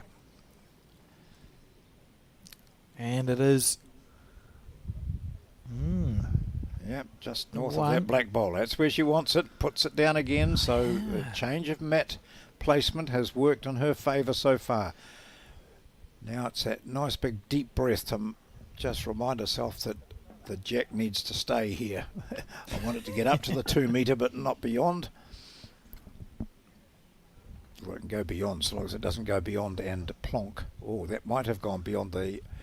Oh, here we go. Plonk. Yep, there. Well, that advantage that Wendy Jensen had created may well have disappeared for her, temporarily at least. In the meantime, her opponent, Debbie, had wandered over the back just to have a slug of something. Oh no, something to eat. Gee, now, will the mat go right back? Yep.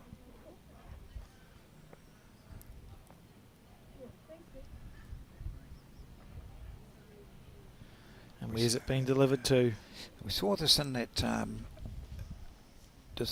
disability open singles match too, where players scoring on an end and getting into a fight back situation suddenly threw the jack out of bounds, lost the advantage.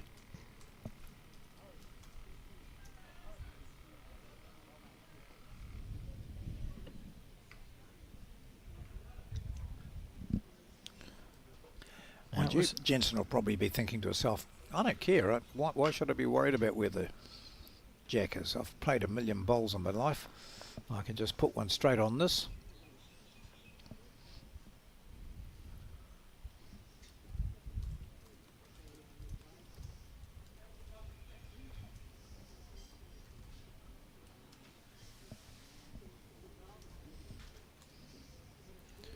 And that is how you have to talk. That's the self-talk, and we in coaching talk about that a lot and trying to make things, the positive self-talk is very important. So literally what you said there, John, is what we try and have the athletes be thinking. You go, I've done this a million times. I know how to take line. I know how to find my weight.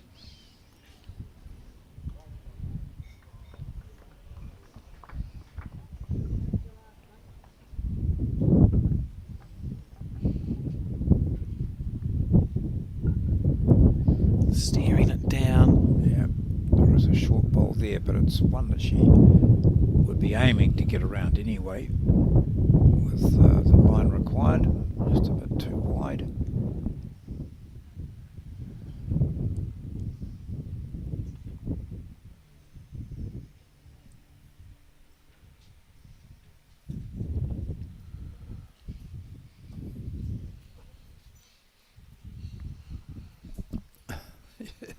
Frustration evident.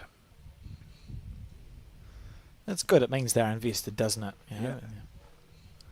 And it also shows the tension that's out there. Gosh, national champion is what's at stake here.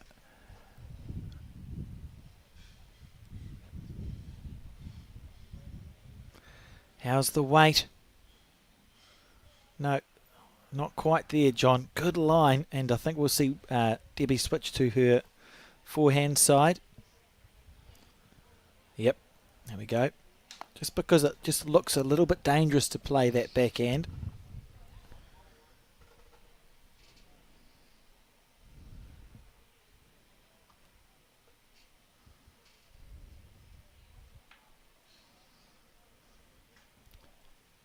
Oh, here we go for number 2. Yeah, top bowl. Beautiful bowl.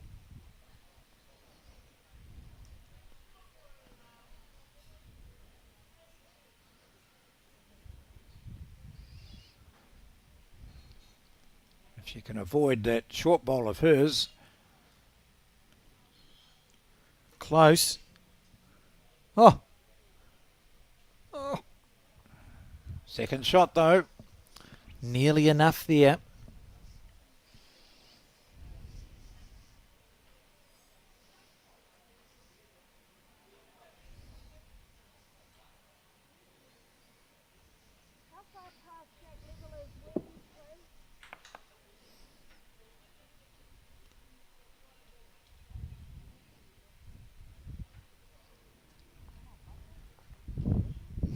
Will I go forehand or backhand?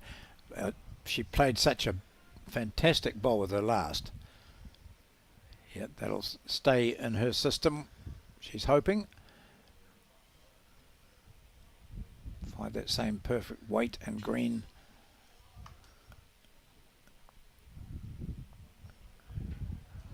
No. Not quite. So, 1. As Debbie makes her walk down. That wouldn't be rain. Find it a bit dramatic. And Wendy with the lifter upper, but Debbie on 13 shots. 13-11 she leads in the singles final. So she was sort of in danger of going 6 ends in a row without scoring. So the scoring has been, it was 1-1. It was 3-1 to Debbie. It was 4-2, 5-3, 7-3, 7-4, 10-4, 12-5, all to White. And that's where her scoring stopped, and it went from 12-5 to 12-11, and now 13-11.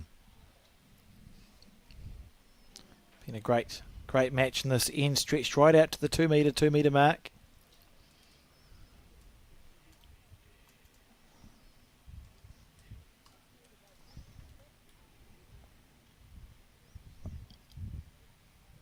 Beautiful bowl. That's great stuff there from Debbie White.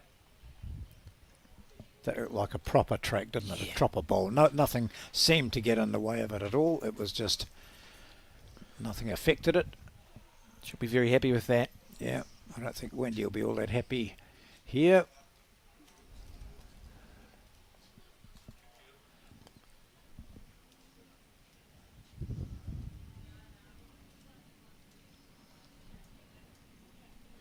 So the question is, can you repeat the dose? It's always a nice... Oh, well, maybe not. It looks really straightforward, doesn't it? Just nice, reasonable green down here, and the weight down to the 2 metre. Oh, she's done it again. What's wrong with it? Yeah. What's wrong with that bowl? That's fantastic. Yeah.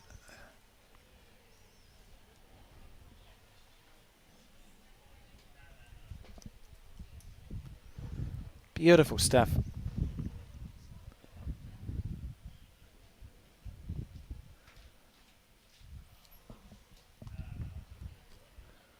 Oh, wanting it to hold up on the swinging hand, John.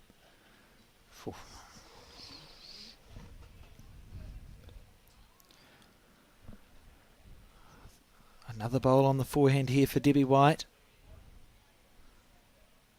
Again, you're just going, how did it feel? Yes, let it go before. What do they call it? Muscle memory. Yeah, you just got to trust it. Let no doubt enter.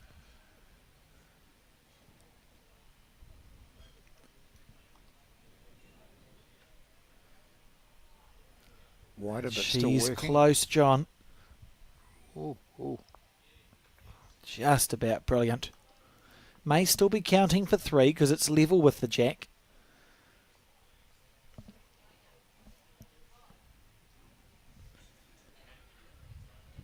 I think Wendy likes this one.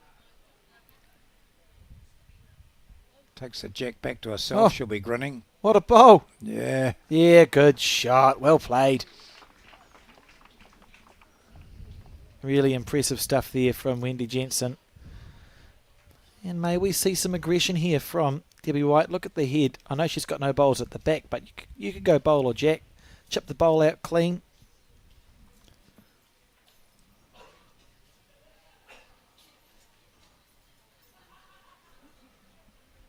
That's what she's trying to do here. She's got it. Clean as a whistle, and the jack is killed. Oh, you've been waiting to do that. Is that not the best thing you've ever seen on a television screen? A great bowl from Debbie White. A bit unlucky. Got the kill. So in this situation, if either of the players want to take the bowls back to the end that they've played it from, you may do so, John. And that's what they're going to do. Comfortable with a 2 to 2 or 2 metre to 2 metre length here.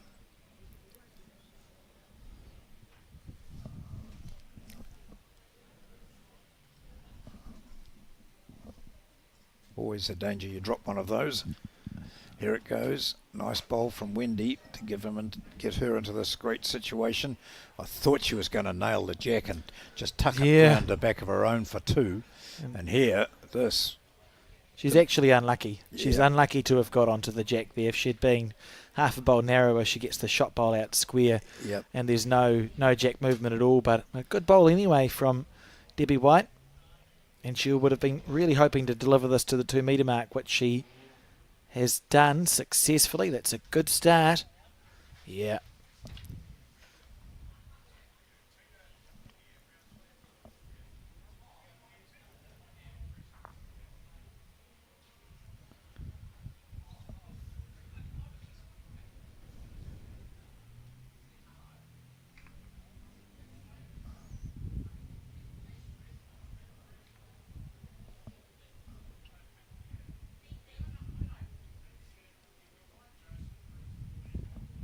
Just it's resuming what we've seen previously on this end. Close. Not quite as good, No. but nearly.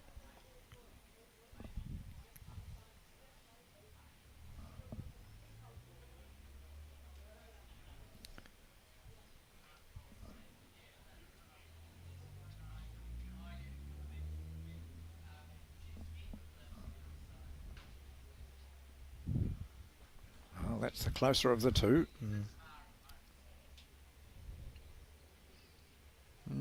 She'll stay there. So the bowl's not low enough that you can't draw underneath it. If that makes sense.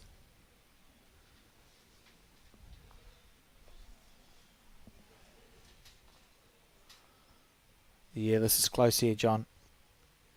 That's outstanding. What a shot from Debbie White. Brilliant.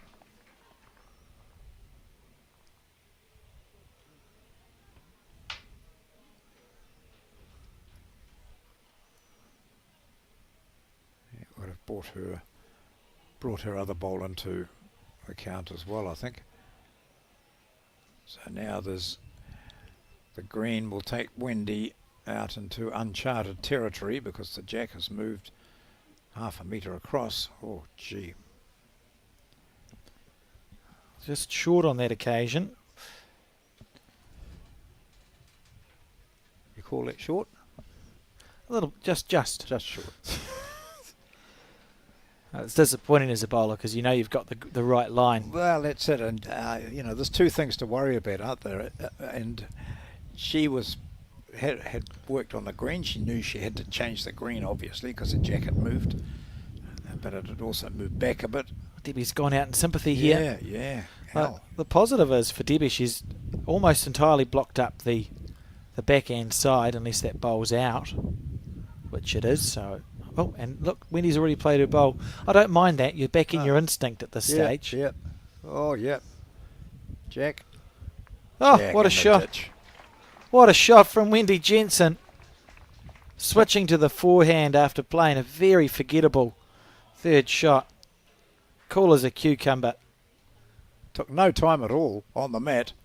I don't know that Debbie White's bowl must have finished, but she was up there immediately. That's great. I think it's probably a way of, if we talk about the nerves and bowls, as you said, both of these players have literally probably played a million bowls. Yeah. I think Wendy was like, right, I'll go instinctive. I know I need to do something on the forehand. We'll just let the muscle memory take care of itself and aggression here. Oh, no, she just looked like it is. Yeah, even though that's a toucher, if she hits it, she can. Well, was that a toucher of? No, that's not her bowl. I'm not sure there. Just drifted out wide there, I think, that bowl. Yeah. So Wendy Jensen with a chance to level it all at 13 apiece. Waits there in the bowls, picker-upper.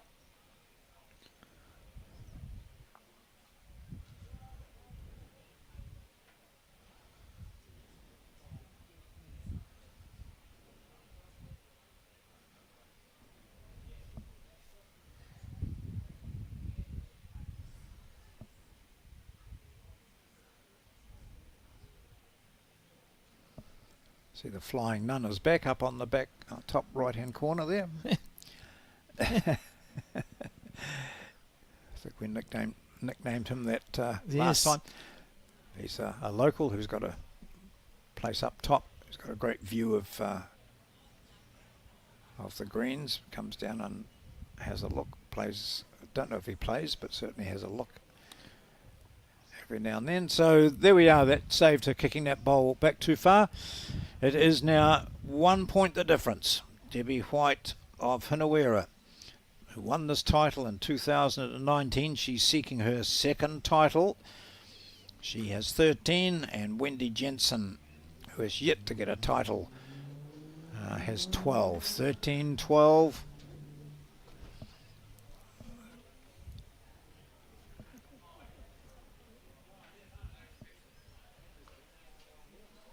Great game.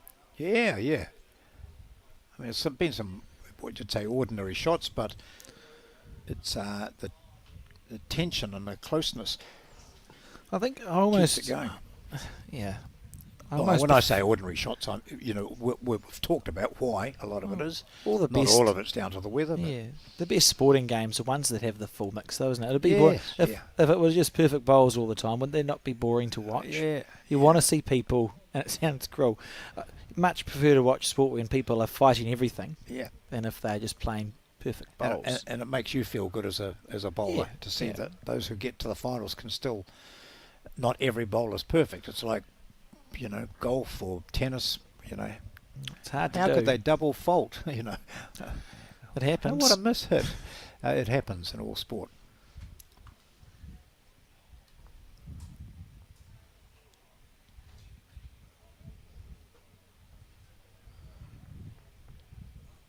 Really good start. So, McIlroy and Reid, Pascoe and Hill. Those two semi-finals are pretty close.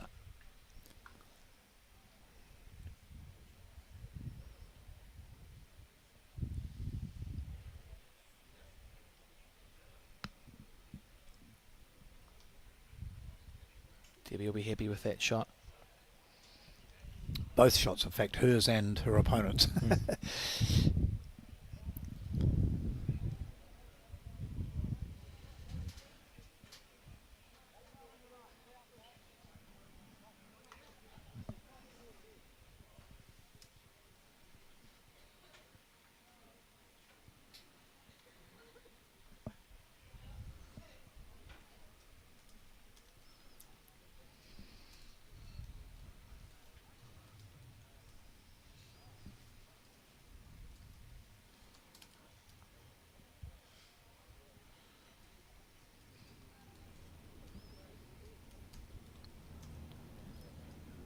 She fancies this line.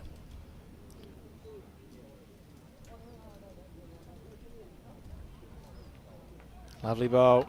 Yeah.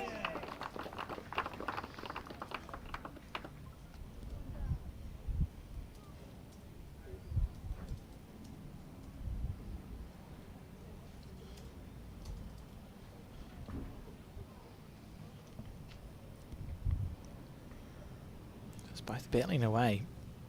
So Debbie staying on the back end, sorry. Well, yeah, you know, I think this is turning out to be a fantastic end where Debbie's nailed it, slightly wide, but nailed it, and now she has to just bring the line in a wee bit and either sit the shot bowl or take the jack or find the hole. Oh, Gee. I mean, where was the gap? How often do we ask ourselves that question in a game of bowls?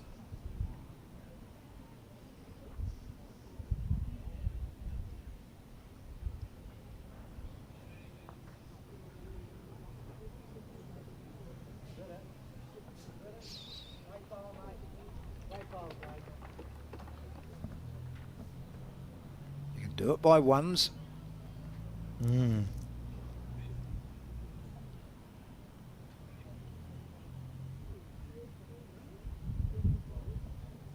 She went down last time and followed her bowl. She did a little jump at the end because she knew it was right in the zone. Around everything. Yeah. And sit. Oh, just about in for two. Not quite. Made it safer though, because if Debbie was to slice the jack to the right, Wendy's got one sitting there now.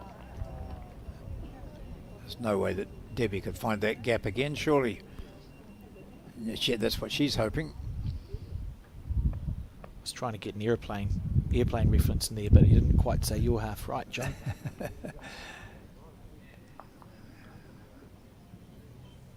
Here we go. Final bowl of this end. They've played 20 ends. Mighty battle. Underneath it she comes. Underneath it and onto her own. Oh yeah, she's taken it back, and that's a perfect bowl. Really spectacular stuff there from Debbie White. I didn't say anything because I thought it was going to be unlucky and slice the jack to the right, but as you say, perfectly played. As the crowd watches on, no one clapped the bowls. So two there. Well, your ears, they're all blokes. Don't clap. 15-12. Beautiful day here at the Browns Bay Bowling Club for our first of two finals days. So if you can't make it today, and there's still time because there'll be bowls here until about 5:30, but if you can't make it today, the last finals day is on the 9th of January, where we will see the open disability pairs, the women's pairs and the men's singles final, and that's sure to be another fantastic day of top quality bowls. And then we all get to sleep for 3 days after that, John.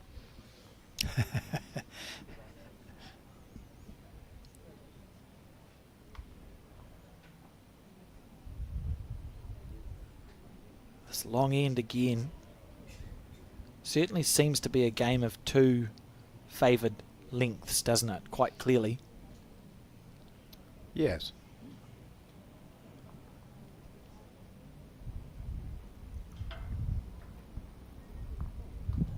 Yep. Needs to be out wide, that hand.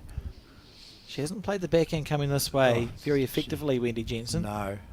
It's been brilliant on the forehand. We saw her the last time coming this way, played the forehand, trailed the jack back, but has just been struggling on that backhand side. And I think White will have been disappointed with that first of hers here, because she's played this line, this hand really well most of the time, particularly when it's been full length. But she was way wide with her first, and now she's way short.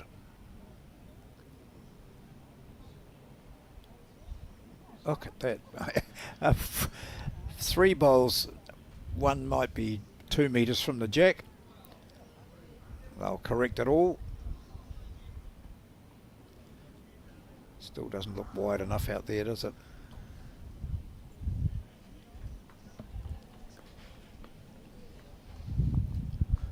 Might be the shot. Oh, she's made it. Will be the shot. She's made it for one. Gosh.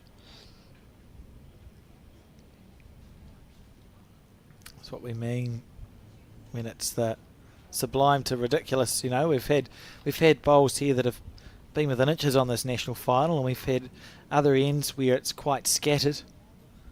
And then we go back to this. Yeah. Which is a very good bowl from Debbie. Gives her one.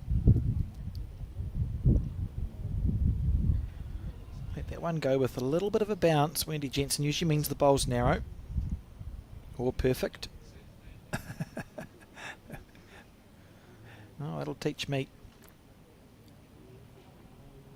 Well played. Good bowl. Lovely shot. Can never really look. Give like it the missing. bounce, Wendy. Yeah, it's a solution.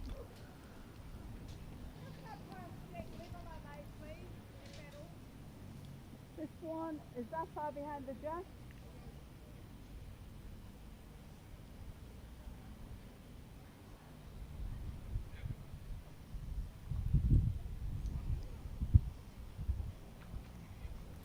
She played some stunning bowls, and what I saw of her playing against Galen, to just keep her out of it. Well, that's, I don't know what. Well, what's happened? It's bowls, isn't it? You know the line is just around your own short bowl, and you're thinking, why did I put that one there? But it was a good line for her to take. It's just. I think it's Gerard Slattery in the background, played for the Hinuera Heat, which is the shirt he's wearing, come down to support Debbie. She'll have a lot of support from her home club in Hinuera, one of the great clubs in the, well, New Zealand really. They've got 40 by 40 metre green. Yep. Home to the Settles, Bruce Milne, etc. Some of the mighty names in the Waikato region. And a very strong club for a very long time, and always have great support for their players, I'm sure that. Oh yes, they were a very noisy bunch of supporters. It's the great. previous events, the Hinuera Heat. Here we go for two. Well played, and we're back to nearly level pegging here. 14-15 is the score in this national singles final. It's a race to 21 shots as the crowd watches on, enthralled by the bowls here at the Browns Bay Bowling Club.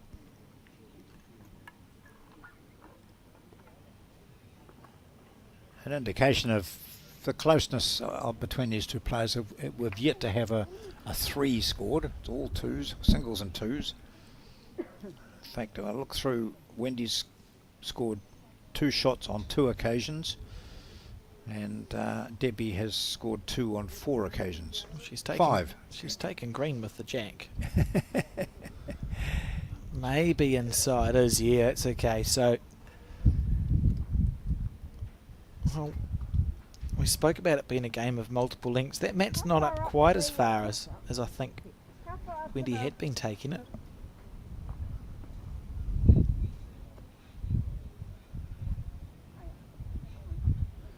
Debbie just checking to make sure it is up.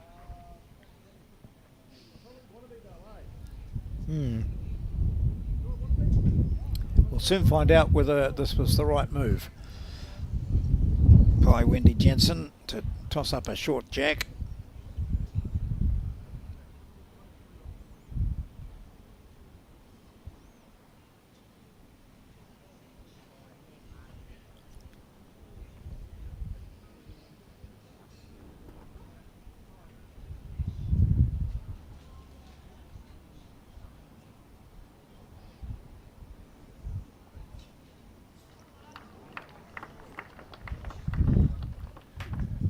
What's the response like from Debbie? How's the weight? Not quite to be, John. No. I think Jensen will be breathing a sigh of relief there, because her first was pretty ordinary considering she'd put the jack there.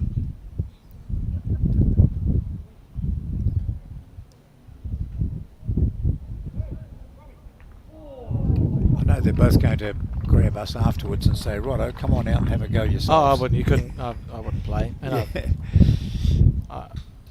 I think we've been fair in that there's been moments of genius and moments of bowls that they'd want to have been closer, but that's why we play this game, and they deserve to be in this final. Both of these players.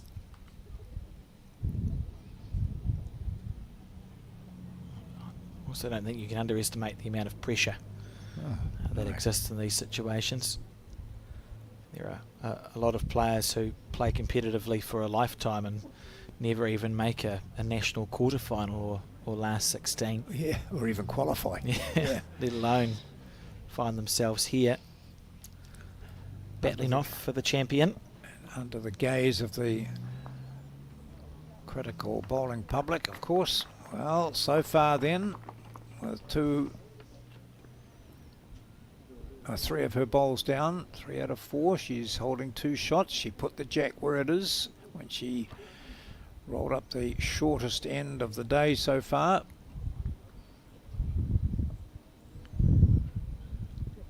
That's the right green, John. Is it the right weight? Nearly.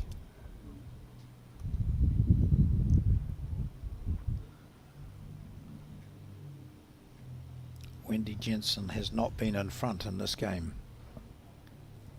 She's threatening to do that now, to get in front. Oh, gosh. I blame you. Yeah. It's a hard shot to play, these ones. We see Wendy's holding 2. As it's easy to accidentally overcorrect and take too much weight off with your last bowl. Well, I think... She's looking aggressive, is she? Yeah, well, I think she's every right to. When you have a look at the situation, and she's got 2 bowls over the back, she's not going to go full at it. Just to push the shot. Well, she doesn't look happy with it, though. Just going to say push the shot out. You see those couple of black balls back here. Oh, she's going to do it. She's going to just draw it dead. Oh, what an outstanding shot that was from Debbie White. And I see the crowd applauding at long last, and rightly so. That is a beautiful bowl. So hard to play, John. Yeah.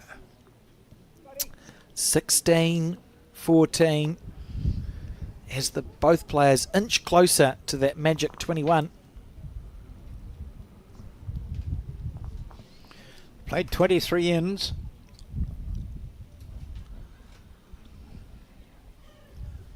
Look at this. Absolute perfection from Debbie White. Under all sorts of pressure. Had been heavy, had been short. And then perfect with the last 4th and final bowl. Just looking out through our commentary door, I see there's about 50 people at tables there watching. The bowls is behind them through the glass windows, and they're watching it on TV. Obviously a better place to watch the bowls. I think it's a habit you get into, isn't it? You always think, oh, I'll see it better on TV. I quite like the, there's a slight delay, obviously from it being live to on our YouTube channel or Sky Sport. And times in the past when I've been trying to watch bowls and there's been someone with the TV going, if you miss it live, so someone's played a good bowl and you haven't quite seen it, go, right, where's the nearest television? I'll watch that, and you get like an automatic replay, John.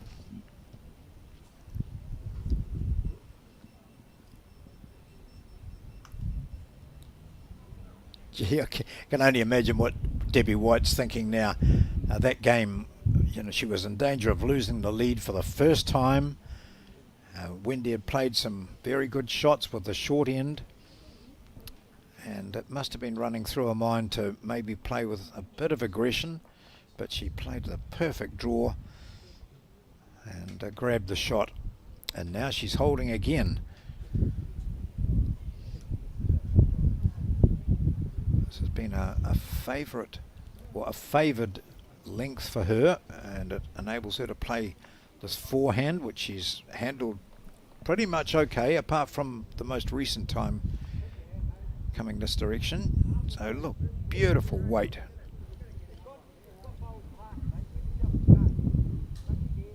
Been very impressed with the bowls of both of these players, John. I think the experience has come through, really. Yeah. We've seen that the important bowls the timing has been perfect. Debbie White's bowl just then was perfect timing. 7 or 8 ends ago when Debbie held a number coming this way and Wendy trailed it back. Perfect timing. You know, these players find a way.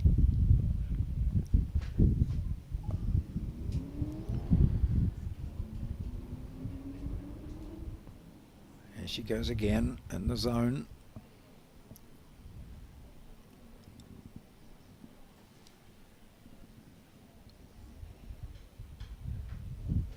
So holding 2. Nice position bowl at the back.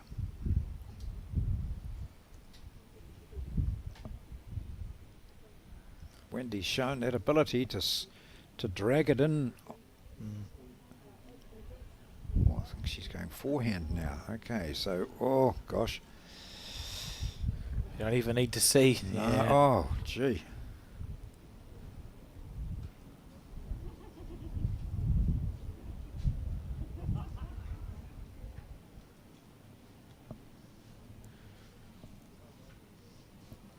Should be thinking, my last bowl. How important is Wendy Jensen's last bowl here? I think you might add the word again, because it has been more than once in this game that Wendy Jensen's had to pull out a top draw bowl with her last.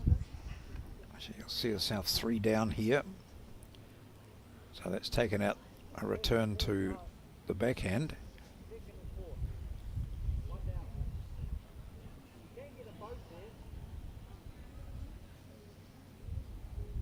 Well, if she's up, she might just chop things down.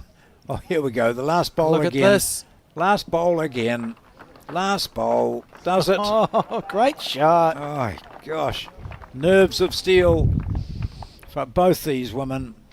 The previous end, it was White drawing a beautiful touch-up, almost touch-up for the shot. And here we have Jensen, 3 down.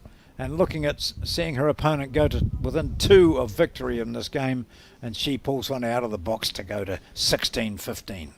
Absolutely magnificent shot from Wendy Jensen. Under all sorts of pressure in there. The mat goes to her favoured position. And we won't talk about where the jet goes until it's landed. No, we'll wait and see. She played a short end this way last time, but this is going to be down closer to the 2 metre mark.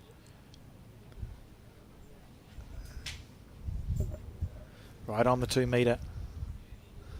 Look at that, the crowd watching on.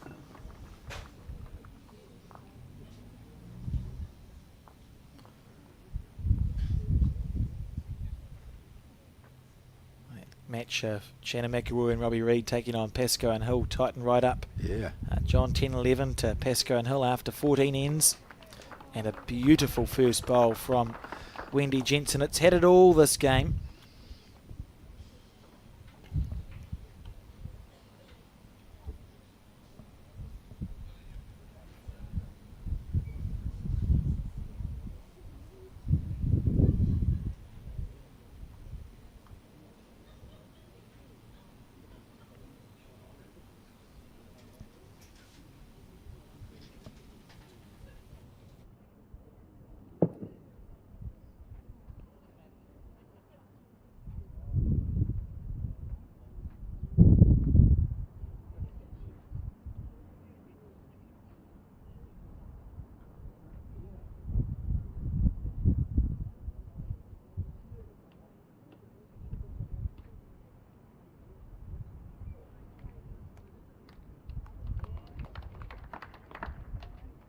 Lovely bowling from Wendy Jensen. I couldn't pick a winner for you, John. No. It's been evenly matched. It's going to be, I think, a shame that one of these players has to lose, such as the nature of sport, because they've both put in such a gritty performance here.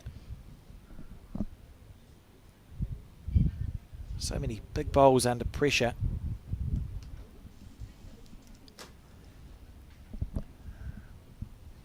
Just had someone ask what model bowl Debbie White's playing with, and for one of the few times I haven't sort of checked on that as I've gone out there. Wendy plays with aerodynamics. Yes. Debbie plays with a black bowl. Yeah. I would say Henslide XG with no grips. Yep, looks like it, doesn't it? They're nicely turned up there for us to have a close look at if we wanted. There we go. Now Hold hold it your steady, hand. Hold Debbie. your hand there. Thank you. Yeah, it's a Dreamline XG. No, non-gripped black bowl with a white marking. I could go on, but that's all I know. Yep. There you go, Harry. Hope that answers your question. Oh, Second Needs- shot, though. yeah, good bowl. Well done.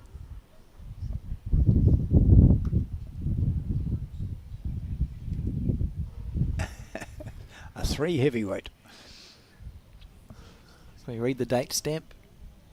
Not quite. 06. There you go. No, that can't be right. No, 30. We've overdone it. Okay, let's cut away from that one. Right, so Wendy Jensen holding the shot directly in front of the jack. We'll be careful not to make the target something that'll make Debbie's job easier here. So just a nice second shot on the backhand side.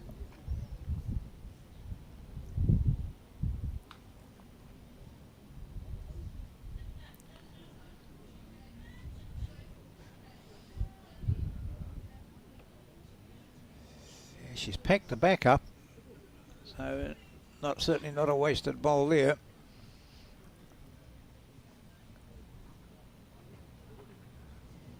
White is measuring as to who's got second shot.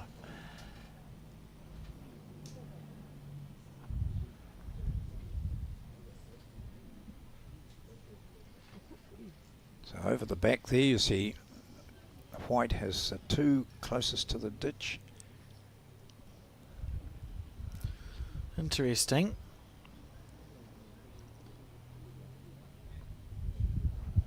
$16, 15. If nothing changes, it's 16 all.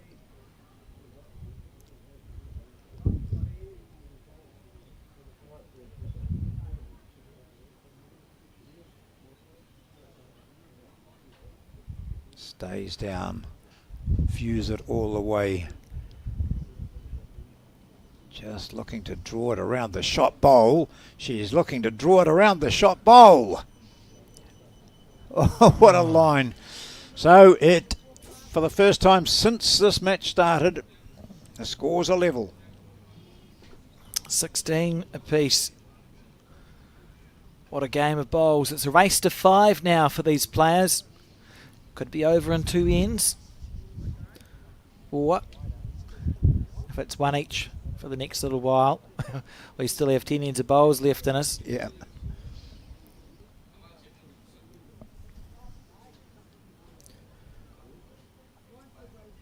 Just a great game all round.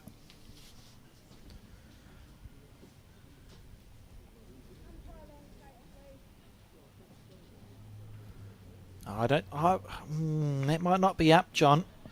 The mat's up that far there, so you'd say, I don't know how far you'd say. I'm not good with distances, but that's how far up it is on that end. And then you take it, or for viewers, from the front tee that you see at the front of your screen, the distance between that and the jack has to be more than the distance between the tee at the bottom of your screen now and the mat. And that's how we know it's up. To which the answer is no.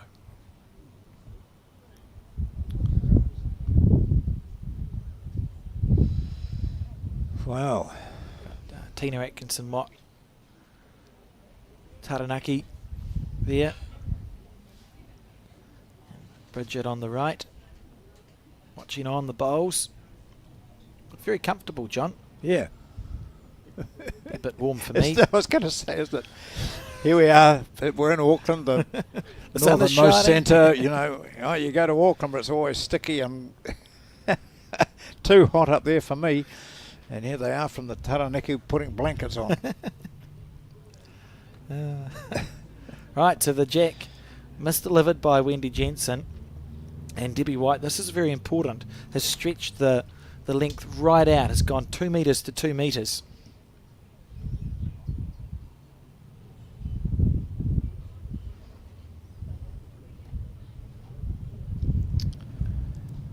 Wendy has played a couple of quite ordinary bowls coming in this direction when the jack's been, when the end's been quite long.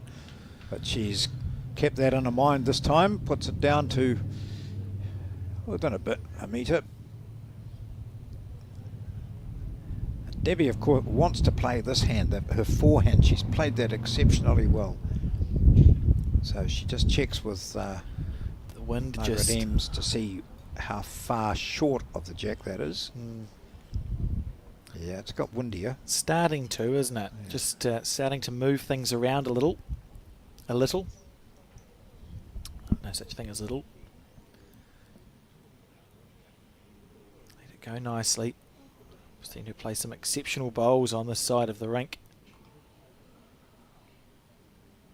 Now you're thinking as a bowler, don't hit the bowl. Don't hit the bowl. Hit the jack instead. Well played. Classy stuff. Yeah. The amount of that turns, Debbie could actually draw around that short bowl and essentially get to the tee.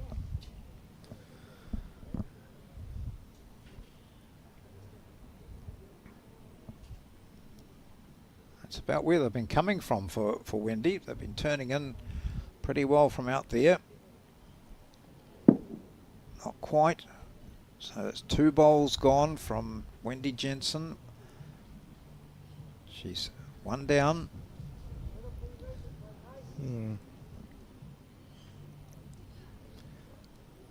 It's nervous watching, John. Oh yeah, yes. It's really it's riveting stuff.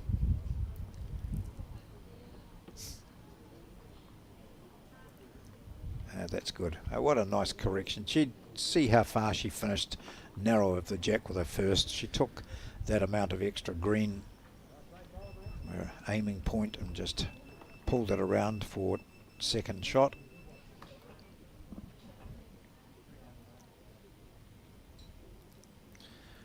It's all about weight here. Is it too big to say this is a huge end in the context of the game? No, I don't think so. Cool. This is a huge end in the context of the game, John. Yeah. Chances of sitting with a 3, maybe it could even be a 4 to Debbie White. Wendy's going to have 1 bowl to salvage.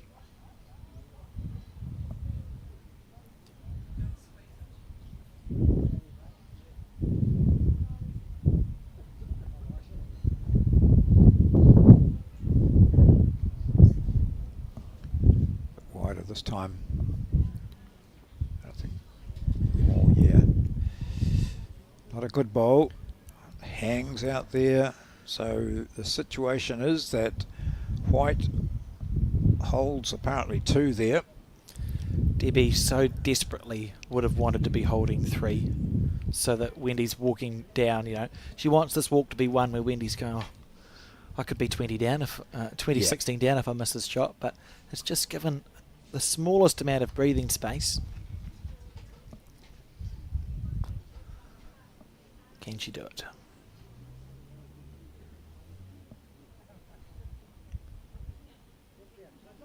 She'll tell us. It's a bit of green, I think, isn't it? But it's not going to come underneath. It's a weight again. She's in the ditch again. So here we go. It's the first time we've seen it, John.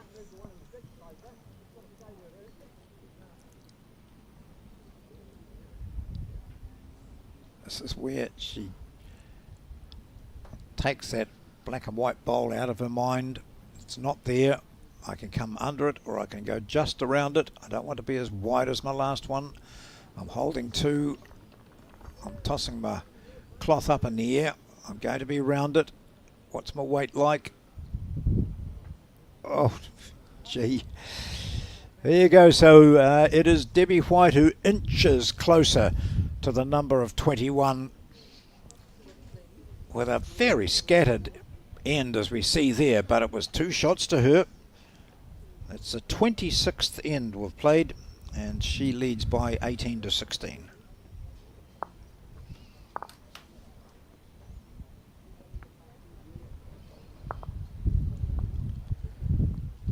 The tension is unbelievable. Yep. We're sitting a bit removed from the action, and I'd be happy for either player to win this match. They're both great bowlers, and I'm feeling stressed out. I cannot imagine how the players are feeling, or their friends and family and clubmates watching on. Oh, It's been important. Jack right to the lip of the ditch. So we've got a maximum length end here.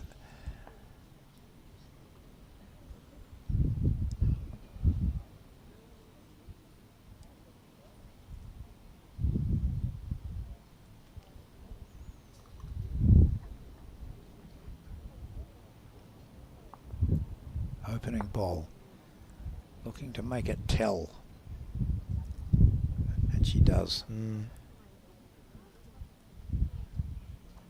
No. Well, she's got the shot. Jensen immediately, instinctively, bangs one away on the forehand. Yeah. And grabs the shot there. So that's nice weight from her. That's a very good bowl. I've been so impressed with both of these players' bottle. You know, probably the only chink we've seen might have been that last time where Wendy Jensen overplayed her last bowl, but I've lost count of the number of times both players have just been in these situations and you're thinking, well, going to have to do well to get out of this one. Yeah. And then they just, they do.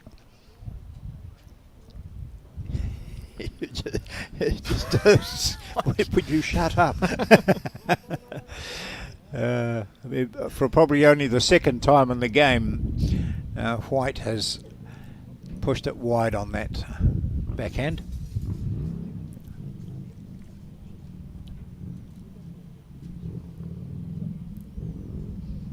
Good weight.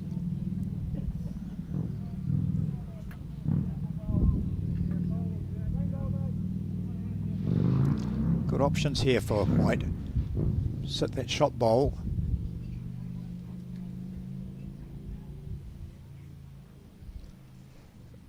It's not going to hang out wide this time. Keep off her own. Oh gosh. Okay, so that's 3 bowls that are all in a line from Debbie White, a metre short of the jack. She could be 2 down. Just when it felt like she had this smallest amount of momentum, we saw Wendy play a poor bowl. We find ourselves at an end where I think Wendy may be holding 3 here. Huge pressure now on Debbie White's shoulders. 3 bowls, as you say, exactly the same. And now she got tied up on one of her bowls previously. But again, we've seen so often that she's just parked the bowl up with the last one under pressure. She's managed to pull one out of the box now. If her weight's all right, she should be into a good home here. Or is she going to get tied up again? Well played. Yeah, but that might give her the shot, or at least she's cut one out anyway. That's a very classy bowl. Yeah. A very classy bowl from Debbie White. Stayed calm. Didn't overplay the shot and gave herself lots of chances reaching on that backhand. No, still room for Wendy. You know, you'd expect her. I'll be surprised if we're not 18 apiece in about 22 seconds. No, 30 seconds. Yeah. For the first time, she takes a while. Right. Here I was thinking I was overestimating. Goes back, retrieves her lifter. I don't think it's going to be 18 apiece. Sorry, team. Well, it will be that shot to Wendy Jensen. 17-18, the mat. It actually feels like it's been inching closer and closer. She's putting the mat further and further up as this game goes on, is Wendy Jensen. See if she can deliver this one legally. Look, taking her time.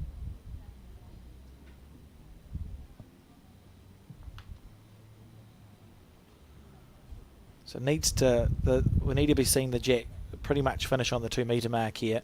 That's brilliant. Well played. I know I'm clapping a jack delivery, John, but that's how important it's felt. Yeah, that's a major part of it. Second major part now is to follow through with what you've done with the jack. That just takes that time on the mat just to reassess.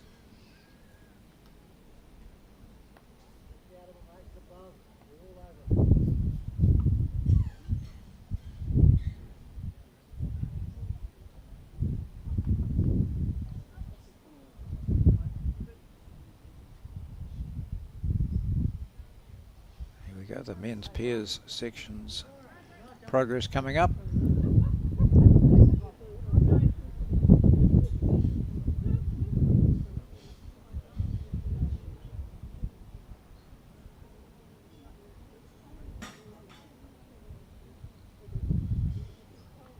White has not deviated from this side of the rink since she found the groove quite a few ends ago.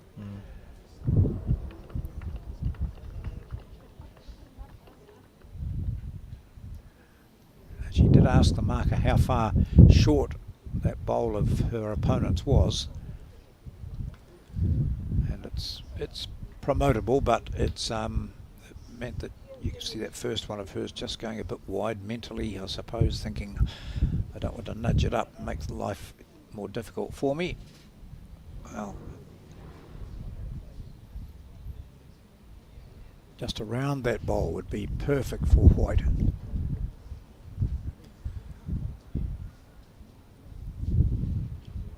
Oh, she's got the line, and has she got the weight? Yes. Yep.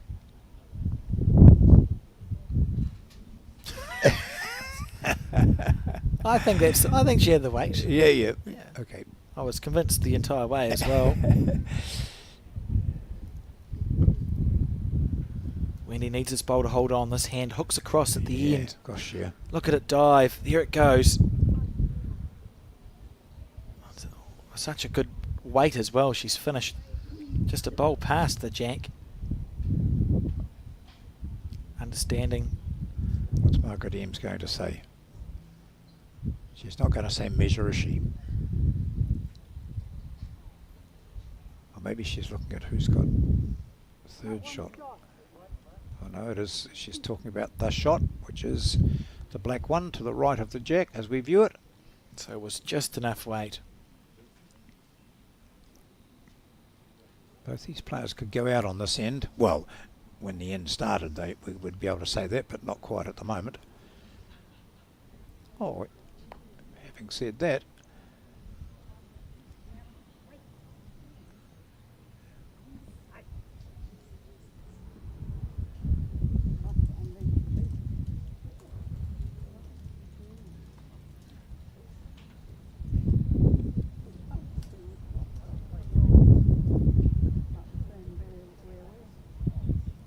turns her back on it.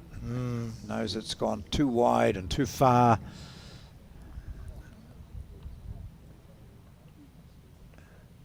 Chance to go to 20 here. Chance to go out. Here. Well, no, there's not. Can you see a chance for it to go out? If you were to move the jack, no, not on the forehand. She could draw for 2 on the forehand. Yeah. There might be some weird place the jack can go. See where it's sitting now. If it was I don't know, 7 or 8 inches in the 4 o'clock direction, and your bowl stayed there, you might be able to put it in a place to sit with 3. But I think I'm sure we'll see Debbie White on her forehand just drawing for 2. Missing wide, you beat the bowl of Wendy Jensen's that sits at just about 3 o'clock to the jack. You'll be very close to drawing a second shot here.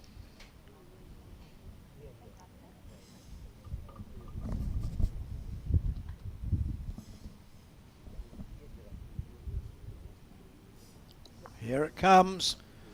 Overcooked it. No, she hasn't. It's perfect. I'll take it all back. And sit. Great shot there. Smattering of applause. Wendy Jensen has the mat under her arm, but she'll be handing it over to Debbie White, who looks to have gone within one of victory here. They're just going to make sure of it with the measure.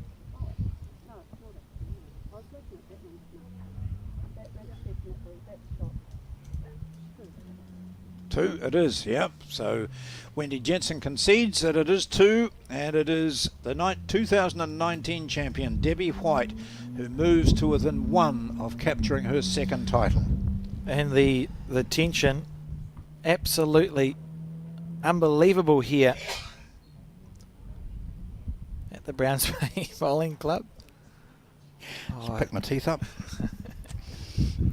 See that big breath in and out from Debbie White. 1 away. Hadley wants this first bowl. You will have visualised this a million times, drawing a front toucher with the first bowl when you're 20 shots to 17 up in a national singles final. It's what you want to do. First you need the jack to stay on, and it has.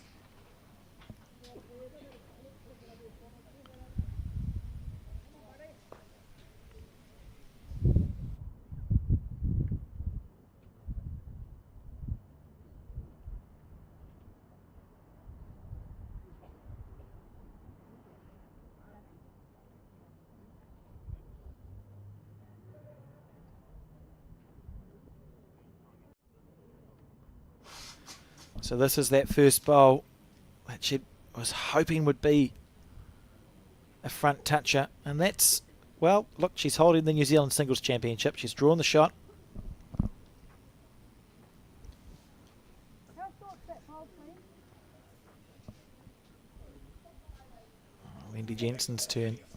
Between Adam Bailey and John Lavelle, that earlier final we had between those two players in the disability singles, it was 20 to 10, it was 20 to 11, it was 20 to 13, it was 20 to 14, and the person who was trailing just kept on closing the gap on the player who had 20.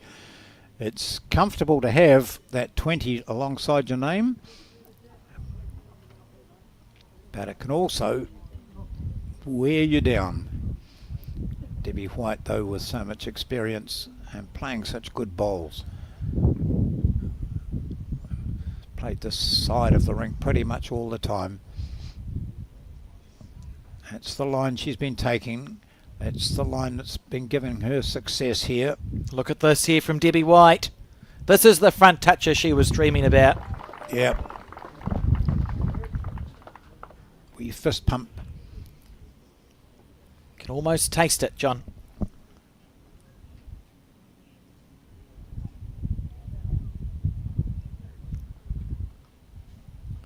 Not unbeatable, though.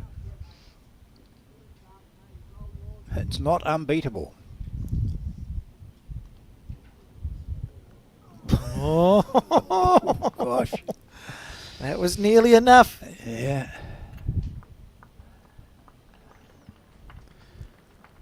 Oh, what you don't do here is go anywhere near it. You don't want to expose the jack, do you? Really? It's there, and Wendy Jensen knows it's about, I don't know, 5 or 6 centimetres away from the jack, from the shot bowl, but she showed there that she's capable of drawing it.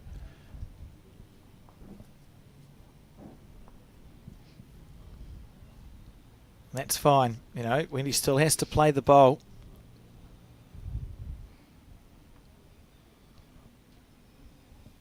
Chasing this one down. This looks to be racing a bit, doesn't it? Slightly overplayed. Yeah. Well, what's the situation at the ditch? There can only be Wendy's bowls, or 2 on the bench, on the bank, and 1 at the back.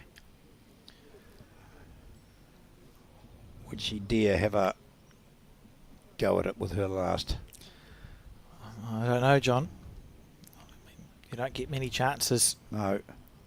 to be in this sort of position. Maybe that's the option. And Debbie can now just stand and wait. I think through the shot bowl on the back end is an opportunity. Yep. It's a toucher, of course, but Let's see what she does. This could be the last bowl of this Summerset Women's Singles National Final.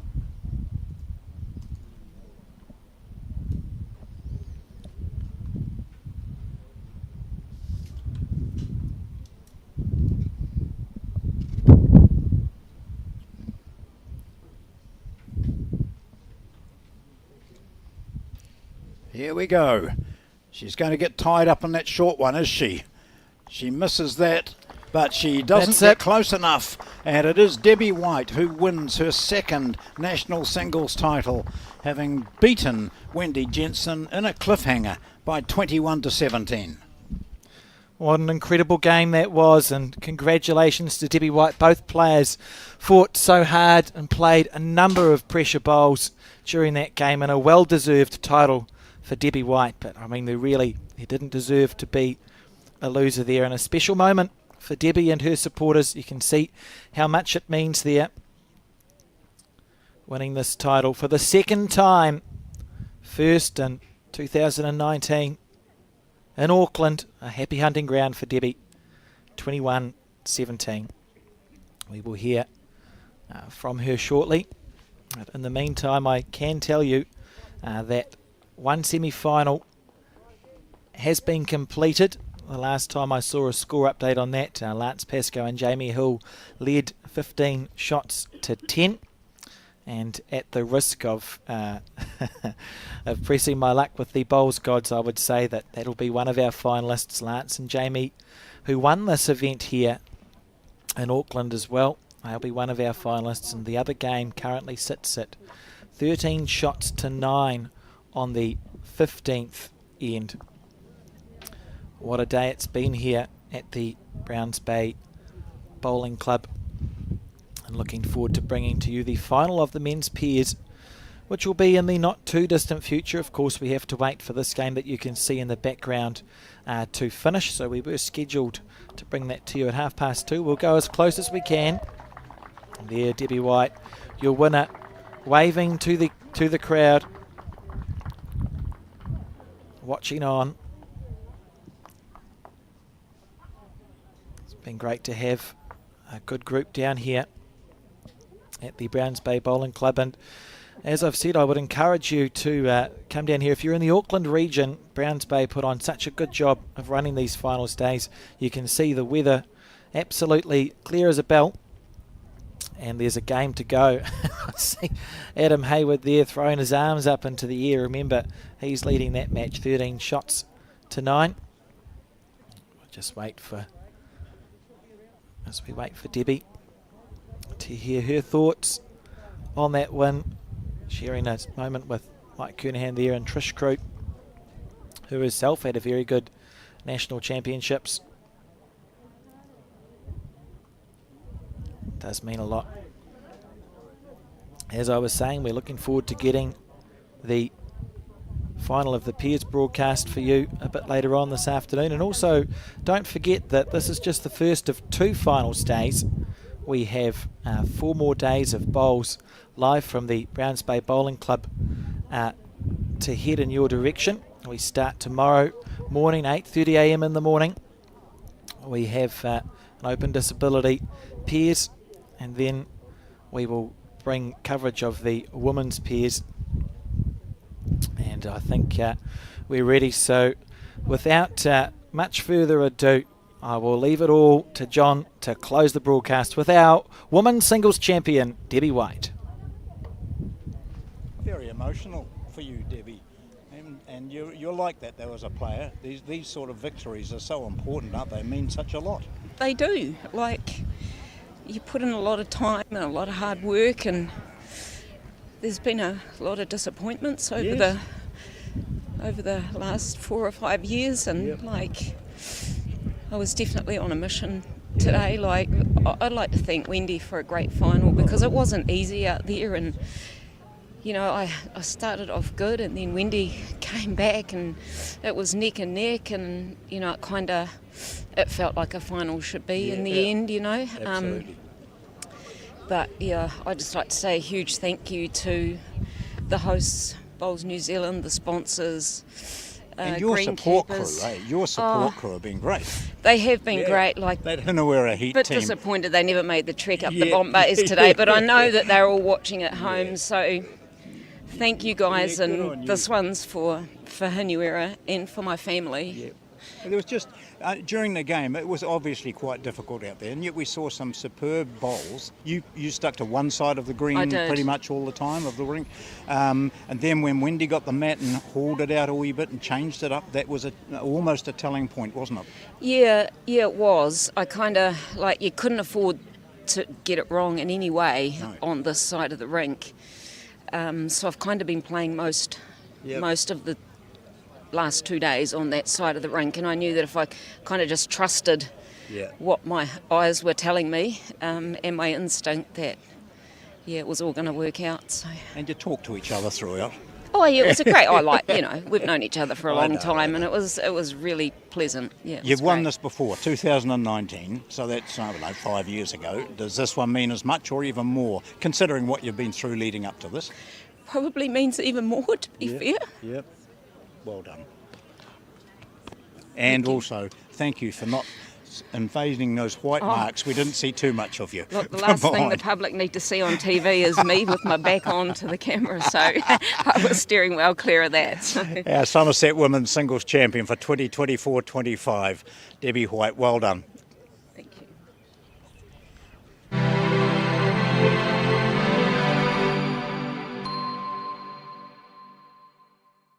When someone you care about is going through a tough time, it can be hard to know what to do. Here's 10 ways you can help someone who is struggling. Listen. You might want to give advice, but most people just want to feel heard. Be there. You don't have to fix their problems or find the perfect thing to say. Just let them know you'll be there when they need you. Let them know you get it. Let them know you get why they're struggling. Give them what they're going through. Knowing their feelings are normal and okay can make the world of difference. Offer practical support. Ask them what you can do to take some of the pressure off. Maybe you could make them a meal or do something to help around the house. Give time. Sometimes simply being there is enough. Hug it out. When appropriate, a hug can bring so much comfort. Talk it out. Offer to be their sounding board and kōrero with them about what they're going through. Remind them how much they matter. Let them know how much you and others care and how important they are. Remind them of their strength. They might not feel strong right now, so remind them of the strength you know they have. Help find them support. Offer to help them find the right services and support they need. For more information and to try an online therapy course, go to justathought.co.nz.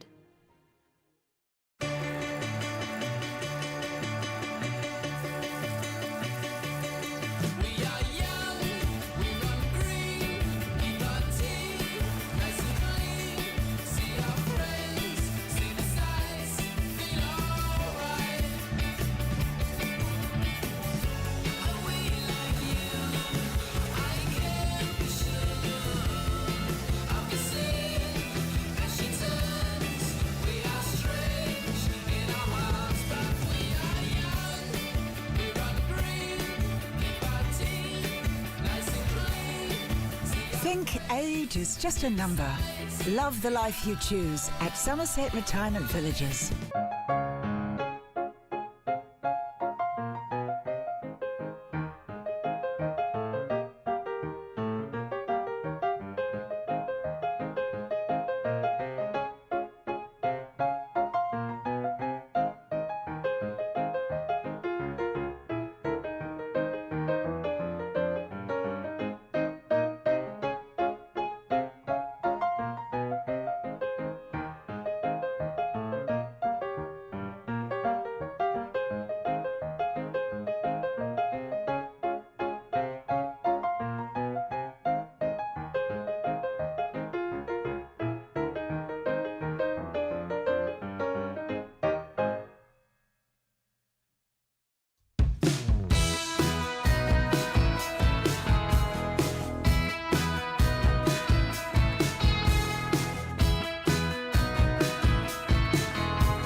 good Hey. ball. Good shot.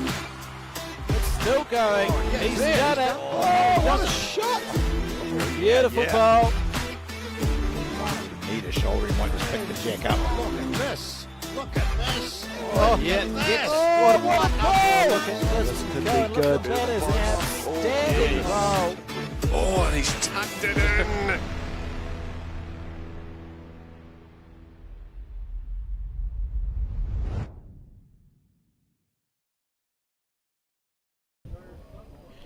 Today is the first of our finals day of the Summerset National Singles and Pairs Championships here, headquarters being the Browns Bay Bowling Club. And already today we've had 2 finals, we're coming up to our 3rd, and in the first 2 finals we've seen Adam Bailey win the Open Disability Singles title and Debbie White win the Women's Singles. So that leaves this Men's Pairs final. Long days for these players. Some of them were still playing at 7:30, 8 o'clock last night to get through to the quarterfinals. They've played quarterfinals, semi-finals this morning, and now into the finals. And 3 players here standing in blue shirts. That's mainly because they all belong to the same club, the Auckland Bowling Club, but 2 of them teaming up together, Adam Hayward and Scott Cottrell.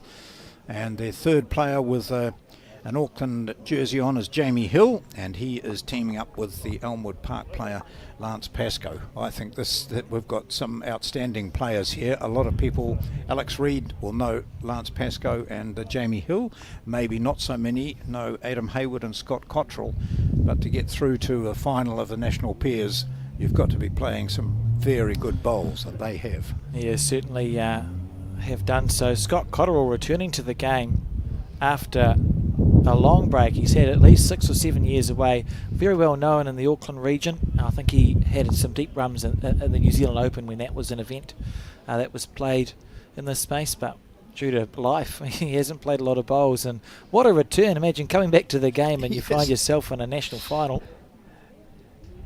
They've had to play, I've managed to watch just a little bit of their games today when we haven't been talking, and they have both played some remarkable bowls. They'll be tested on this particular rink because it's quite a bit different to the one they've just come off, which I think was rink 6 they were on.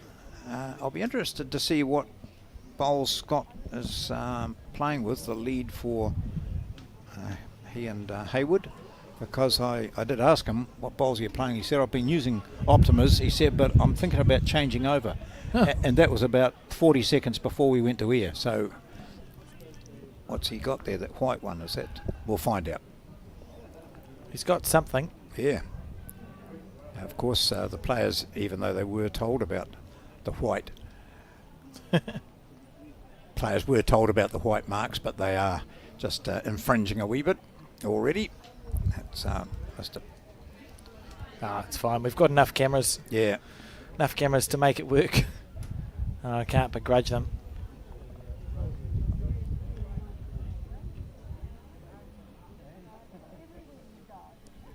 Lovely green there with his first bowl. So Jamie Hill and Lance Pascoe won this event in Auckland in 2021 when the headquarter, if I recall correctly, was the Carlton Cornwall Bowling Club. So they know what it's like to taste success in Auckland, and if you're superstitious, John, we've just seen Debbie White win an Auckland Nationals, her singles title.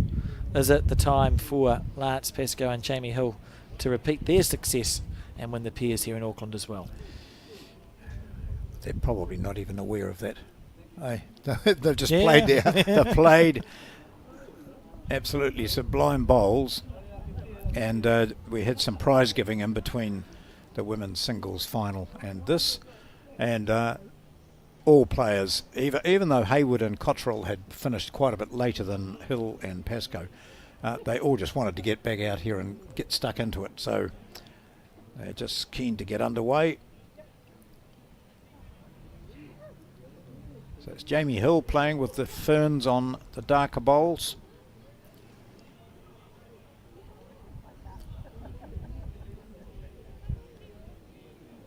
And we've seen a few bowls like this. Jamie Hill's bowls, if I recall correctly, and I think I do, have his cap number on them. Oh, okay.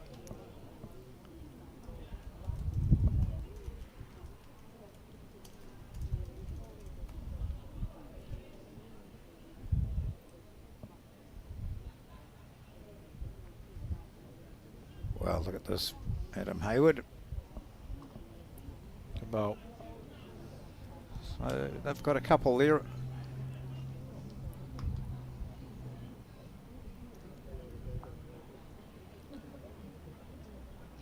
just trying to rack my memory, John, for the last time a combination from the Auckland Bowling Club won a national title, and it may be like the 30s or 40s. Oh, right. There are names: Alan Parsons, Maxwell Walker were prominent bowlers at that time. I'll find out actually, because it could be quite an incredible break if either team wins. There's a member of the Auckland Bowling Club. That's right. And how many times do members of the same club play opponents against each other in a final? There's been there'll be a few people out there who'll say, "Oh, don't you remember?" And the answer to that would be no. That's a good start here from Hayward and Cottrell. As Lance Pascoe said, when I had a chat to him just beforehand, I said, it's a pretty tiring sort of few days, isn't it? And he said, well, who did they play? Oh, they played did they play Finbar? Was that last night? Was that their game that went on for quite some time? They were still here at 7:30, 8 o'clock last night. It wasn't their game, but they did have a... Yeah, they had a last game like that. Yeah, 4 rounds played at some sections. Yeah. Nice to see some of the players who aren't involved today but who have played through into post-section are here. Many of the peers players will hang around and play in the singles, visiting players. A lot of them have brought partners with them.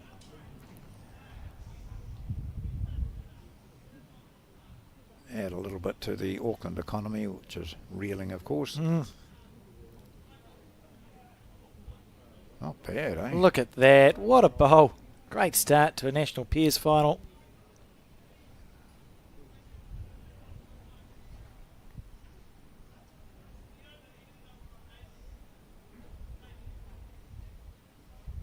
Holding 4. Attacking early.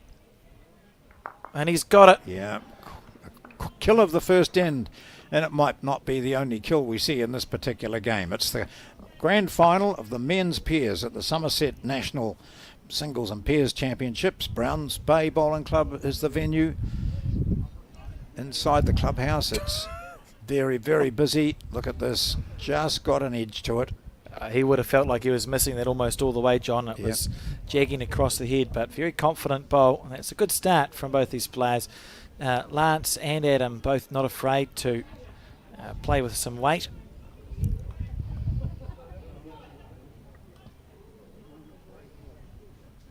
Kill was a kill. Oh, and the jack is not deemed to be up.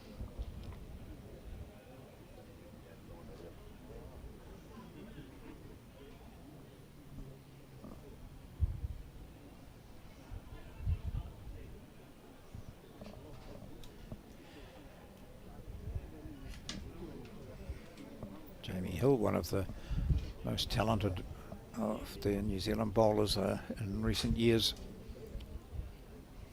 Oh, he's an incredible player, and as you've alluded to, all 4 of these players have a very relaxed approach to the game and have been quite incredibly successful. They are minutes before a National Peers final, just convivially talking amongst themselves. No signs of pressure on either side. I went in and I said to Scott, I'm John Scott. Oh, I said, we're starting. We're going on here in a minute and a half. Oh, okay. I said, now what bowls are you using? He said, I'm not sure. As I said, I'm not sure. I've been using Optimas all the way through, but I might change. A couple of minutes before the game starts. Why not? And I think he might have changed those white ones. We'll have a look at the logo on them. Oh, they look like heroes to me. So he's stuck with his own.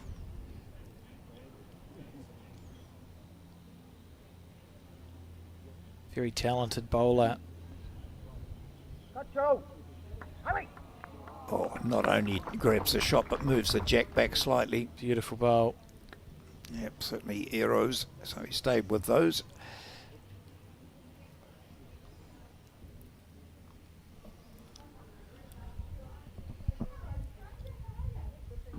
The whole bunch of Hills here today, starting with Neville, of course. He's started the Bowles dynasty, really. He sung out to me, Macbeth, John Macbeth, 1979, Napier. You, me, Charlie Andrews, Peter Butt. I'm thinking, oh, yeah. My introduction to the sport. Oh, it's a poor ball from Scott. He'll be disappointed with that.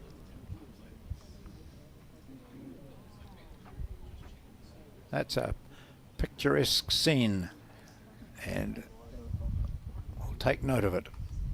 Hopefully it stays like that. Now for the rest of our competition here, which of course includes the opposite to what we've seen, we'll have the men's singles and the women's pairs and the disability pairs, open pairs, starting tomorrow. Yeah, looking forward to that. I mean, it feels there's so many games of bowls that have happened.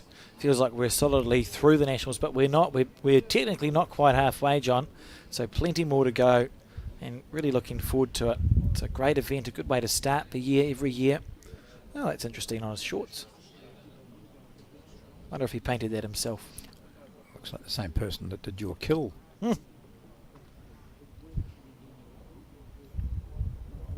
Well, we know that this hand turns a lot. Well, I don't know whether you had a chance to talk to Debbie and Wendy after the women's singles, but I went down and sat with them just briefly, and they said, sometimes the wind stopped, and because we commented, I said, look, we kept saying, we couldn't play this, we know what's going on with the wind, and they said it was really difficult. So that unpredictability of, putting a bowl down and not knowing if it's going to carry on or to stop. Yeah, look, the green's beautiful. The green's absolutely fantastic. You can see that just by looking at them. The only variable is the outside conditions, and unfortunately we can't order no wind. No. Well, we could try, but I don't think it would be well received. So just that one pesky bowl of Scott Cotterill's proving a pain for Lance and Jamie on this replay of the first end.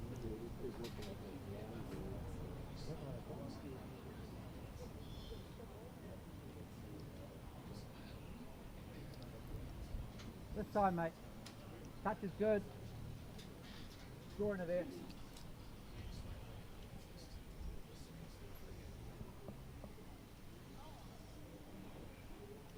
So they had a very... It ended up not being all that tight, their the final score in their semi-final, but they were still in danger of losing it when the opposition needed a 4, I think, to force an extra end. And there was just such tight bowls from all 4 players. I have this inkling, I'll check it on Bolsa Aotearoa, I'm pretty sure Adam and Scott lost their first match of section play here at the Summerset Nationals. So that meant from then on they could only lose one more. Almost straight into post section. Yeah. And clearly it's gone well afterwards. Lance just trying to move the jack back. Beautiful weight there. A little on the wide side, and first blood goes to Adam Hayward and Scott Cotterill. Leading 1-0 as we enter the second end. Well, replay of the first. We go into the second end. We saw the first end killed with an impressive shot from Lance Pascoe.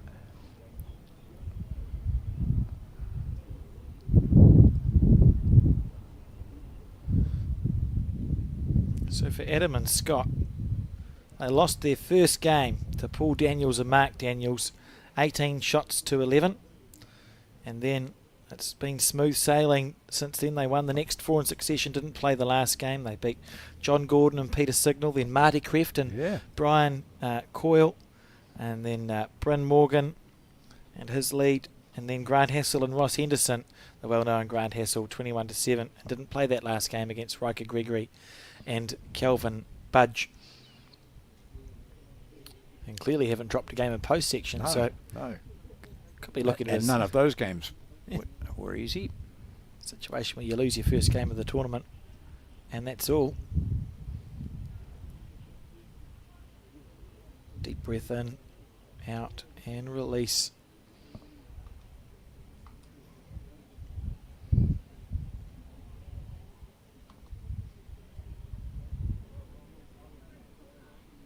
Pretty good, eh?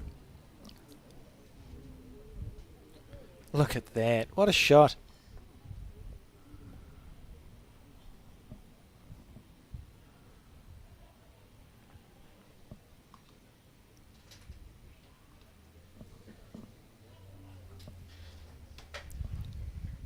This isn't a mile away either, is it?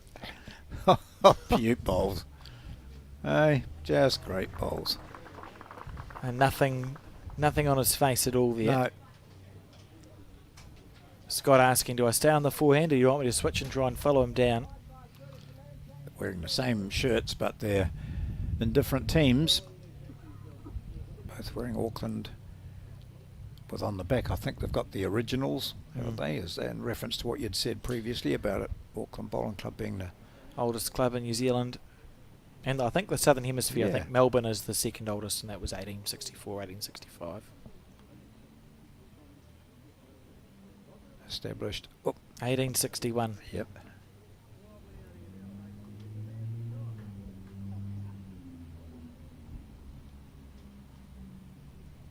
Might have the best conditions of the week at the moment. Why would you say that, John? Well, the clouds. Yeah, but that was still-ish. Beautiful bowl. Switch to the forehand. He's drawn two shots there. Such a steady lead.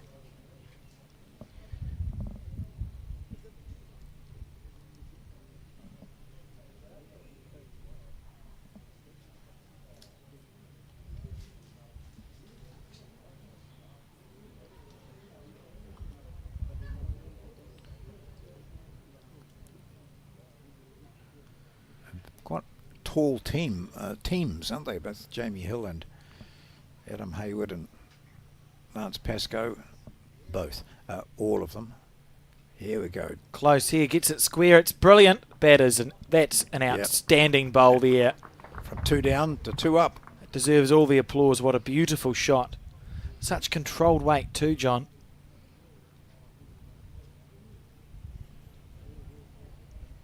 And now look at the head. It's totally changed. It's what Lance can see from his end. It's essentially you just have to try and draw it on the forehand.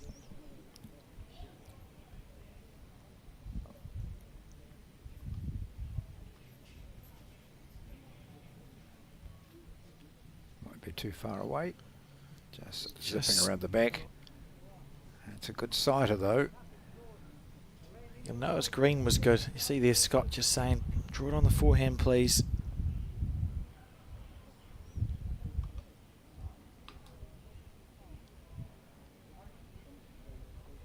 And he obliges. Look at this. Oh, this is great stuff from Adam Hayward. Very impressive. Holding 3 now. Crossed over 2 down. Looking pretty calm-ish. What are your thoughts? Well, it's Pascoe, isn't it? He may wind up here. Yeah. Jack could squirt out to the left and they could be not 3 down but 1 up. He's on song, on target. It's his own, took his own out. Oh, he's unlucky there because he hit the bowl he was going for and was hoping to be half a bowl to our right as we see it. Everything would have cannoned away, but half a bowl narrow and he's chipped the closest bowl out. That's an unlucky result. He's got a bowl left though, John. Yeah. No harm in Adam staying on the forehand. Even if you draw and beat Jamie's speckled bowl that sits at 4 o'clock to the jack.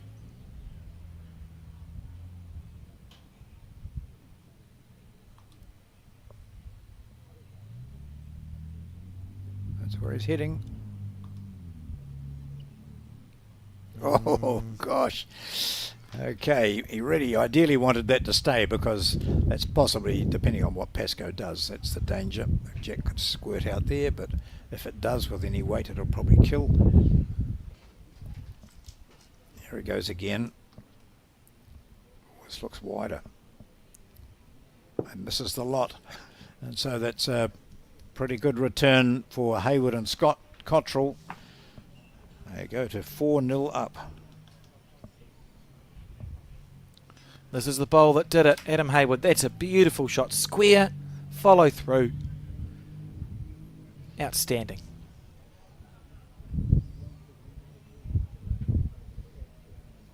And then added the bonus. Brown. The score Greens, all three greens are empty now apart from this one match. It's been absolutely chock-a-block with bowls over the last 4 days and not much time to recover. The greens are recovering very well from being worked over. They all look really good.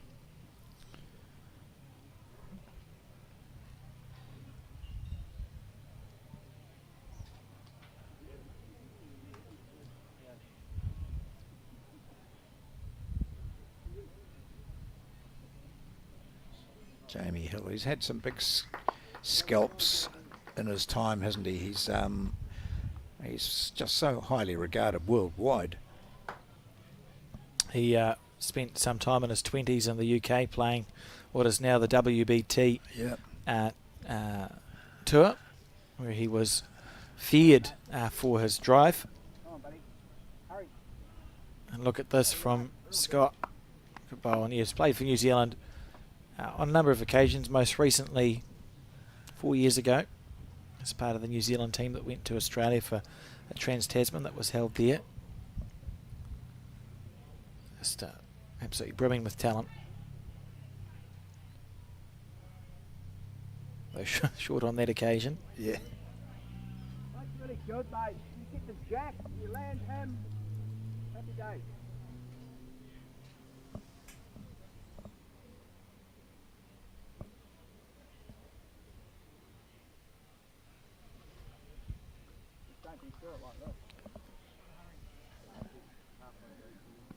Oh, I was just about to say, and I'm pleased I didn't, that Cottrell has just been playing as a lead really well here, just slightly over the jack each time, and then I'm pleased I didn't say that because he went relatively, very short.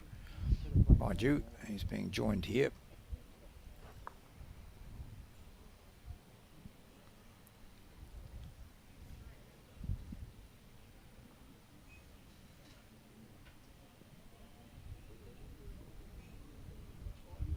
So Adam Hayward, big strides, gets himself down quickly to the far end.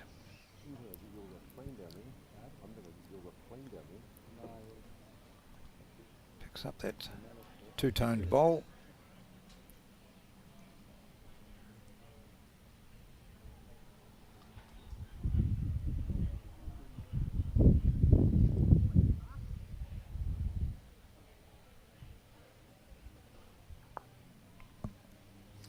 Underneath the head.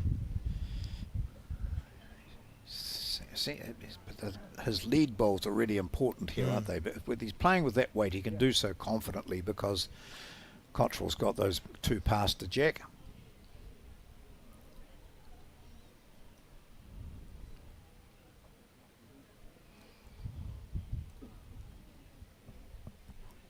On the back end.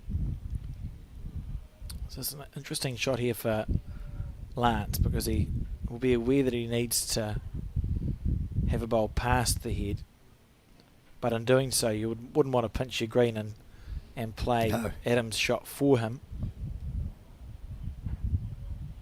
This is a great effort here if it gets down. Oh, I mean, he couldn't have played that much better, John. Half a bowl off perfect if it had sat down on the inside of that white bowl. Say that Jamie's holding 2 with his 2 lead bowls. Yeah, I think so. How quick's he going to go here? Quite quick. Close, mate.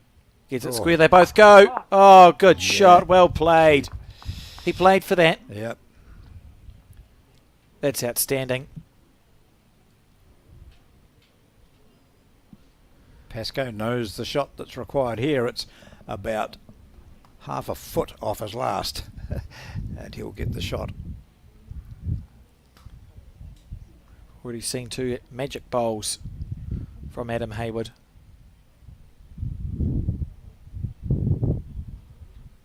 Is this a magic bowl from Lance? Look at it go. Down. Oh, Fallen. surely. No. How's that not 1? Because it's not close enough. Yeah, true, good answer. That's look, I can't argue with your logic, John. No. Lance will feel a bit ripped off. He's played 2 bowls really well on that hand. Trying to sit down off the white bowl.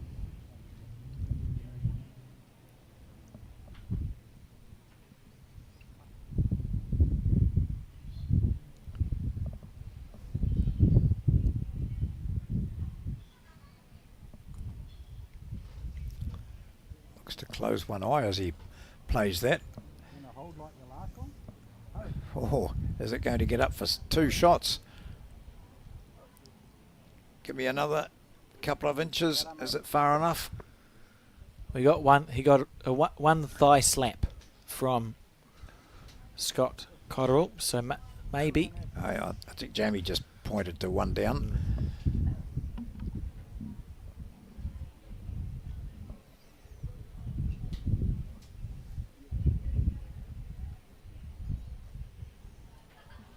It's a tight line.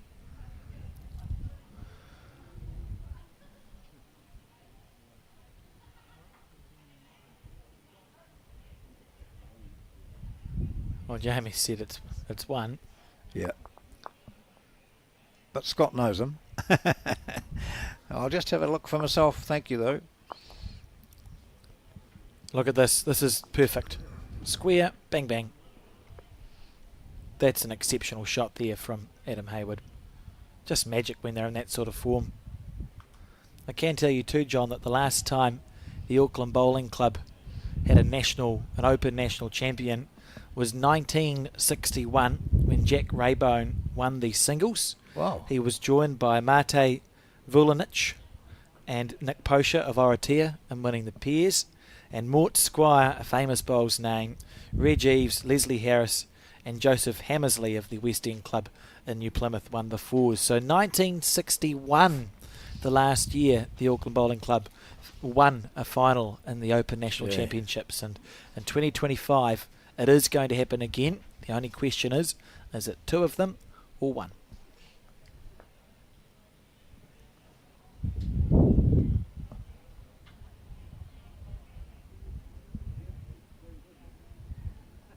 Now, when you get to a national final such as this, as Adam Hayward and Scott Cotterill have, is Adam Hayward in Auckland teams at all? I believe he's domiciled in Thames Valley. Okay. And belongs to a couple of clubs. Does that answer your question? Yes, yeah. It's sometimes you get through a competition like this and there's names that you're not too familiar with. Just wonder. Yeah, he's I'd say a prolific winner of centre titles. Yep. Adam Hayward in Thames Valley and features in Auckland events at times. I have a recollection he may have won the Trust's New Zealand Open singles or gone close to winning that. So certainly well known, but not as well known as when we talk about like Jamie Hill and Lance Pascoe, both played for New Zealand and won Open national titles. Oh, look at this. Just run it out. Steady bowls. It's Jamie Hill leading well. They both are. Scott Cotterill as well.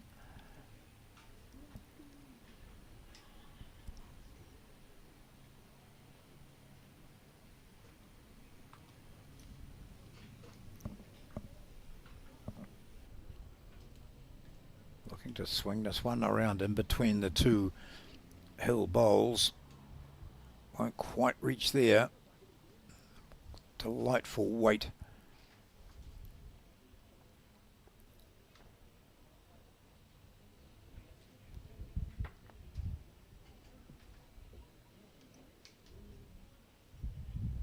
Worth watching this finish up. Wow. Look at that.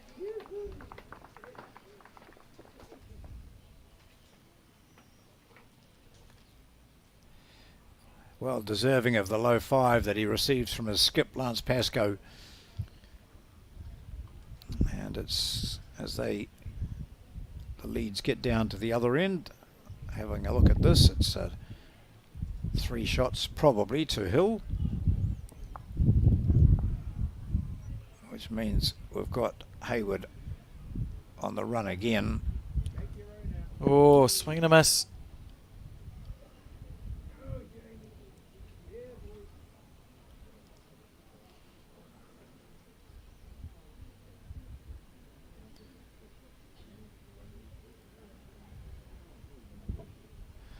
So the question is, will Hayward double down, having been very accurate with his attacking bowls and found himself 5-0 up, or does he draw to save here now, John? I think because this one of Pascoe's hasn't really altered things, he might go again, but yeah, here he goes. Good try. Takes 1. And as he did previously, he could get both if he goes again. Again, it's dependent on what Pascoe produces. Because at the moment, Hayward and Cottrell have the back bowl, or possibly both. Okay, so Pascoe's saying, righto mate, if you want to have another go, if you miss your 3 down, or are you 3 down? Good bowl. Let's see, 2. I'd say it's 2. He'll be pleased he's not touching that bowl. You know, if he'd drawn a toucher to that bowl at 12, it then becomes something for Adam to hit where you leave gaps, you can get unlucky sort of chipping going on.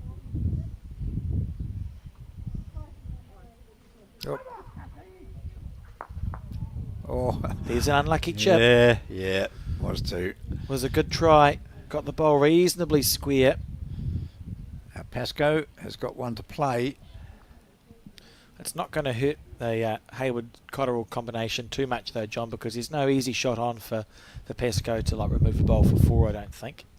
Unless, no, I think he'll just draw for 2, right? 3, or no, he could draw. Do we think it's only 1? I'm now not sure. No. Yeah. We'll find out soon enough.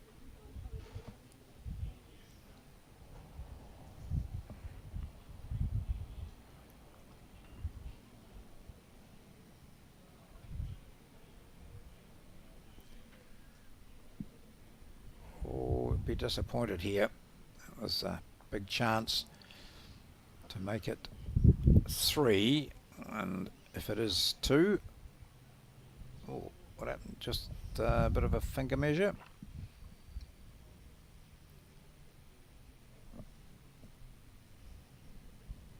Yep. We'll find out. I was looking at Jamie Hill. Some players just hate having to hang around for a measure, don't they? They just really want to get on with it. Look, mate, I think you've got it. I think it's only 1.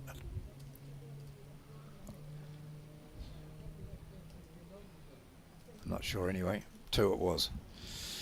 So 2-2, Pascoe and Hill they're on the board now. It's been a slow start for them, but they're now 5-2 behind. This is the final of the men's pairs at the Summerset National Championships.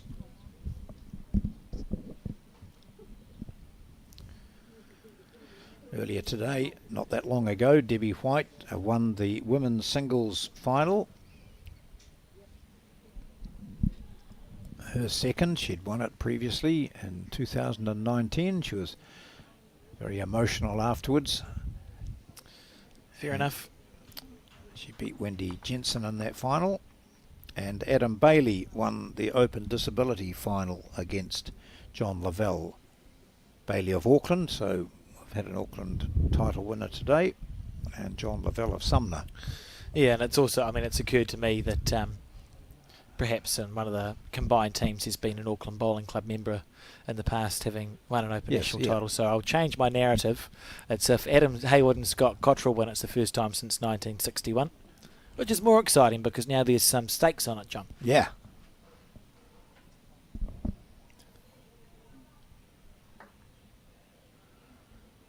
A little feather. It's a good bowl. Well, perfectly weighted bowl, so you get away with being narrow if you have good weight sometimes.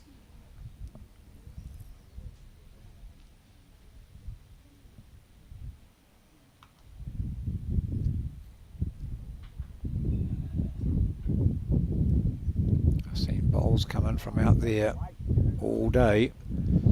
Look at the way that zips through. Lovely effort.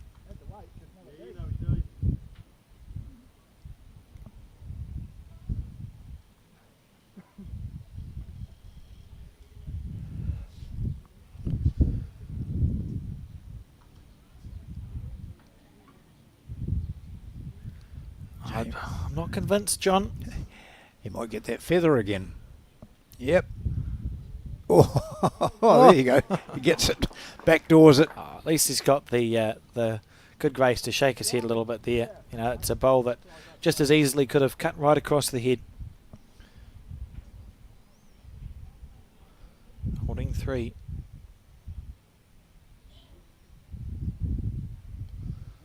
Scott with some aggression.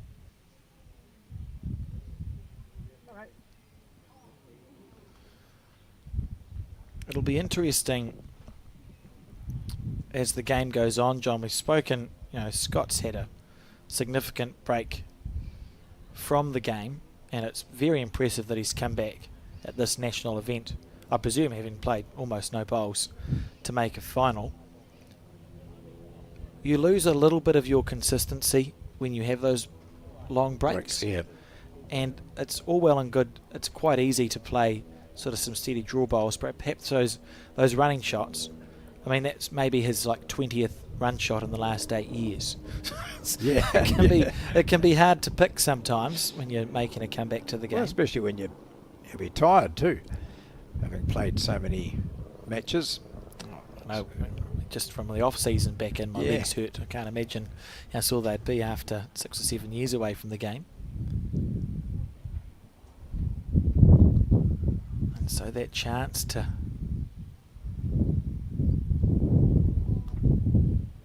add to the tally. I don't know what it's like for you, John, but Lance and Jamie have the same colour bowls for me, so I'm quite enjoying this broadcast. Yeah, that's right. Exactly. In fact, I was annoyed. Well, not annoyed, but when I recognised that one bowler was using the two-tone, but one side was white. So, like this one here, when it starts to give you a headache on the way down, you'll see it's white. Attacking. He's close. Oh, he's got rid of one bowl square. Was a good try. That's what he sees from his end.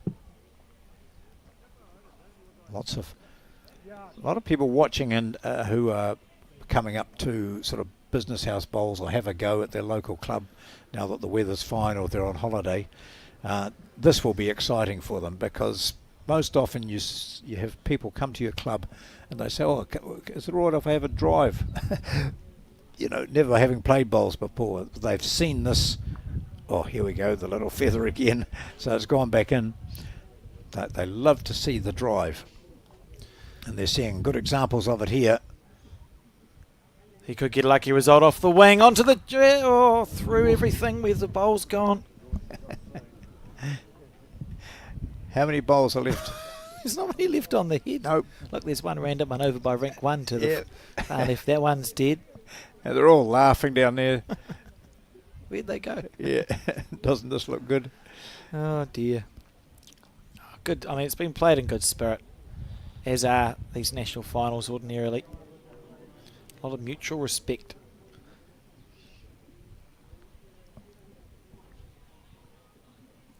So, Jamie's got 2 bowls on the head.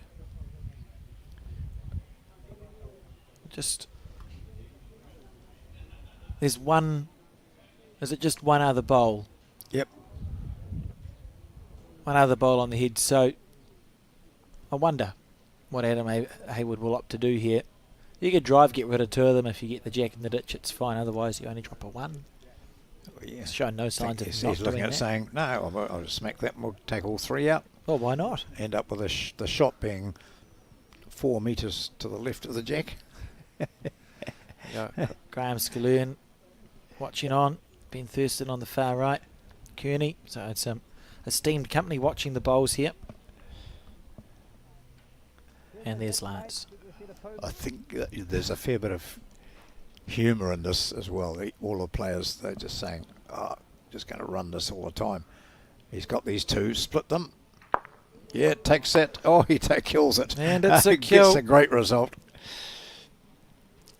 Just loving this. You don't know what to expect here. We'll see some sublime draw shots. And then, as we've seen already, Adam Hayward is no mean driver of a bowl. And we do know, of course, that Lance Pascoe is equally capable.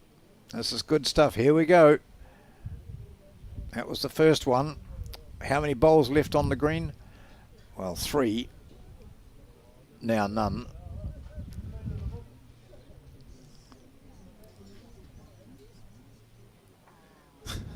Quite an incredible game. Yeah, it's great, isn't it? That's exciting.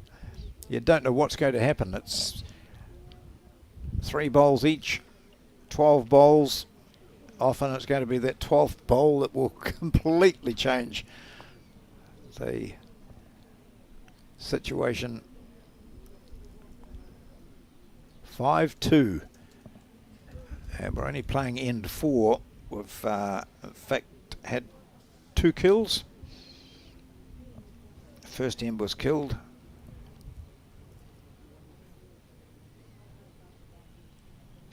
Good bowl here, Scott Cottrell. So he's playing that forehand, the wider hand. Jamie Hill quite content with playing the opposite hand, and he's played it exceptionally well so far. Around that, and he's got the shot, has he? Just around it nicely. That'll do you.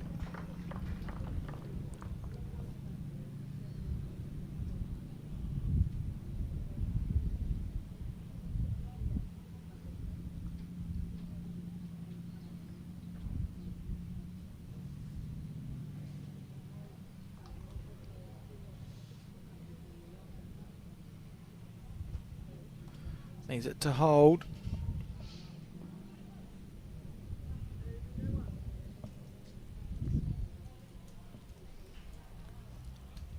Bit of played again, Sam, here. We saw that nice line from Jamie Hill just around his shorter bowl. This time he's a bit further away, and in fact is going to tie up on that last bowl of Cottrell's.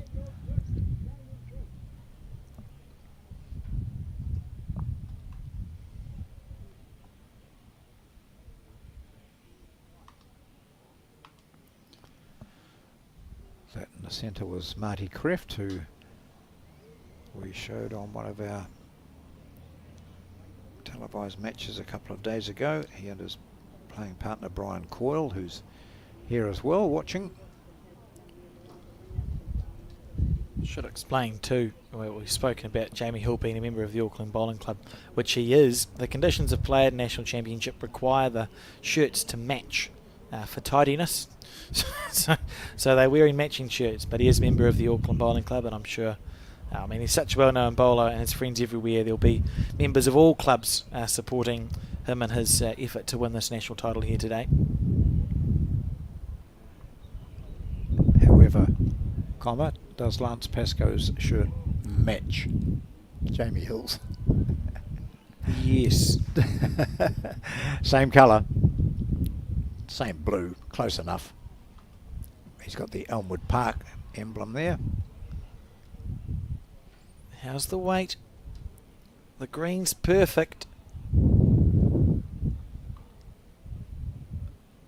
It's a handy bowl.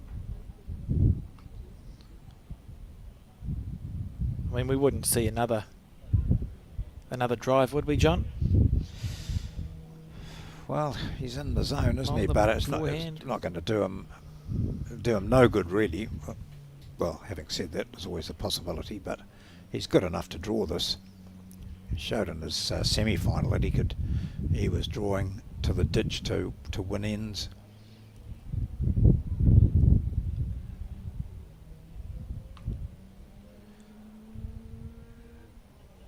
Opting for the draw. Yeah, he could tap his leads bowl in, come off his leads bowl. Beautiful weight. Yeah. Perfect weight. No, you're not talking a big correction.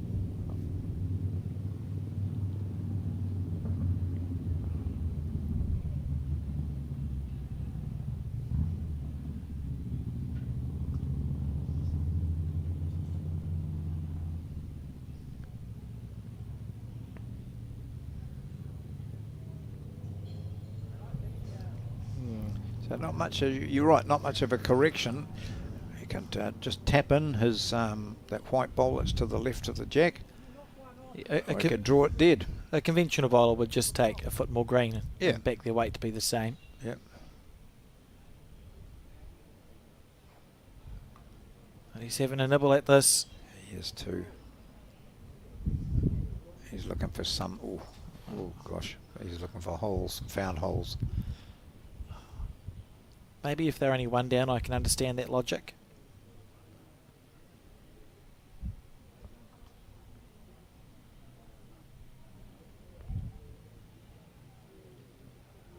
He played such a good second bowl. I was just going to say, it'd be nice to have a marker to indicate. So we've got one under measure. Oh, we do. Yeah, we do have a marker. Sorry. Yeah. So Pascal holding one, and it's a measure. That's a guesstimate taken from on the bank, of course, but the players will answer questions. Okay, just in behind the two players there, you can see a little blue lollipop in the background. I could have told you that, John, because we organised it. We thought it'd be great for the broadcast. Yeah.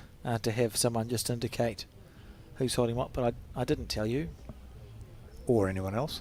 No. I nearly did. I thought about it. Then thought about other things. Not another hole, is it? No, he's got it square and sits down. Good bowl. Well played. That's two now. That will have taken out the measure, I think. It's not staggered, so you'd be hard-pressed to get both those bowls. It's slightly low. Okay, that's what Scott's saying. He's saying Lance's last bowl, slightly low. You get them both. Watch this, folks, and hold on to your hats. Oh, he's chipped one out. Pretty good. So one down is the call. That's one blue lollipop being held, and so the gap closes. We move to 5-3.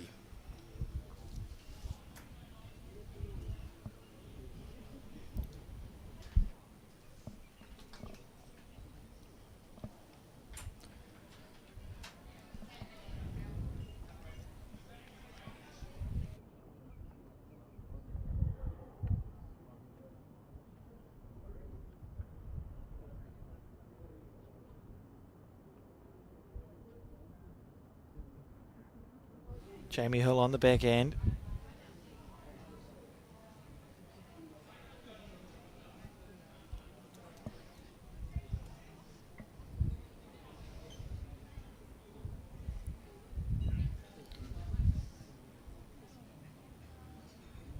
Oh, the wind's changed.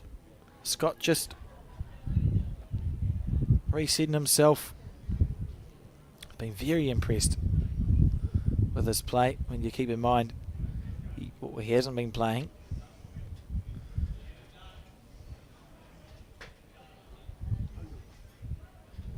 I mean, that's just exceptional stuff. Very steady from Scott. Obviously given a good foundation to his skip. We see Jamie Hill on the back end.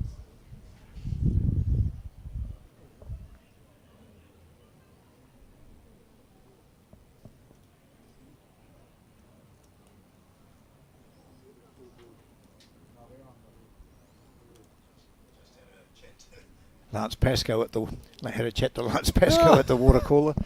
I was getting water for you and I to keep us hydrated. He was filling up his water bottle. How is he? Yep, and he's I think he would like the game to be going a bit differently than it is.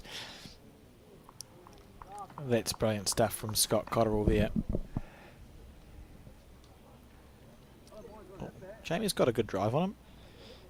Yeah. That's a great drive, isn't it? He just, a great style he's got. That's slippery Jamie. Wasn't far away either. I'm enjoying the way these heads are being called, John. Yep. No, it's your lead's last bowl, and Lance had the confidence. I know he missed it on this occasion, but the confidence to go, I'll just kill the end. And you may as well, if you've got that in the locker, why not use it? Yep. So we just see as Jamie Hill comes down, all these shirts look similar, don't they? But they are, of course, wearing the same shirts. Elmwood Park for Jamie Hill and Lance Pascoe. Because the shirts must be matching. Yep. It's a nice smattering of blue. Yeah. Got lovely bowl shirts nowadays. Long gone are the white on white with brown shoes. I do have a soft spot for the brown shoes, to be fair. Right, Jamie Hill maybe looking to attack here.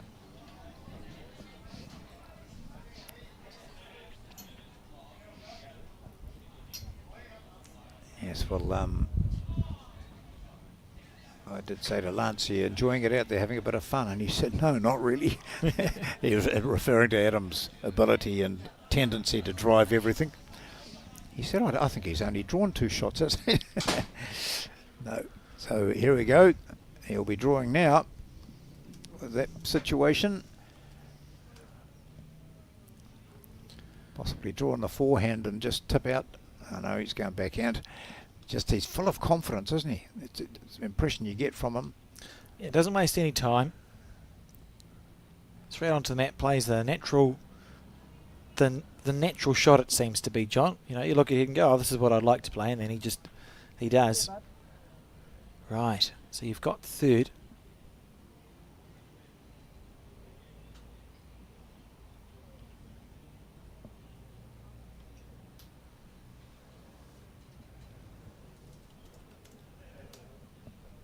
Pascoe. He's close. He is. He might even find that Oh. cap onto the jack.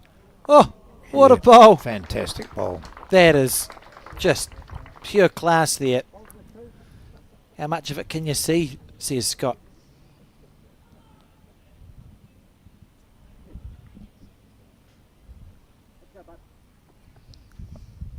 I'll watch it from the player's end.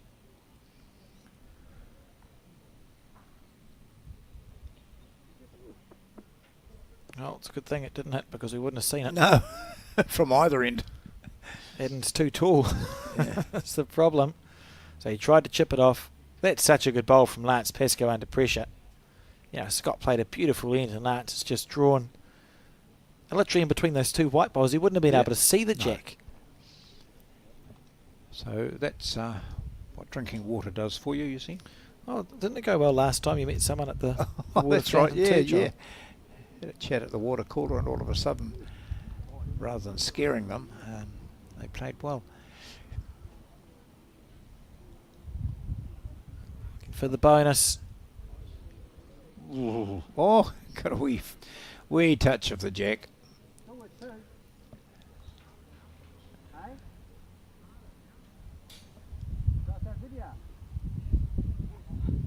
Asking if he can kill it.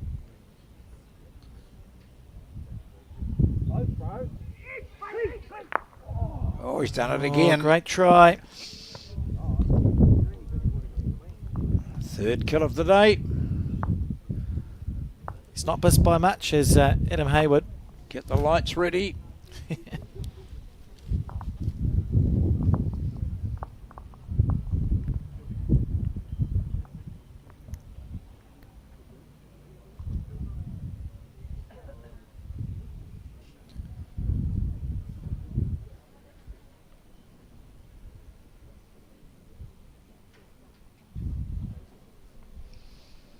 Jack comes down almost to the 2 metre mark.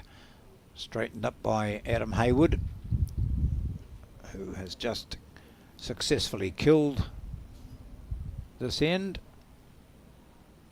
Playing it again, so we replay of end number 6.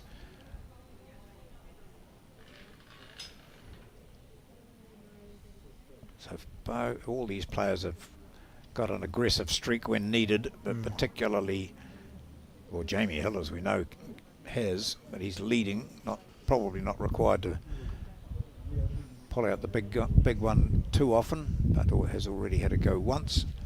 But certainly Hayward and Pascoe, that won't be the last of our killed ends, I wouldn't think.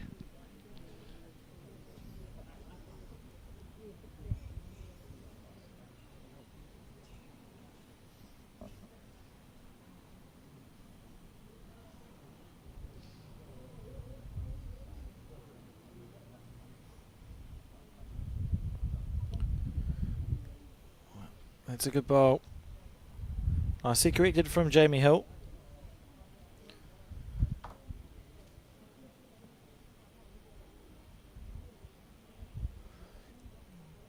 Oh, it didn't come out as well as he would have liked, and you can see it in Scott's reaction to that. Absolute, just a grimace, and that's what I was talking about. If you've not played the game for 7 years, just every now and then, it's not going to be quite as consistent as you'd like it to be. And I think those are the ends where Lance and Jamie will be thinking, this is what we need to target here.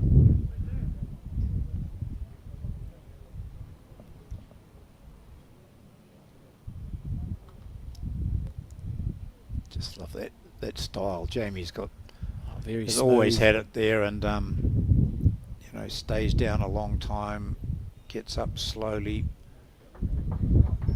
Well, you shouldn't be clapping that. No. It's just a very good He result. didn't like it. He was disappointed, but he ended up with 3 shots out of it. How come that got applause from the crowd in the singles final? Yeah, more games going on, right? Yeah. No. Right, so on the back end, Scott Cotterill. Wait for the ball to come onto screen. He's just had one of those scratchy ends. He might be maybe only 2 or 3 in the game, but Lance and Jamie are going to have to try and take their opportunities when this happens. And also, we're going to see Adam Hayward with his draw play now, and it's, I mean, he probably, when he's standing on the mat, he'll look at it and see what he can see on the forehand, which could be just to play up to that shot bowl. There's plenty of room in between the jack and the second and third shots. Pascoe, on the other hand, is playing down that narrow hand. Is he up? Yes, he is.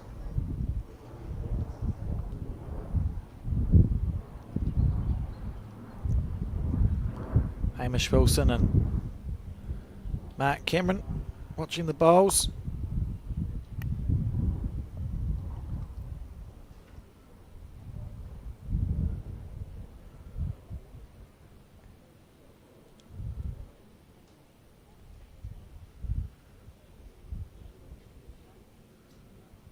So Hayward being forced to draw here.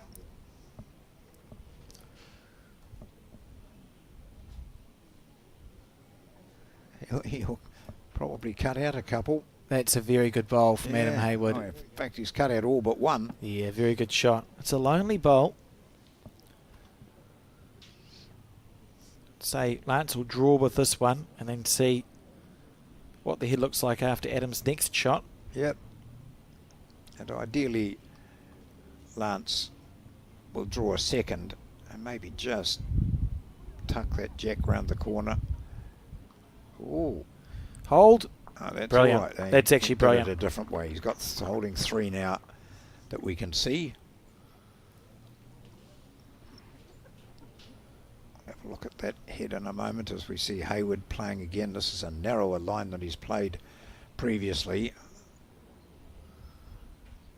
Oh, is this the end where there's a little break? We look at this camera. Yep. It's looking quite good for Lance and Jamie. Jamie saying, look, just draw the forehand and through here. Huge pressure for Adam Hayward. And as you say, John, it appears as though there's nothing to hit. It doesn't mean there's not something to hit. It just doesn't look like there is. Well, this is interesting, isn't it? That Lance has drawn a nice shot on the other hand, but Jamie said, no, this is a better hand. You can just bring it in here. Nothing to hit yet. No. So Brilliant. That's 3 in a line. Brilliant. 1, 2, 3, 4, 5, 6. Maximum at the moment. That's not a little shower, is it? No. Okay. No, you're just seeing things. This is where Hayward really, you would think, has got to draw to save. There's a lot of room there. He has to draw. I mean, but he's six down in a national final. Yeah. So big bowl, big moment. And how did this happen? This happened through Jamie Hill bowling one that he wasn't happy with, and he dragged the jack across, and the opposition have a handful or more. I think that's the Maximum, is it? I know, the lollipop lady. 1, 2, 3, 4, and 2 more. 5, 6. Well, unbelievable turnaround there. That, as I said, that came from a Jamie Hill bowl, which he didn't like. He'd swung through, picked up the jack, moved it across, and then they were just able to capitalise on it. They managed to get rid of the second shot, which was Hayward's, and suddenly from being 5-3 down, they're up by 9-5. Isn't it a strange game that we play, John? Yep. I wonder if that's the only 6 that they've dropped in the entire tournament. I know they lost their first game, but I should think so. But it's only end 5. No, we've played 6 ends now, so we're up to end 7. This is Scott's bowl here. Used to doing singles. Yeah, not panicking.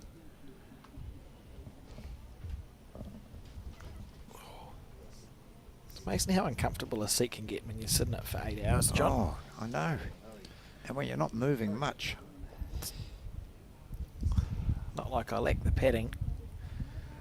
Square onto that one. So a lonely bowl of Scott Cotterell's, but it is the shot at this stage.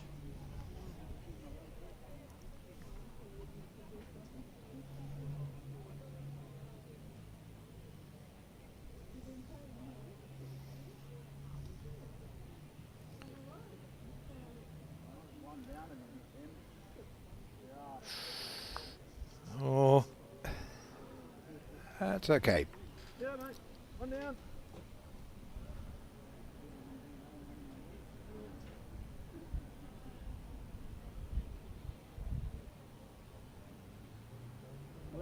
Oh, he likes this, I think. Is it going to bend just too early? He's or got is it. he going to get the jack? Oh, you always got the shot, has he? Not quite.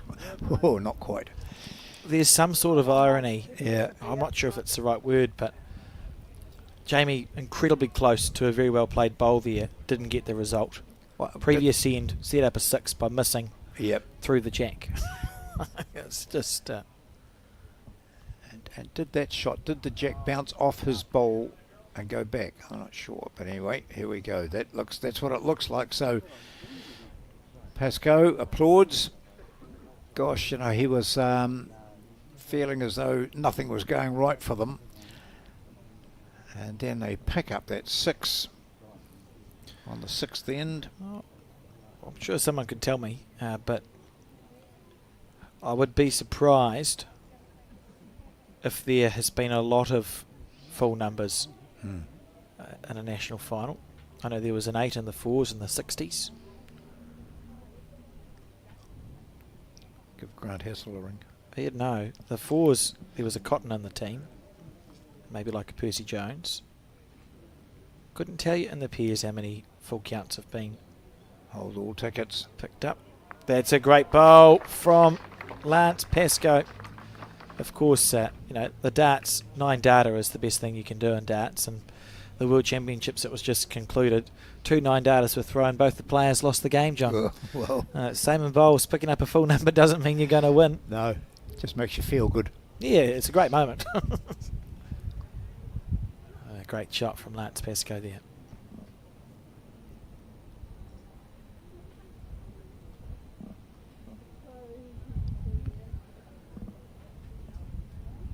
Area. This is close. That was such good weight. Wasn't it, eh? Mate, you were right on it. And the path opened a little for Lance. Now he'll play a very similar bowl to his previous one.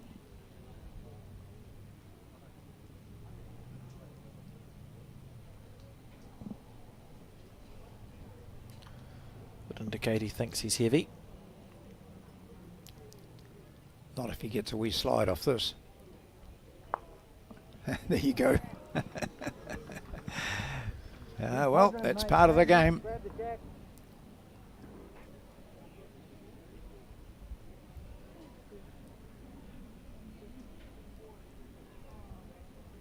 Pretty well pointed here too. Close. Close. Yeah. Well played. Good shot. Wow, that's some One classy down. bowls here, eh? As Yeah. you'd expect. Yeah, very accurate stuff. Yeah. Lance with a decision to make on the weight that he plays here. I don't think there's much past the jack, is there? No, not really. Just that staggered bowl off to the right. Yep. So Lance gone for big weight, just going for the bowl, and he's missed it. He's missed it. That was very close from Lance Pascoe. It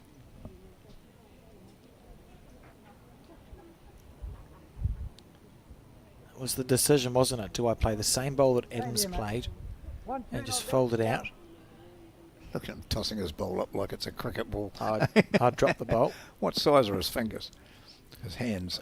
He's made the bowl look small. Yeah, I know. We bounce away. Play the goodie, mate. Bowl's underneath the line. Yeah, poor bowl there, but the money shot was the previous one where Adam played through very nicely. So they've scored 1.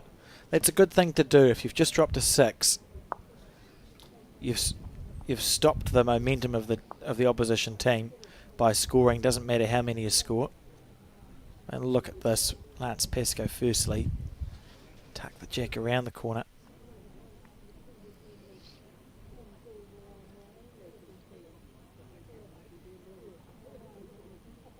Good bowl.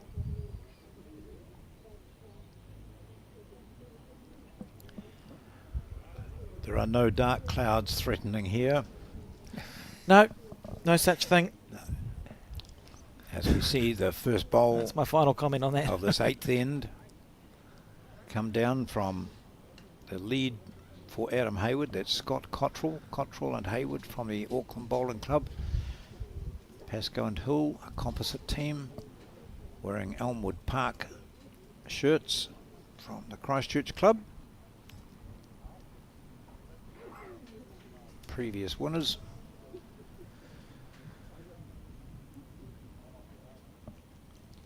Looking after his own destiny here at the moment, Jamie Hill. His skip has gone inside, so a few more experienced players out there than Jamie Hill, who knows exactly what to do. Good bowl.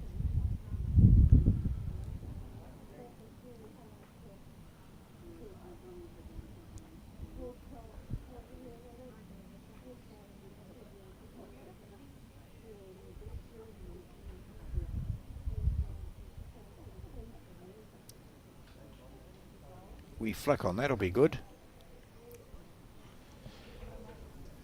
Yes, so Cottrell is 1 down.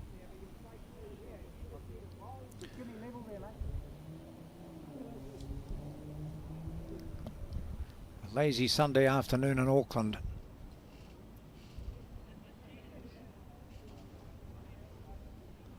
Inside the clubhouse, the billiards table is in operation. The darts board, the Square, bar, the square. kitchen.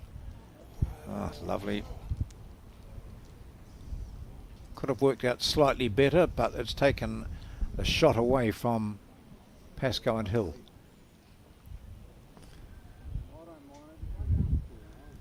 See there, and the comfort of the club rooms. Yeah. Number of people watching on, some of them watching the television behind them. These ones obviously keen to just watch the bowls directly.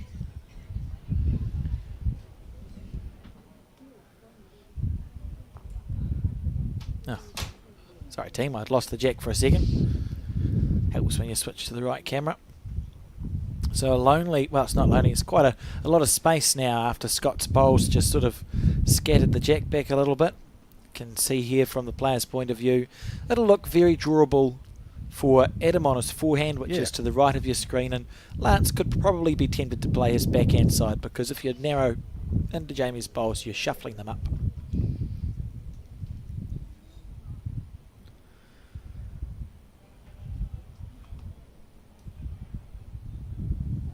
Starts off well. Finishes well.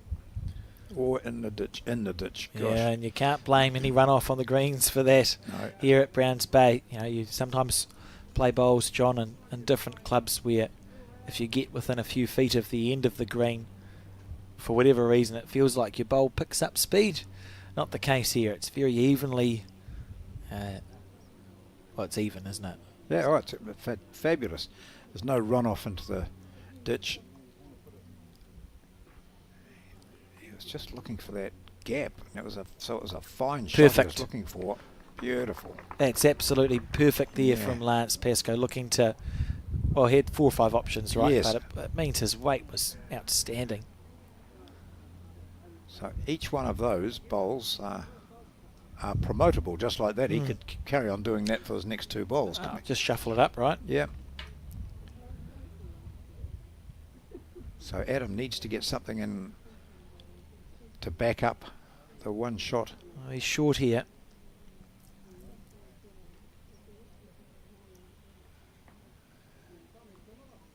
Yeah. You can see there he's drawn the 2 metre mark. And look there. Okay, play it again, Sam. And as you mentioned, there's options. Play another as he did then and push up one of his others, or to come through the gap and push that white ball out. Keep your eyes peeled. He's in the area, John.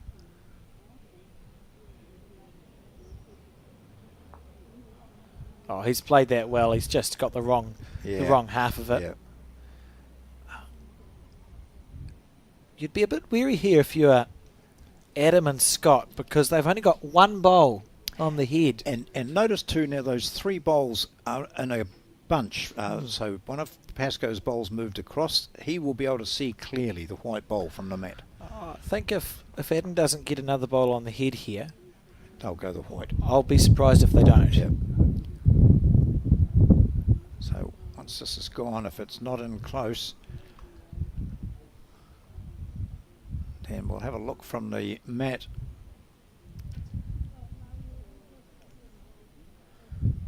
Right, it's not in close. No. So have a look from the mat. You can see it. See the shot bowl, or second shot is second from the left. The white bowl that's second from the left.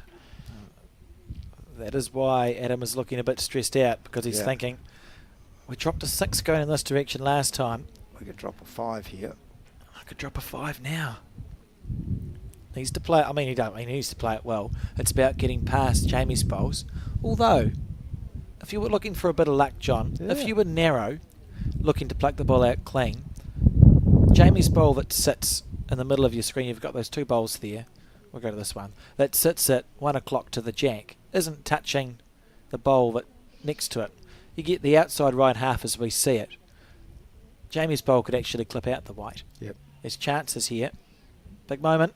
I think he'll be going directly at that, and Adam's looking away. He does not want to see what happens here. Closing his eyes and wishing, I think. Here we go. Searching for the white bowl. Searching for it. Searching and getting it. He'll get it off the rebound. He does. Perfect bowl. Look at Pascoe puts his arms in the air and says, okay, that's 5.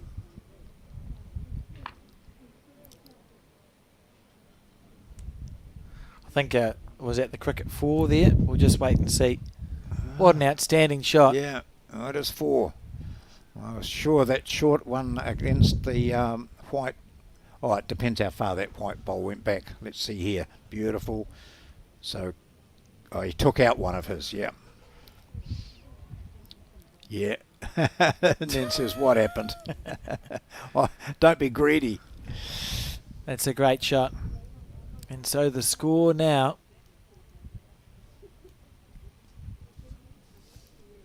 Well, or maybe that moved back.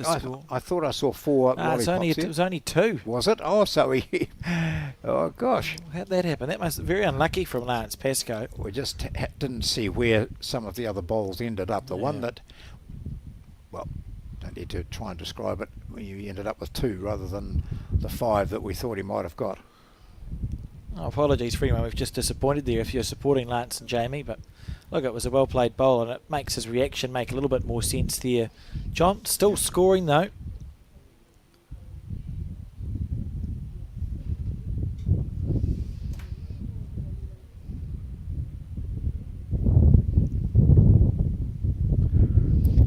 A little bit of wind.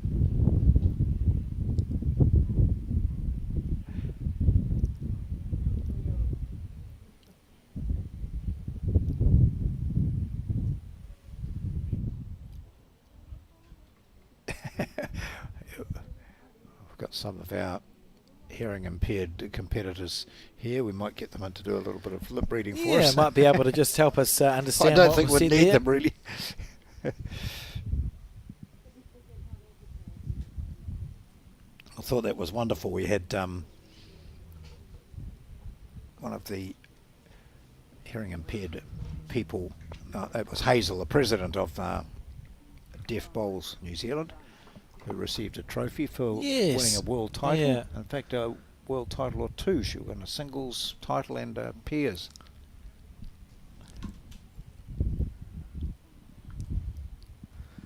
It was a very impressive effort, and she did it in the Northern Hemisphere, John, on like 12-second greens. Yes. Oh, look at this, Scott. That's a good bowl, and totally changed it up. He gave up on the backhand because he had blocked himself to be fair. Switched to the forehand. We now have 2 close bowls, and the backhand's not really a chance for the rest of this end with those 2 short ones. Might be the first time Scott's played that hand too. Yeah, it'd be close to it. Great shot there from Jamie Hill. Just unflappable character. He is, yeah.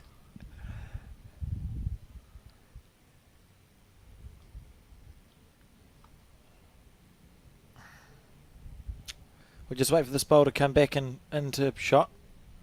There it is. So good line. Be happy with it finishing past. You look at this head and you think, oh, it's unlikely that the shot bowl is going to remain the shot for long. So then you have to think about a positional play. You presume that Lance is going to execute a shot. So it's good to have a bowl past because when Adam is 3 down in about 30 seconds, he's going to have position to move the jack back with.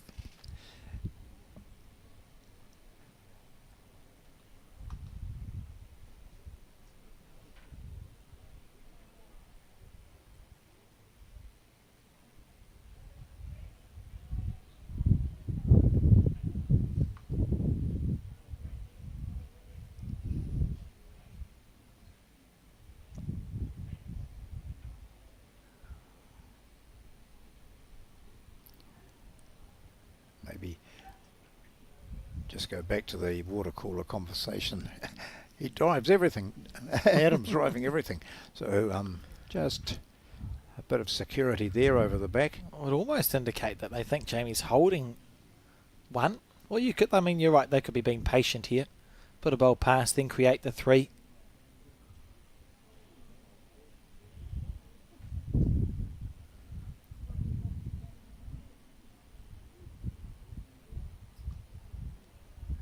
All it needs, though, is for him to tip the white up to give it shot.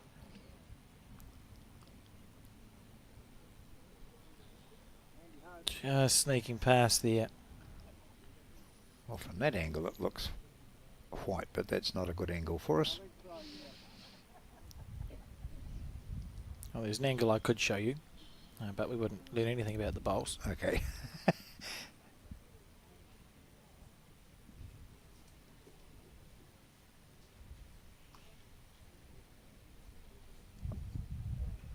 Really good game of chess here. They're trying to work out what the opposition might do.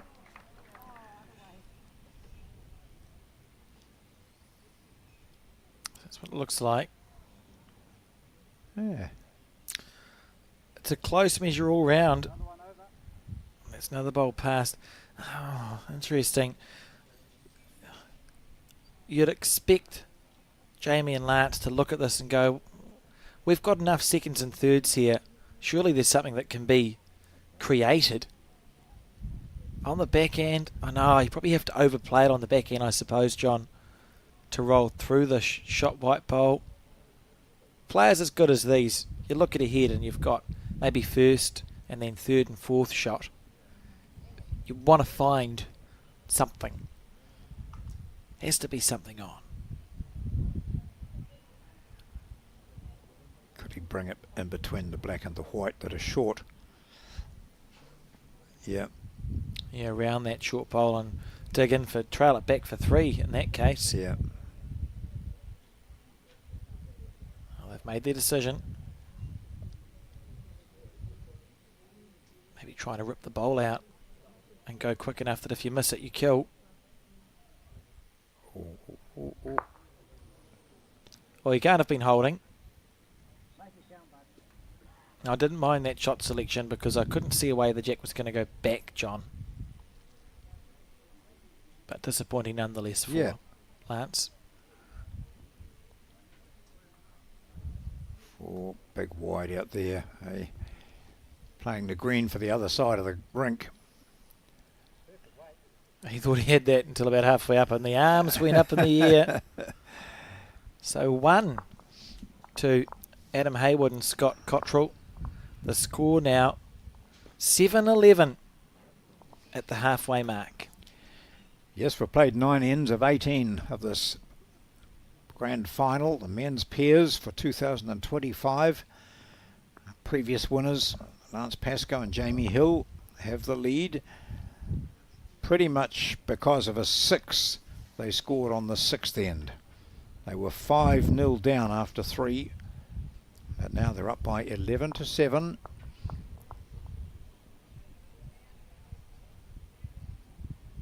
Earlier today, Debbie White of Hanawera won the women's singles over Wendy Jensen. And in the Disability Open singles, John Lavelle of Sumner Bowling Club was beaten in the final by Adam Bailey of Auckland.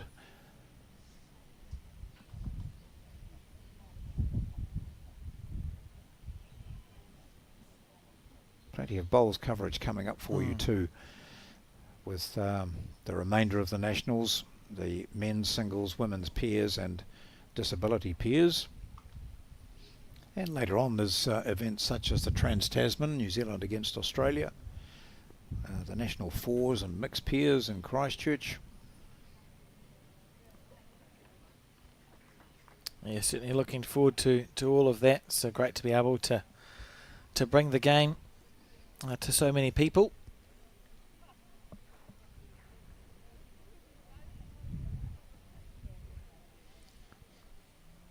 Scott willing this one on. Well, he's got the weight right. Yeah. Just wonder whether that green's changed a little bit, I think, Alex. That was not the big wide green that they've been using in previous games. And this one here has got a bit wider. Jamie Hill, he's just really loving that hand. A wee bit of a wobble at the finish there, which didn't help him.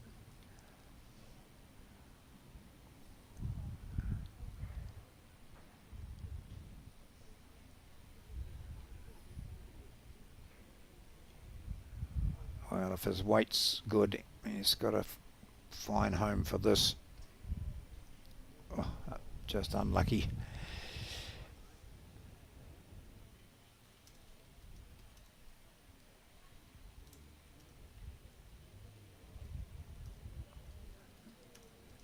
Hill with the typical bowler's arms, brown up to the shirt sleeve, start of the shirt sleeve, and You get the bowler's V too, don't you? Yep. You have t-shirts on. Interesting here.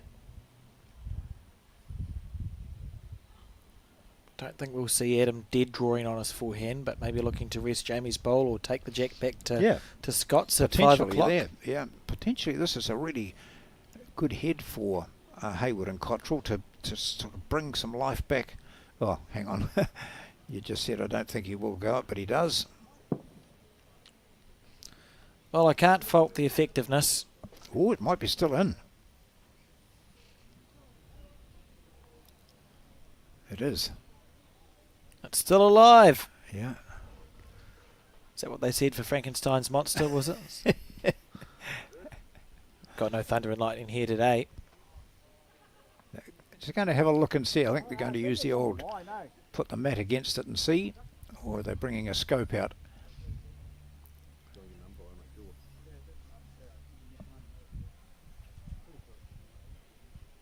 Yep, I think they umpires would prefer to see a scope used, or they've just said it's in.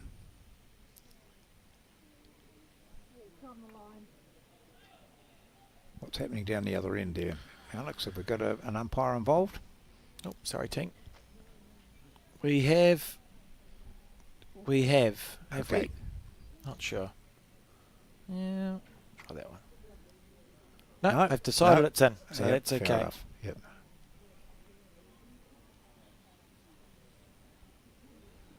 Tons of room to draw, but having to go out pretty wide. I like that.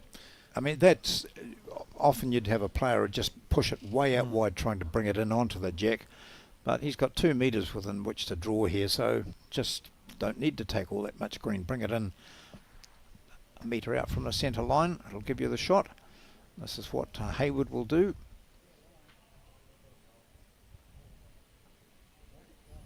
That's a good bowl. Yeah, that's very good. That's a very classy shot there from Adam Hayward. Out into unplayed territory. And a correction to be made. You can see that's quite a good angle there. You can see the track that the bowls have been taking up and down, and you can see how this bowl of Lance is going into unplayed territory, so that'll generally slow it down a little. Something like that, and then he wants it just to come back inside. That's a beautiful shot from Lance Pascoe, and he's close enough to Adam's bowl that Adam will think twice about just ripping it out, because he could just chip himself out and drop a 2, John. Yep. So a very well played shot there from Lance. Quite an absorbing match, this one.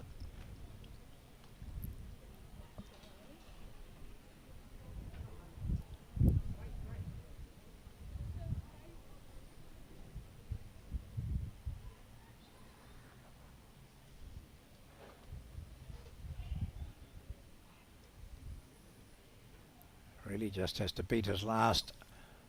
Oh, he's gone sailing by. And has Pascoe got one to play? Yes, he has.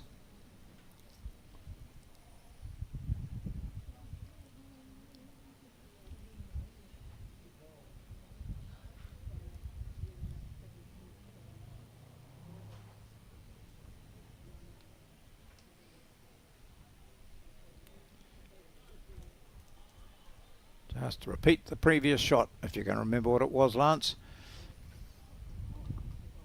Oh, I think he thinks that's a bit fine. Yeah.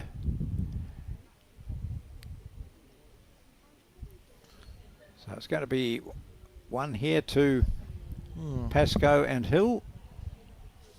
So 12-7 the lead now, and we've just ticked past the halfway mark.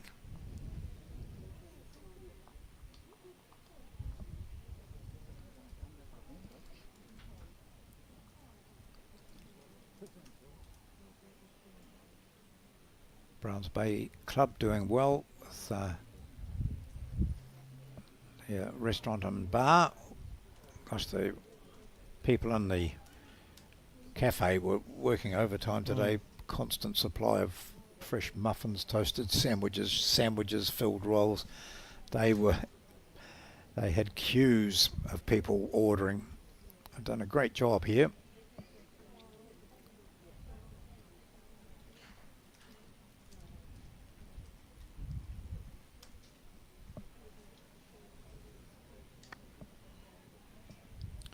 Beautiful line.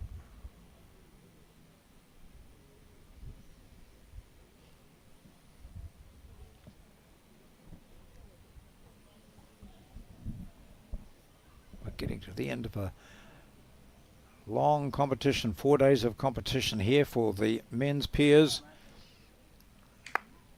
These teams have withstood all challenges.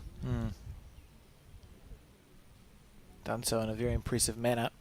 Well, look at some of those teams that are not here today, and major names. We talked a couple of days ago when the defending champions Grantham and Lawson were beaten.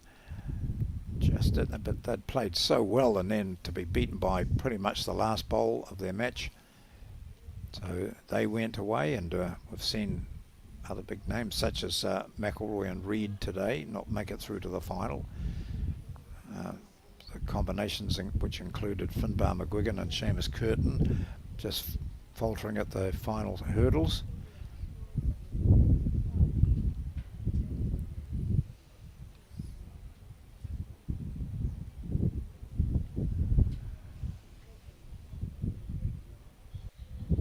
Good line.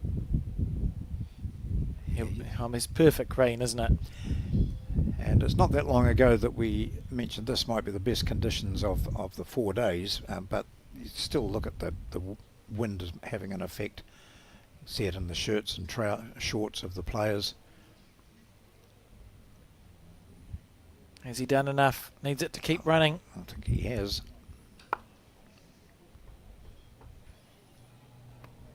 See there, flags flapping well. They might need to be replaced by the end of the tournament. No matter how expensive your flags, they take a battering when it's they're exposed to constant wind like that. Good angle. It shows you the depth perception there of how far over and under Jamie was. But look at ground level, the flag's not moving, John. And that's in front of the clubhouse, isn't it? Yeah. Pascoe has played some pretty good bowls today. He's looking to play another superb one. To tickle the jack here would be perfect for him. Oh, look at this. Just draw it instead. Beautiful stuff. Been impressed by all 4 players in this match, as you expect to be. It's a national final. Yeah. It may have been... Oh, it's hard to tell. Maybe slightly out of the count. So what does Adam do here, John? I think he plays on that wide hand and just sits on his own for another.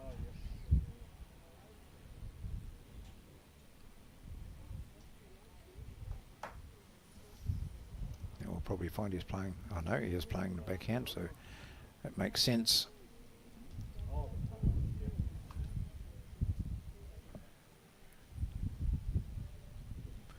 Looks like he's missed it on the high side to me. Yeah. Well, Lance was so close with his first bowl. Those bowls are so deceptive, aren't they? Look to be coming down in total slow motion, as if it should have stopped halfway up. Just kept going and going.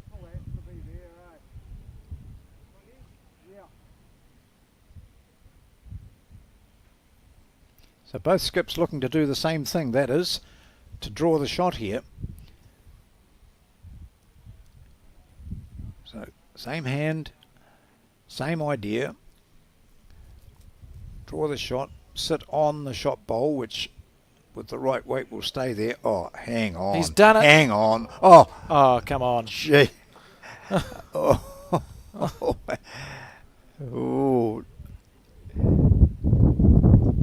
It moved that dark bowl slightly, but that it move it and change the situation or not. Deserved to get the shot out of that. Yeah. Oh, such a well-played bowl. Didn't overplay it at all. A lot of control with the bowl, and it just moved away. Unlucky.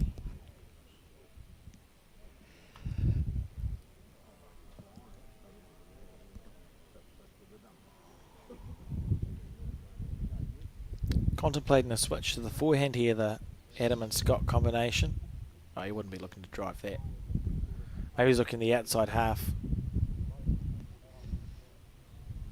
Okay, so I think that conversation is give yourself a big chance, a metre over through this bowl. Yeah. They're low.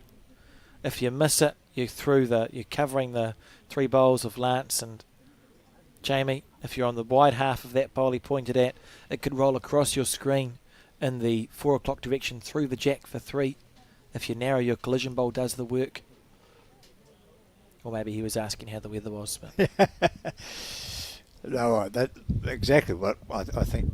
You're absolutely right. You play the forehand.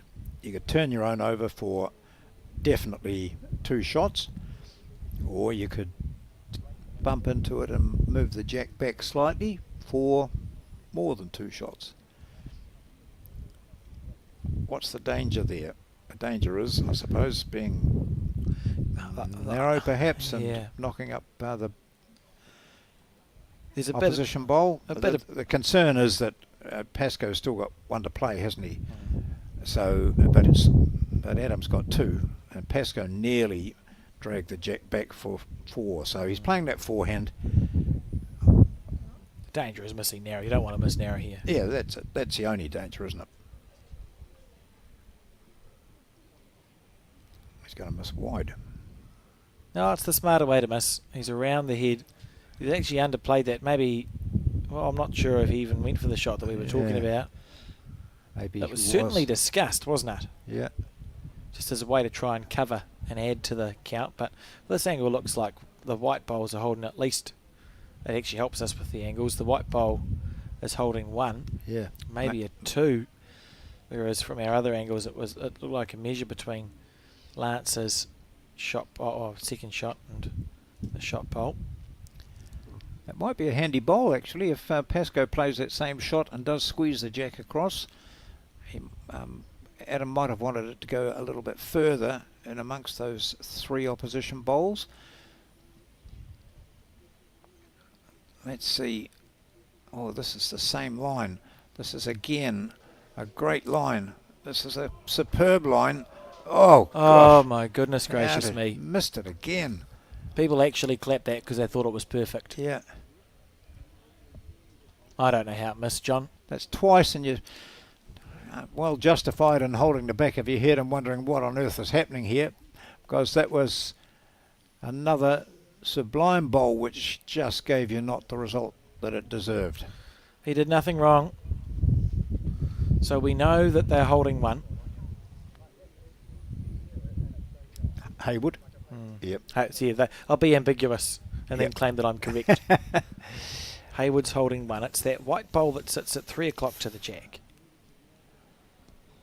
He's a shot maker, but I just feel like you'd just be drawing a bonus for 2, wouldn't you?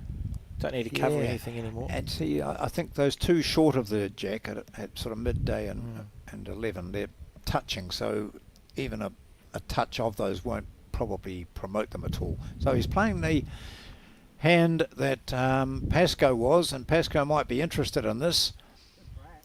Short. Well, he doesn't want to be Oh, no, it's heavy. perfect. Yeah. Oh, gosh. Yeah. Imagine saying very unlucky. A brave shot too. It is 1 then to Adam Haywood and Scott Cottrell from the Auckland Bowling Club. That took a long time to complete that particular end. Oh, look at this. It's nearly perfect. Yeah, and then again he did it later. The same shot. You look at it from here and you think it's perfect again. Oh no. Yeah. gotta work. Unbelievable. When you see people in the background clapping, they were like us, and probably like Lance, he thought he had it nailed. It was almost perfect. Onto the jack, move it back slightly, looking at 4. So a single there to Cottrell and Haywood. It's now 8 to them. And we've played 11 ends.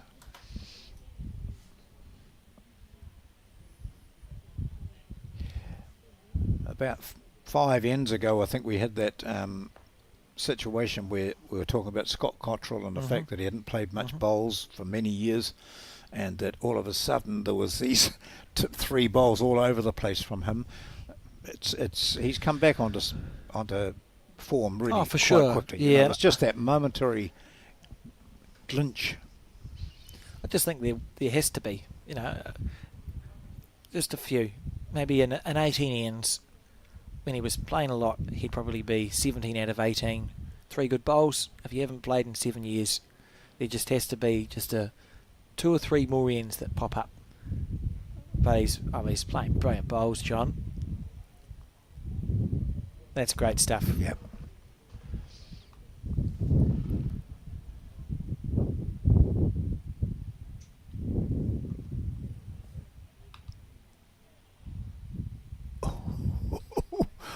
Hold all bets.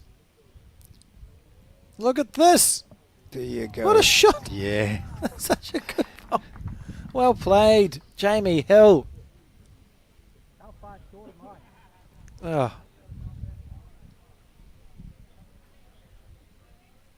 Just superlative bowls.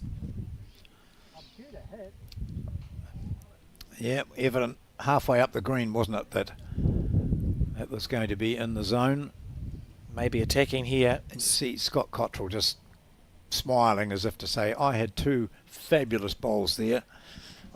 And Jamie Hill just steps up to the mat and ruins it, having a wee go. Going bowl or jack. He's got pretty good. Both. The jack, and it's killed. Good bowl.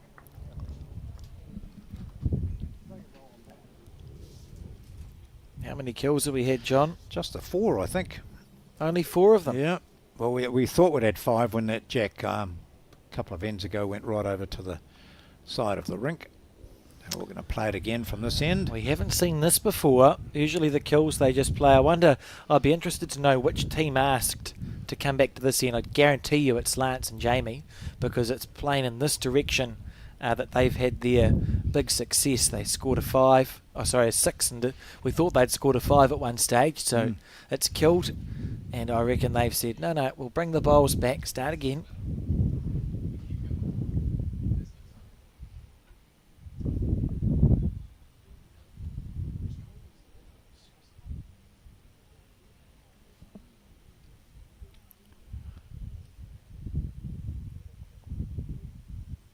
On the jack at the first attempt at playing this end from Scott Cottrell.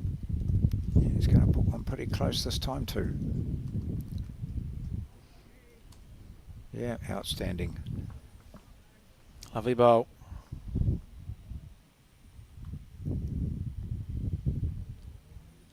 Jamie Hill on the backhand.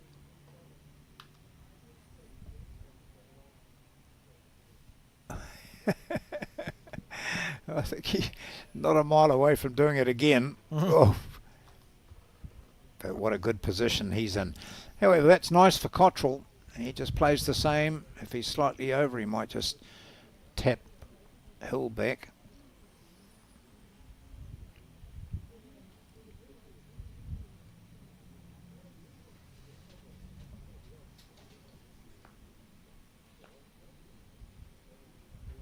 Good home.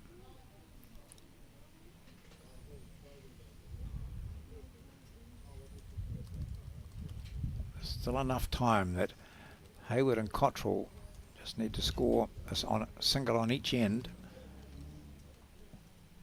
And they're well in this game. Well, they're still in it at the moment. As we see Jamie Hill play for him. An ineffective bowl.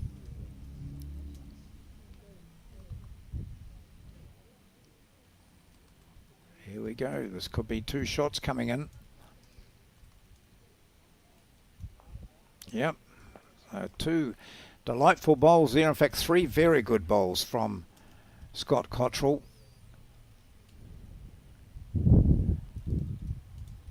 Just does a bit of hydrating in the background.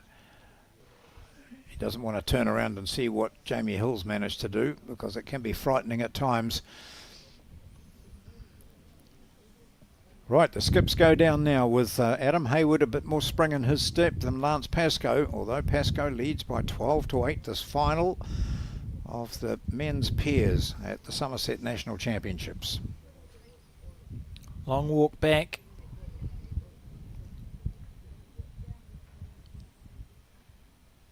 So it is the draw play now being called into question for Adam Hayward. Grimaced a wee bit there.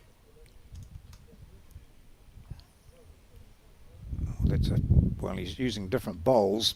If he sits on his partner's bowl, it's good. That's not bad anyway, but just a bit tight. Weight was good. Forehand or backhand here for Jamie. For Lance. He'll be reaching. Looks like he's lining up on his forehand. Thought he might consider playing the backhand side. Yeah, I think either though, isn't it? Yeah, that's right. I mean, if he sits the jack, it's good. It'll go back to himself. Instead of that, he just draws the shot. Oh, what a bowl! It's a great shot. Gee. In good form. Yeah. I wouldn't see another kill, would we? Skew when you leave pockets for good drive shot players, John. They're just capable. Yeah. And they can frustrate their opposition, right? You know, it's sort of, if you don't miss, it's incredibly frustrating for the opposition. And he's having a go. We'll see it come onto screen soon. He's got it out. It's clean as a whistle. That's a great bowl. Wow, look, no wonder he's walked a rink and a half across. That's a very impressive shot there from Adam Hayward. And I think his lead was calling, you know, just play this hand, use the edge of our own bowl, you'll take that jack out. But no, he comes the other hand full on, takes it out. Chip clean. it out. Yeah, I think it's perhaps a few metres heavier than what Scott was envisaging, but if it works, who cares? And the other hand, I think. Going to put it back, is he? He may do. Yeah, he may do. And drag the jack, not quite. Well, that's great. Really close. Just play it, Adam. Don't come down and have a look. Good. Right, he's given it a bit more green this time. See where his last draw attempt finished up, out to the right. It's all about weight here, because that green, what we could see of it, looked pretty good. Oh, look at this. Oh, classy stuff. Holding 3. Impressive bowls.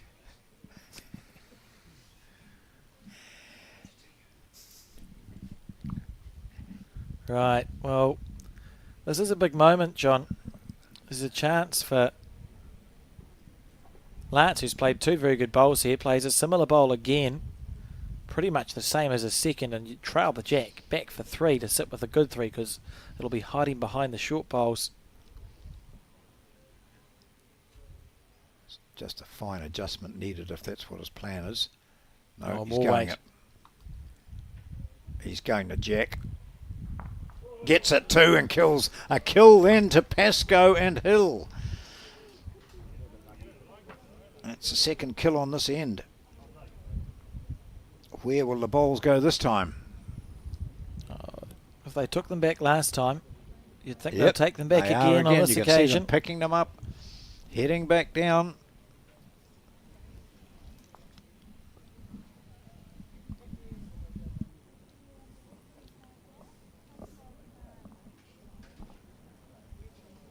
So here we see Lance Pascoe's bowls. This is the first one. Beautiful shot. Then it was removed as clean as a whistle. And bang, kill. Thank you for coming. Fascinating shot selection.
Good shot.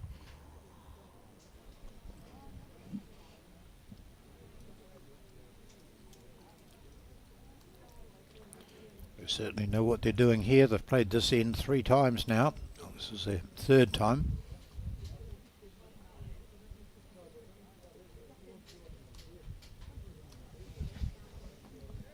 Oh, delightful. Beautiful bowl. Lovely bowl. This is great stuff.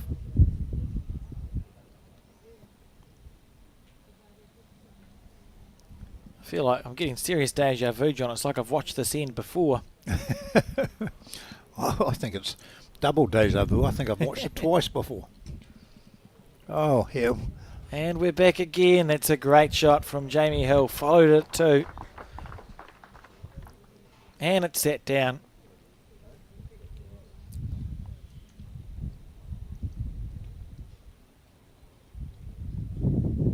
Just going to draw. Drawing so well.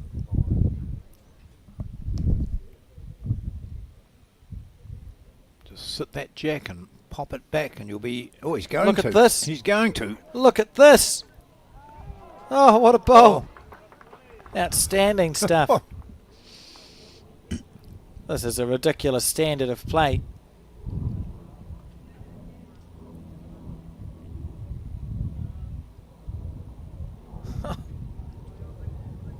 Yeah, just go deep here, John. Go past. I don't know if he will. Yep.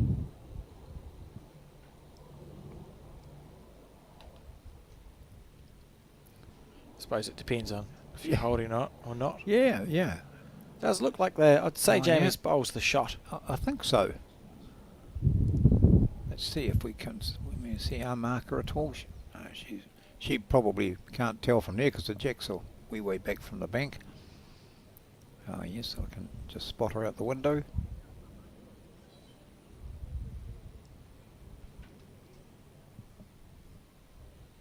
Here we go. That is the blue, yep. She asked the question, so Pascoe and Hill. That's great. Very helpful. I wonder if she realised she was in for like a 40 end game of peers. Yeah, that's right. I'll be home in time to cook. No, I'll be home in time to eat the meal that's been prepared for me. And now she's looking at her clock saying, her watch saying, I'm never going to get there.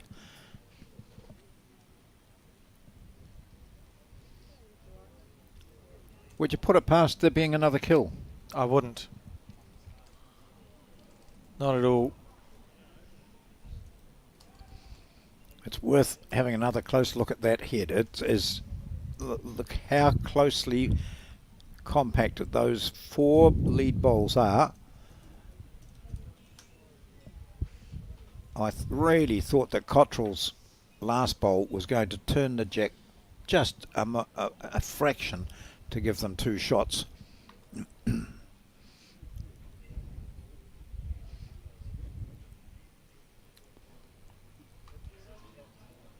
Okay, I think this is a deer to drive. I don't think there's any problem that he's happy to drive. What are we looking at here? Well, Jack squirting right out to the left and dared again. Yeah, if you get that bowl that you see, the shot bowl of Jamie's, Jack goes to the left. I wonder if there's half a chance. You see the shortest bowl of Jamie Hill's, one that sits at 12 o'clock to the jack. Yes. If you play through that onto the second shot bowl of Scott's, that would hit the jack and it would pop back for 2. That's what he's... In fact, Scott has just indicated that. I think Alex play onto the shortest bowl, the brown one of Jamie's, onto the white. Where does the jack go? Back here to the right. Be a very impressive shot if he executes it, similar to the bowl he played on the first end. He's on to play it on the forehand. Will still work. Yeah, that certainly will. Lacking in weight. It's the first time I've seen him be short. Yes, conscious of the weight, because I think if we could go right back to the ditch, there's no doubt that there are a couple of bowls of the oppositions there. So what Pascoe has done is pretty much taken that full drive out from him. except if he wants to kill it. Yep, keep on popping them back there.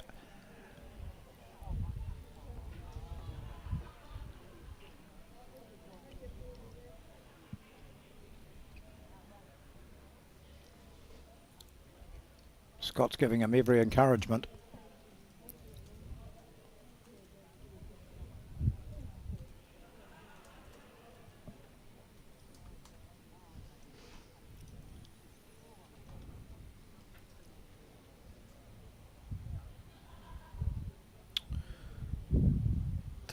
Decisions. Yeah, well, it's Scott who's standing over the head after Adam had gone back to the mat. So now he's made his mind up. It's that same shot, I think. Just turn Jamie's bowl onto his own white and pop the jack back. Oh, it was a lovely effort. Gee. And that's perfect weight for it. Yeah, it was. Would have potentially made a 4, but it didn't. And we see 1 to Lance Pascoe and Jamie Hill as that 12th end is finally completed. And we enter the 13th. The score 13 shots to 8.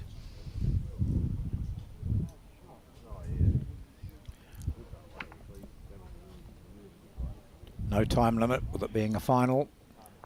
These players will be feeling the pinch a wee bit. Started at, what, 2:30, I think. No idea what the time is. He says, having a look. Oh, 5 o'clock. Okay, so we've been playing a while, and we've still got 6 ends to go.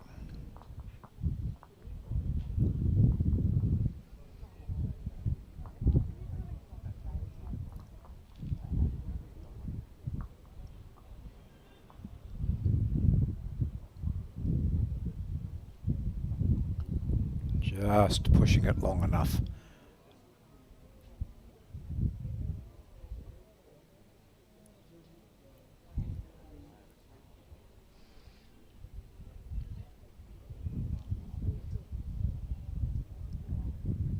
First bowl comes in from Hill.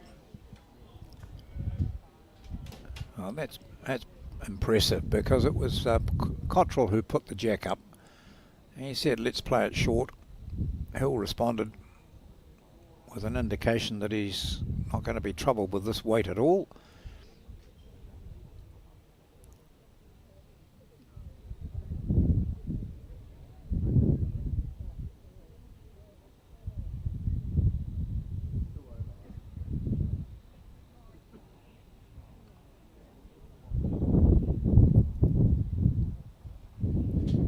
Responding with slightly more green.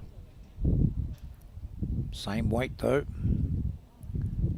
Oh no, just a bit over. That's, gee, he looked to have taken a lot more green that time.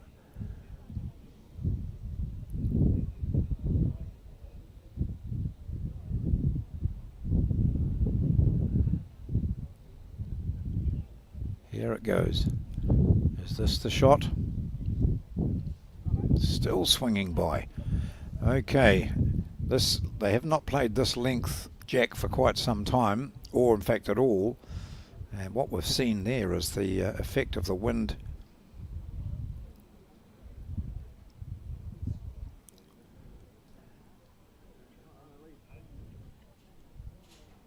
Top shot. 2 very good bowls sitting on the jack from Jamie Hill.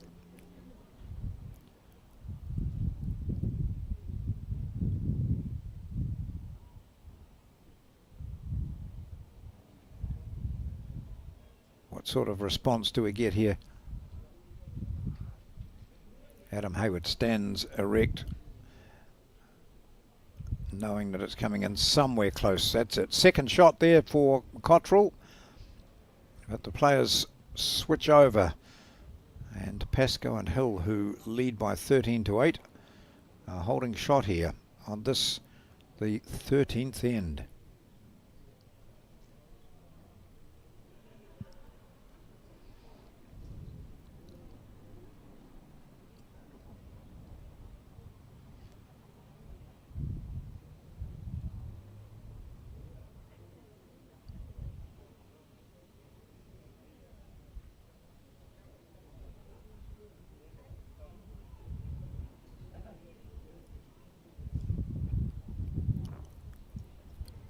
Pascoe ideally would like to just be past the shot bowl and sit on that white bowl, which is, ooh, he almost did.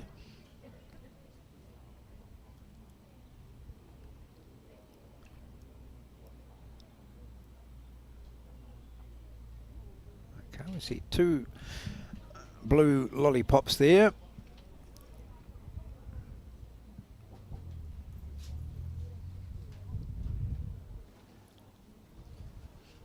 So Hayward knows the situation. He's been down there looking at this, and he's into aggressive mode again. Oh, he's got the shot. And the jack moves across. And probably still 2 down. So it wasn't quite another kill. No.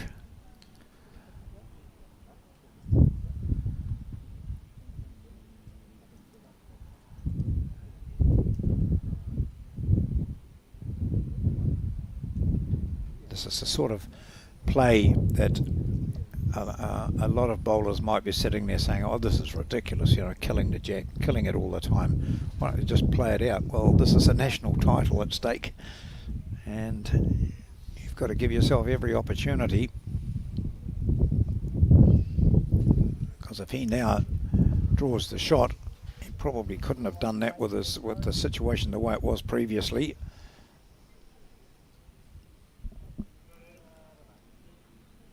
Is it or not?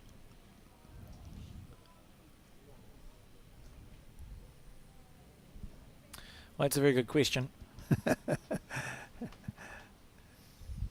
very loose. I would say that almost looks from that angle like Lance and Jamie hold 2. Yeah, yeah. That's quite a good angle, that, even though it's not totally accurate. It gives you a better idea than one that we tend to look at a lot, and that is from behind the head. Just to understand the depth perception, yes. I think, is helpful.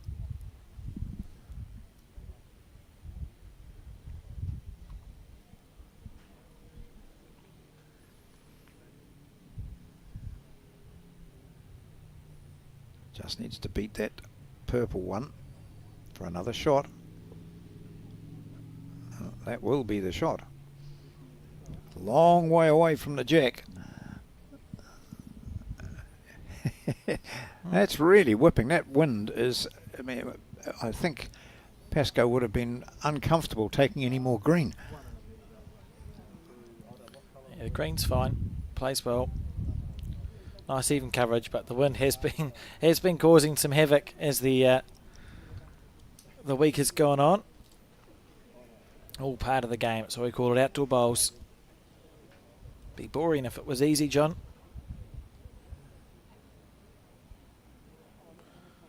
Watching on. Yeah. So we're just looking there, and this could be a very interesting shot. There's actually a chance of a 5 for Adam Hayward. So you see the bunch of 3 bowls that sit in the 9 o'clock direction from the jack. If he drives it at them, they all go. You get it square. And the bowl on the right of that 3 cannons across in the 4 o'clock direction, potentially chips out the other one of Jamie and Lance's, and all that should be left on the green is 5 bowls. 4 bowls. 4 bowls. I think that's what they've looked at. This could be very impressive. Taken a long time about it. So, yep, this looks like it's not a draw shot. What He's hands close. are played? Yeah, yeah. He's down. Oh, gee. Oh, good try. Needed to get that in the centre. Yeah, And need to take everything those would have 3 out followed. and one of them come across and get the one that's sort of at 7 o'clock as we view it now. That's a measure for a few here. So let's have a look at this tape going out from Scott, if he can get it untangled. Got long arms, he reaches out.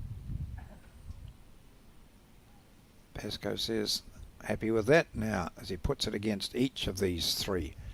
Well, if he puts it against that one there, the closest one. Wow. Whose was it? By the looks of it, Jamie Jamie's. Hill. Yeah, I was So going to say, we'll it's just a bit of wait and see who picks up the jack. Is it just one? Forgot to look at the lollipop lady. No, I couldn't. Oh, I couldn't see her anyway. So See if we can get eyes on a scoreboard.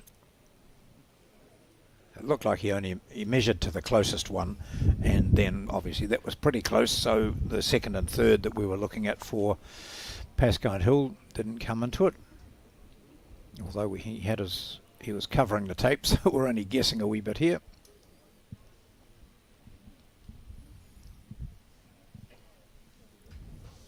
We've had 13 ends now. And it was the score now 15-8, and this is the 14th end. So 2.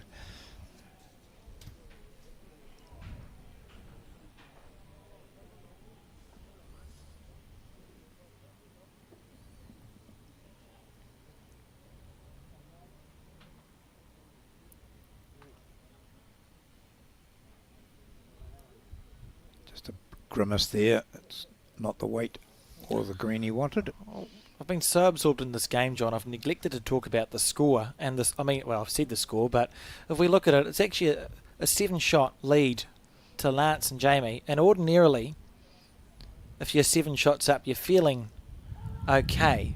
But I don't think they'll be feeling okay here. I mean, it's come courtesy of one end, right? It's the 6 on that one end. It's been such an evenly contested match.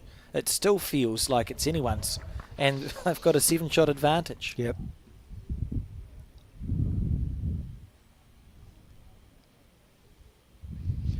So if you look at 5 ends to go, and if Hayward scores, a couple on this end and a couple on the next, and all of that means really they are still in contention. Oh, good try from Scott, but unlucky. We'll see that lazy delivery of Jamie Hill's on the backhand.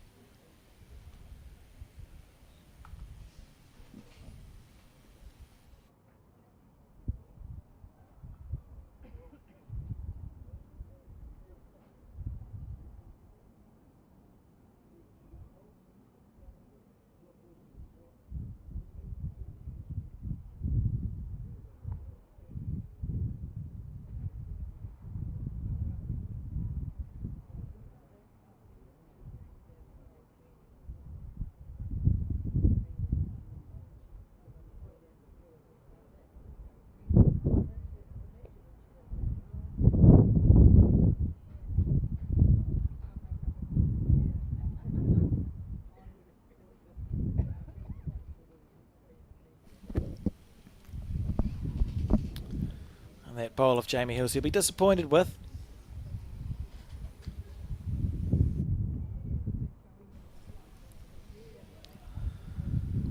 But the first 2 are okay. A long walk down on the crossover. I think we'll see Lance on his backhand. Forehand. See yeah. What I meant. Yes, I know. It looked to be the obvious one, didn't it? Just send one down on this big wide, that's not a short end this time. Previously, going the other way when it was short, they were just about in danger of hitting a camera to get it wide enough.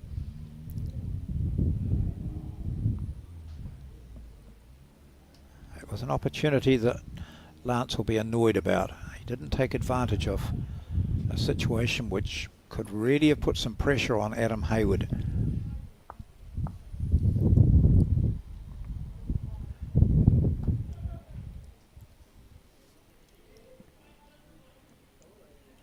Looking to draw it.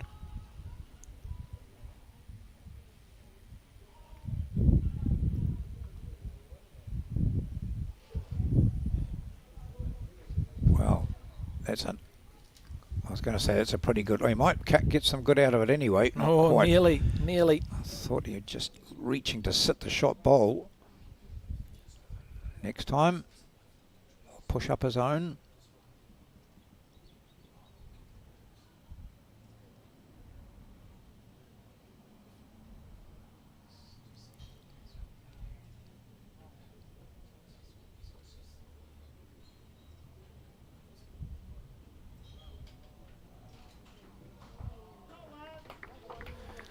Oh, it's a pretty good bowl. He's holding 2, and they'll be pleased to see that there's those scattered bowls up front, John, because you'd think that would be hard to drive at, wouldn't you? Yep. Nothing's impossible in bowls, of course. Oh, he's got to come under this, and he's got a Just good gotta get bowl. A flick there. Whoa, gosh. Gee. A wee edge there would have been the shot for him. But Pascal will draw another, surely.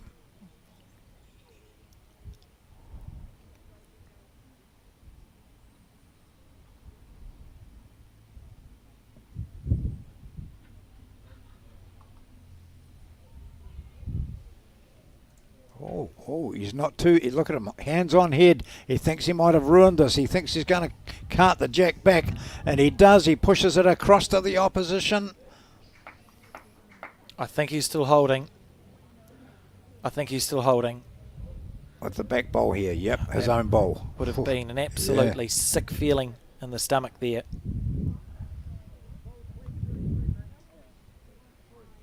Right, now a big change of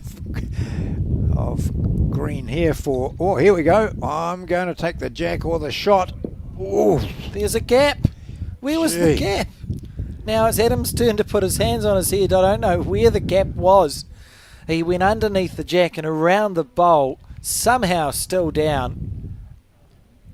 Some quite incredible scenes in this final. And it was a 1 to Lance Pascoe and Jamie Hill as they now take an 8-shot lead, and we enter the 15th end of 18. He might just sell these bowls now. Oh, gee. Where was the gap? I mean, it had to be jack or shot, didn't it? But instead there was a non-obvious hole between the two.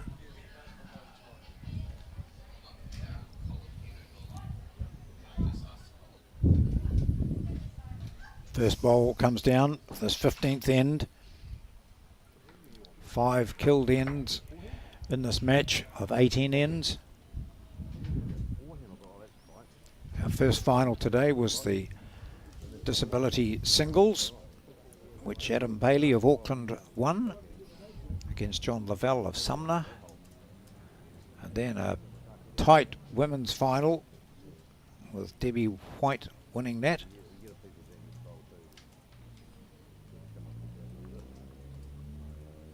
Now we've got this men's pairs final, which at the moment has swung quite dramatically in the way of Lance Pascoe and Jamie Hill.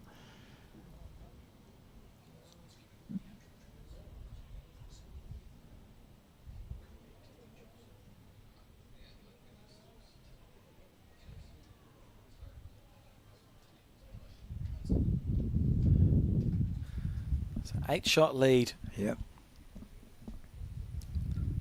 You feel like Adam and Scott, they're not going to go meekly. No. Right, you're fighting all the way. You're 1 ball away from a big number. It's probably now an appropriate time to mention, I think I mentioned it in the previous game, that Jamie Hill is very close to a special achievement if he's able to come away a winner in this event. It'll be his 5th Open national title. He's won 3 fours and a pairs so far. And of course, with 5 titles in New Zealand, you are awarded a gold star. Wonder if that's crossed his mind yet, John, or if he even knows he's on 4 titles. Oh gosh, Scott, he was concentrating so hard on this.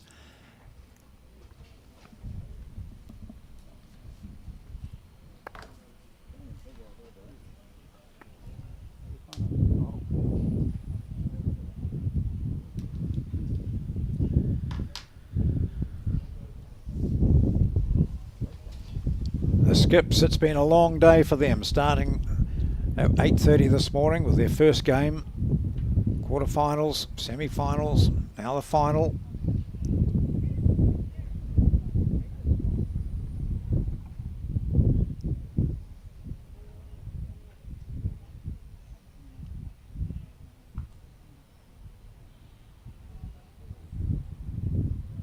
It's taking plenty out there, isn't it? And he knew it. It's a poor bowl. Every bowl, just look at them there, they've all failed to really accurately pick that green. Oh, it's a very long end, and the wind is whipping from the... It has such an effect. The right to the left as we see it. So your bowl trailing along fine, and just gets that gust of wind and pulls it up. Yep, sort of 3/4 of the way down, or a bit more.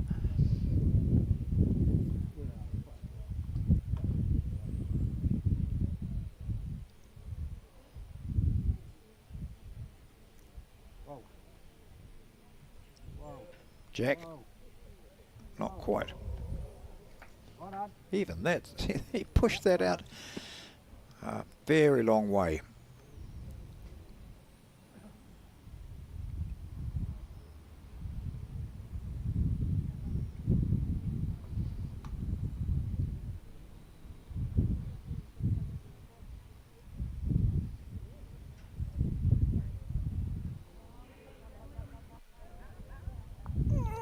Oh, he's done it. Has he done it? Is it 1 and 1 out?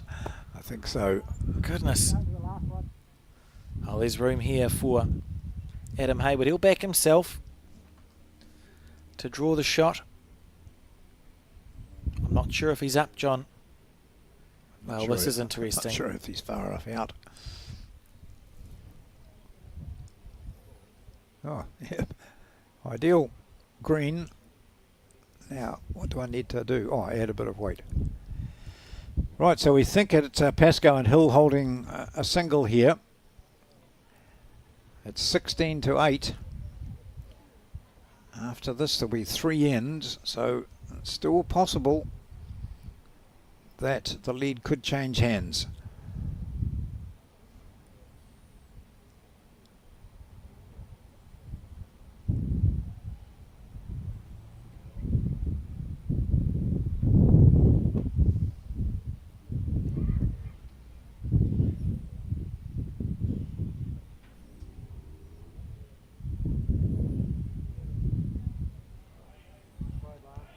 That's a good bowl.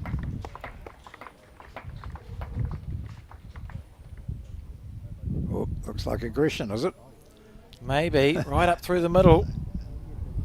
Everything could go. The little plant gets rid of the shot bowl. Something through the split. A lot of bowls could go flying here. I think Scott's saying, oh, you can draw this, mate. Look at your line last time. Just get up here, you can draw this. If you're slightly narrow and get the jack across, we'll get 2. But you tend to think that Adam's penchant for driving might win the story here. Let's see. I mean, it's half a chance. A chance if you play on your forehand. On that hand, Yeah. third runner. And get that one there. Yeah, because you played out one of them. My only concern is I'm not sure how you get rid of Jamie's bowl that sits at just past 9 o'clock. Oh, I think there'd be a good collision here would do that. Close, mate. Oh, look at this. He's got what he asked for. Takes that, settles for the shot. Good bowl. Well played. Well played. He can breathe out now.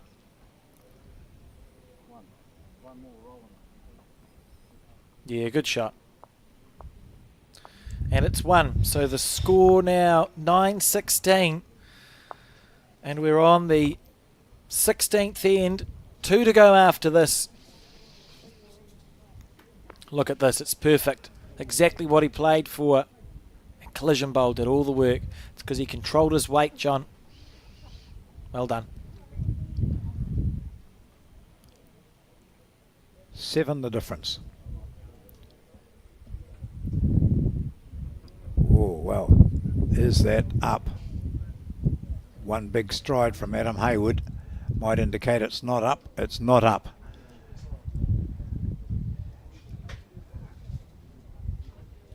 Cottrell had quite enjoyed the short to medium length ends coming and playing in this direction.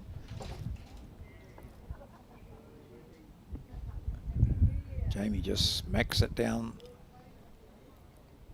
to the 2 metre.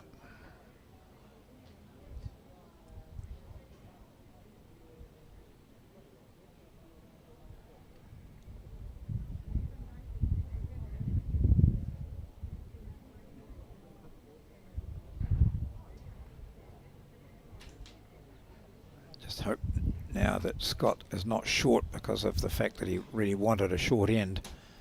No, he's good. Certainly not short.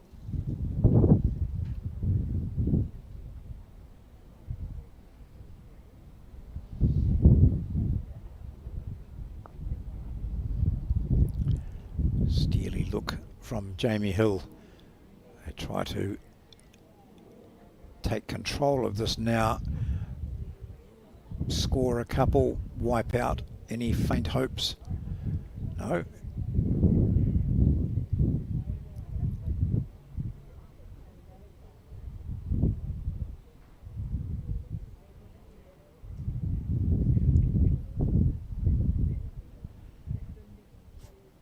But he's picked a much better green this time. So there's the shot.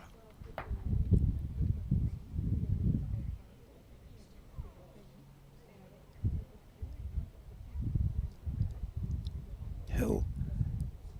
Well, I wonder whether he might not just nudge up his opponent's bowl here. He'd been looking to go round it. Oh, he's round it nicely. That's beautiful judgment there from Hill. That's, the finger goes up for that bowl.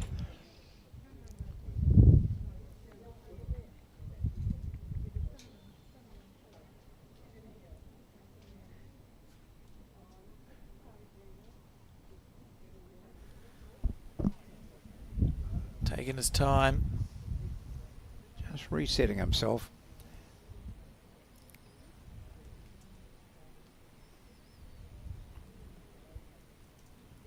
Track's good. Is it going to run it out? It won't. No. So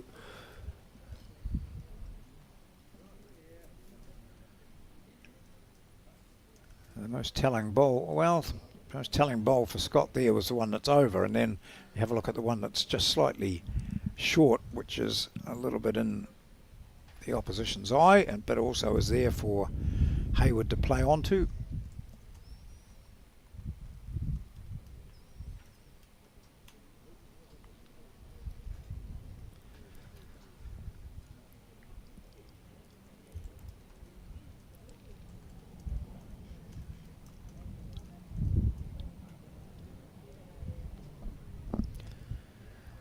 So Hayward's drawn quite well on the forehand. I still love you no matter what happens. That's great. That's fantastic. However, you didn't tell me it was going to take this long. So you've been away for 4 days. I came down at 4 o'clock like you said. You thought it'd be over then. Here we go. Don't look at it. Feather. Whoa. Good try. Stuff. Really good try. I assure you, we've mentioned to the players, even the Bowls New Zealand cattle prod has been brought up, but I can't begrudge them. You're in the middle of a national final. Yeah. I'd do the same.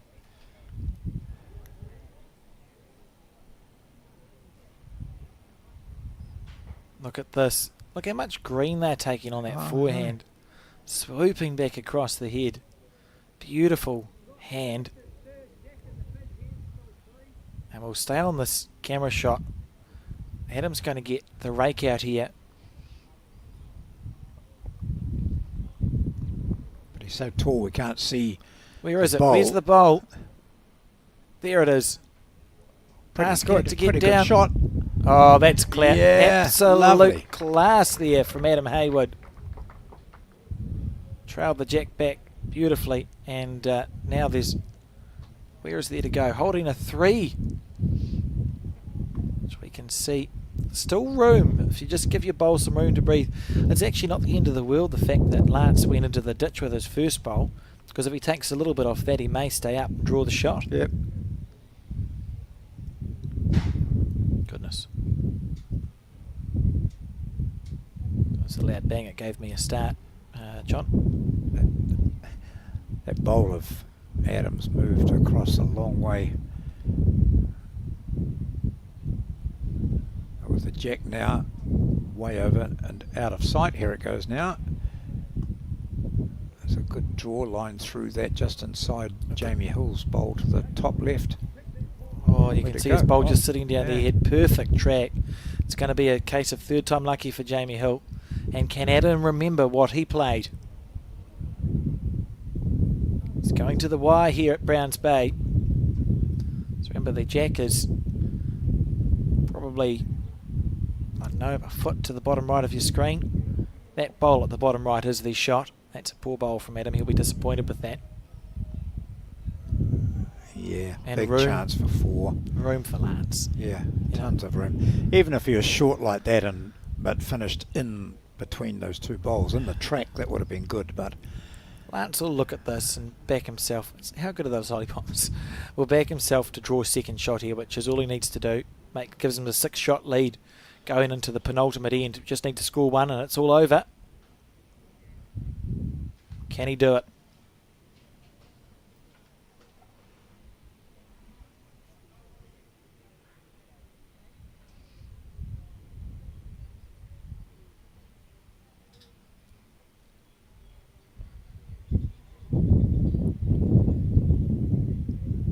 Ooh, he's pushed it out a fair way there.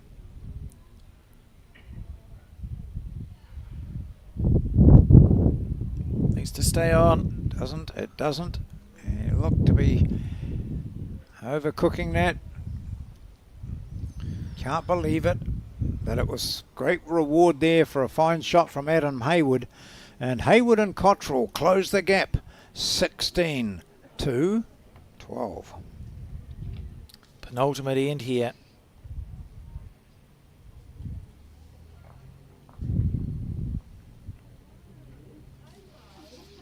Right. It's been tense throughout. But at one stage there was a 16-8 lead for the Hill-Pascoe combination. Now it's 16-12. This end, so important, because to have a realistic chance of winning this title, Adam Hayward and Scott Cottrell have to score again. You know, if they drop 1 here, it's 5 down last end, and we may have a number of kills trying to get the 6 right, but it's an unlikely scenario. If they could score a 1, a 2, just have to do it again, and that's a good way to start, John. Well, I think we'll see when they were playing a long jack down this direction, the wind was creating havoc. They were going wider and wider and still not able to bring it back to the centre line or stay on the right side of the centre line. But it's shorter and, well, that's an awful bowl from Jamie. Scott is picking that line well. It seems a bit truer. Yeah, in theory, if the head you're playing to is in front of the wind, yeah, that's got to be helpful. Yep.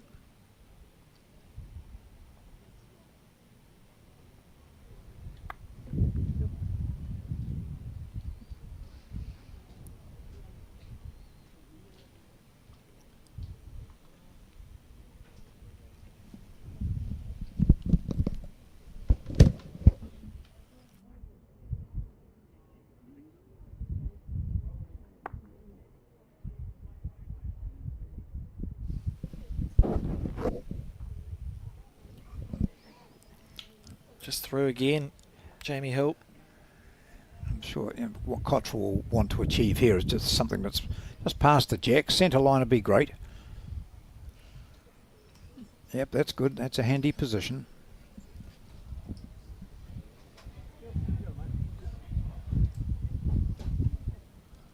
On the back end. What can he do, Jamie Hill, to help us skip out here? They're leading by 4 on the penultimate end of a National Pairs final. Can he draw the shot? He can. He can.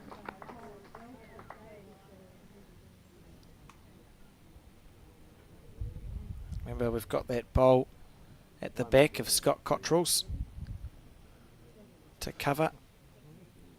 No, haven't quite scored it. You see the red lollipop up in the background, so certainly cut one out. And Hayward and Cottrell still holding shot with that white bowl to the right of the jack as we view it here. They've got the back bowl deliberately.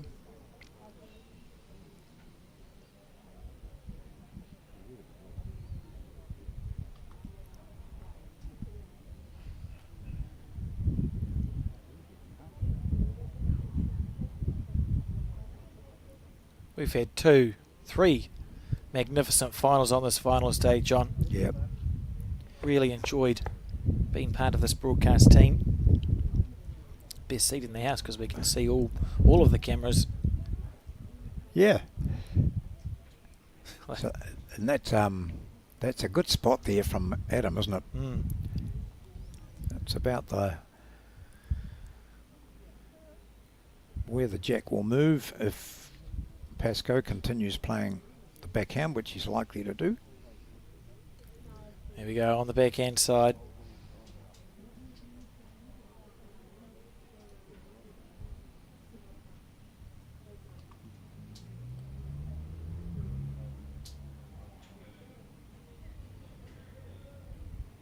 He's got the right line.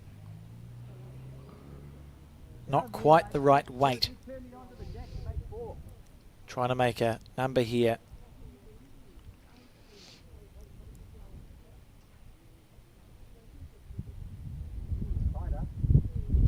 If it lets go, he's in the area, John. Yeah, I'll say. Wait for this ball to come back onto screen. There it is. Perfect weight, and it's in a good catching position. That's a good bowl. I think Lance is either looking to draw it dead, push his own, probably can't push his own up with the weight that he'll play, but there's that bowl to the right as we view it, the wing bowl, which of the opposition, which he can use. So an edge on that would be ideal. That would be enough to spring it in, spring his own bowl in, but no, he's wide and he's shaking his head, and that's a sign of intense frustration.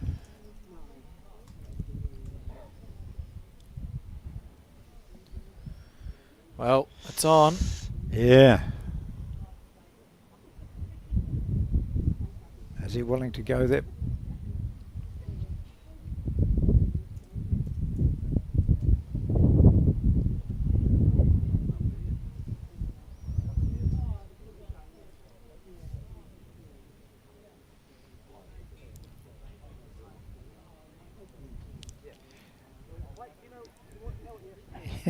And there's options here. They've got the 2 back bowls.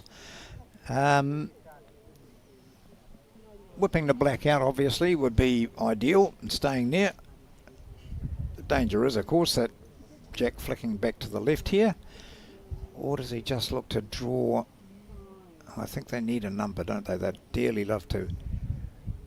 If we could run this back, he'll be right. Here he goes. He's running and he's going to not be anywhere near it. Disappointed with that. Yeah.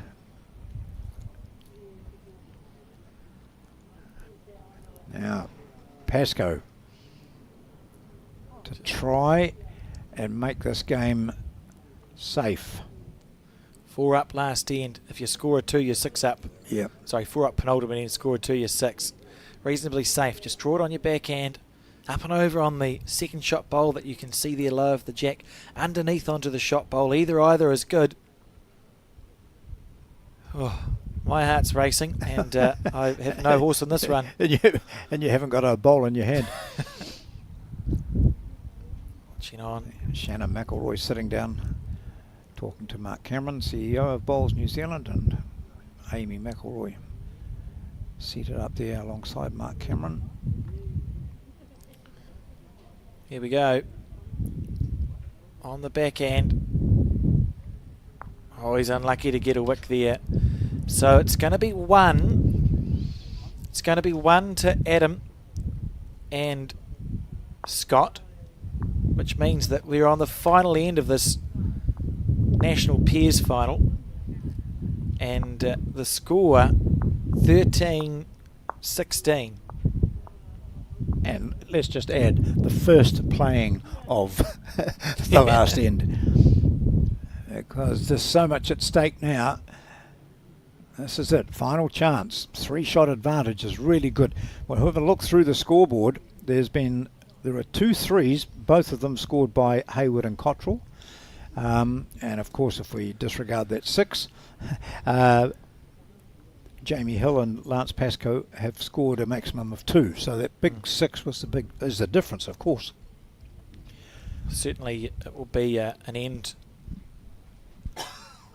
that is reflected on, you must think, regardless of how this game goes, because it's really, I think I said a few ends ago, I know they're 8 up, but it doesn't feel like that. You know, they've played well. Both teams have played very evenly, so I'm pleased that we're seeing this last end be just 3 the difference.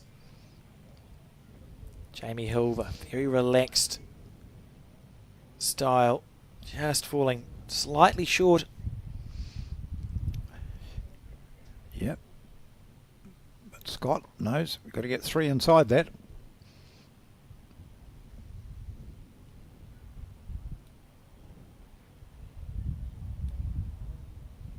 Well, if he tickles this, he's got 2 inside it. Oh, how good.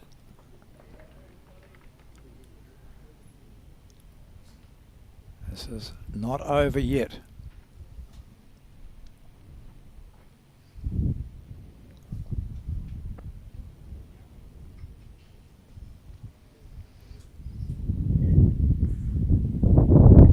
Good line. Sorry, good weight.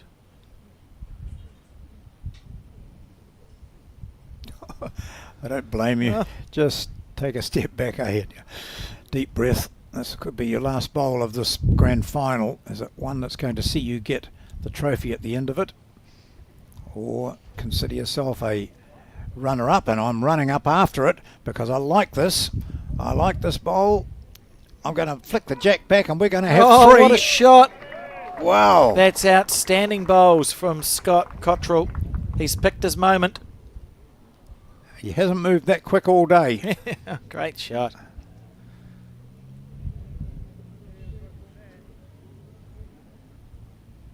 And that bowl up front, highly irritating for the Lance Pesco Jamie Hill combination, because it means it's very hard to drive at this chip off. Oh, Jamie doesn't need to drive at it. He just look at this. Draws it round. Square. Oh, wasn't that bad? It was such a good line. Oh, he's cut it down to 2. That's enough. That's all he needed to do. Beautiful weight. I think words were exchanged. Now, what you see here is that centre white bowl. If there's just nudging that, would be enough to move the jack back for 3. A perfect world. Yep, there he's looking at that. If I can just move the play it onto my white, because it looks as though the white might also almost be touching the jack, so it won't need much movement.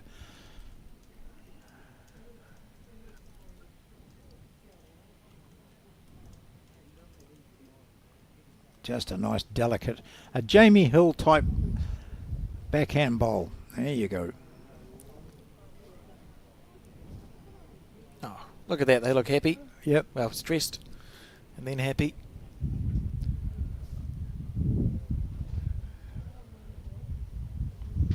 How tall are they? They're all about 6'3", about 300 feet tall, yeah. Yeah, they're all standing, or is Scott standing on the bank?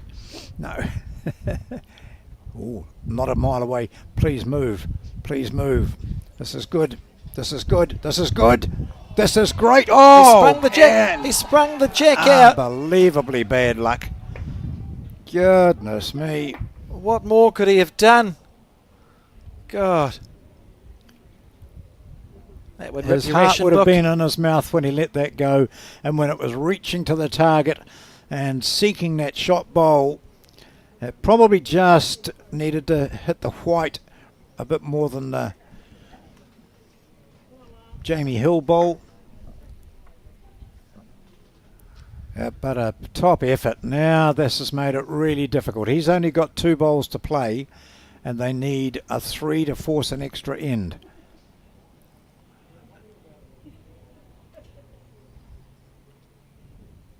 This has been such a roller coaster of a game.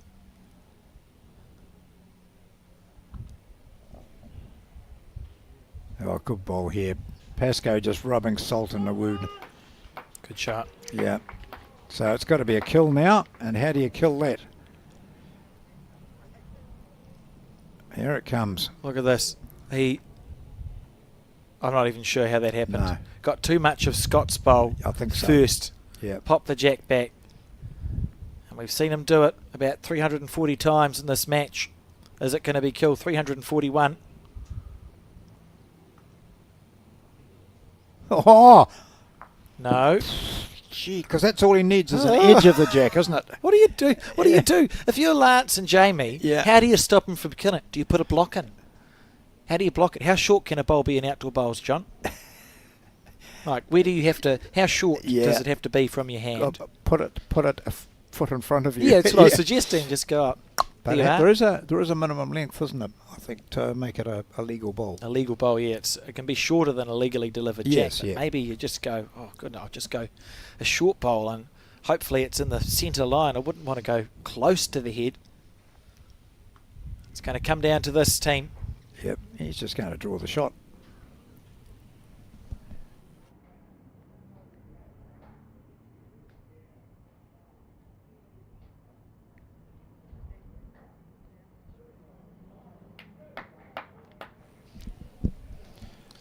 Down to this now. Could be the last bowl of this men's pairs final at the Summerset Nationals. Debbie White won the women's singles. Adam Bailey the disability singles. Oh, almost! But that is it. The title for the second time will go to Lance Pascoe and Jamie Hill. Yes, thank you, John. Thoroughly enjoyed that game. Huge congratulations. It's their second victory together as a pair. And look at that, celebrating well. A great effort put up by Adam Hayward and Scott Cottrell, who's just come back to the sport. Thank you to our viewers on Sky Sport. If you're on YouTube, stay tuned. We'll be back with an interview of the players shortly.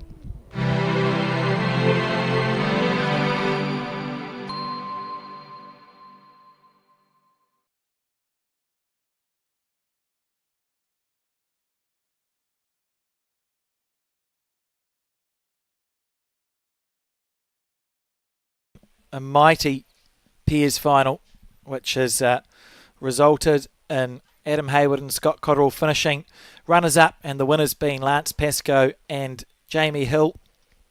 A great effort that was. Incredible game. We had a number of kills as it went on, and it was anyone's right up until that last moment. We'll get an interview with the players shortly. We've got John Macbeth standing by. Thank you to our viewers. Much appreciate you staying with us on the YouTube side. And looking forward to more days of bowls to come. There we see the beautiful vista of the green. Browns Bay has been playing well.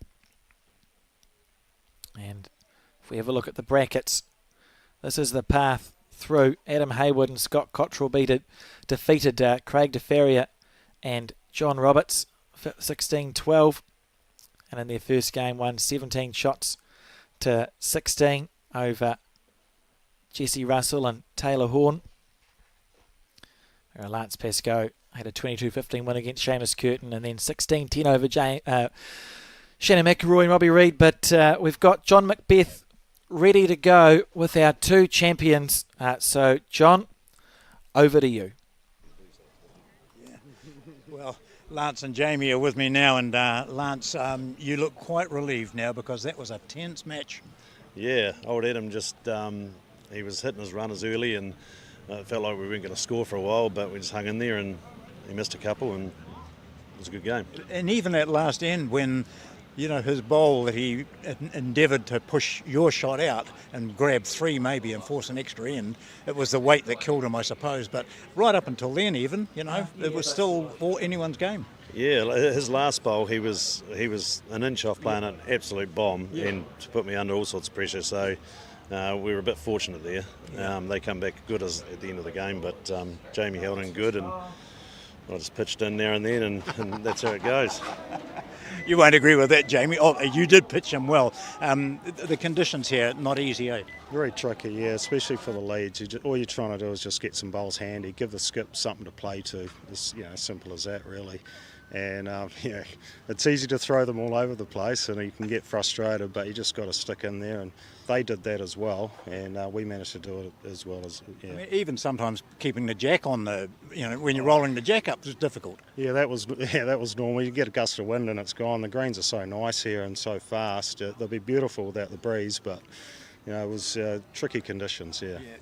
Been a bit of a good day for the hills here, hasn't it, today? Hasn't been too bad. Yeah, I've got to keep my ranking up there. They're all going pretty good these days. So. What is the ranking now? Well, I think I'll be at the top still, but this is the Hill family ranking we're talking about. Oh, yeah, of course, yeah. So well done, because that's a second title for the two of you. So you obviously combine well, even though you don't play a lot of bowls together.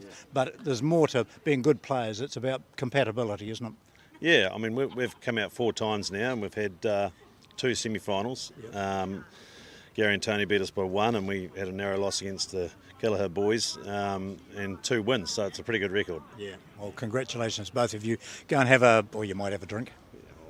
Might have one. Tournament's over, so no more. Yeah, that's right. And the best conditions of the day, of the weekend. All right, cheers, guys. Thank you very much.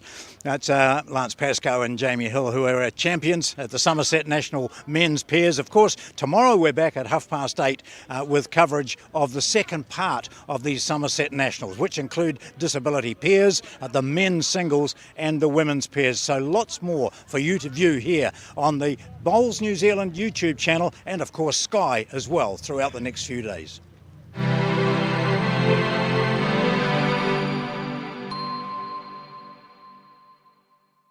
When someone you care about is going through a tough time, it can be hard to know what to do. Here's 10 ways you can help someone who is struggling. Listen. You might want to give advice, but most people just want to feel heard. Be there. You don't have to fix their problems or find the perfect thing to say. Just let them know you'll be there when they need you. Let them know you get it. Let them know you get why they're struggling. Give them what they're going through. Knowing their feelings are normal and okay can make the world of difference. Offer practical support. Ask them what you can do to take some of the pressure off. Maybe you could make them a meal or do something to help around the house. Give time. Sometimes simply being there is enough. Hug it out. When appropriate, a hug can bring so much comfort. Talk it out. Offer to be their sounding board and kōrero with them about what they're going through. Remind them how much they matter. Let them know how much you and others care and how important they are. Remind them of their strength. They might not feel strong right now, so remind them of the strength you know they have. Help find them support. Offer to help them find the right services and support they need. For more information and to try an online therapy course, go to justathought.co.nz.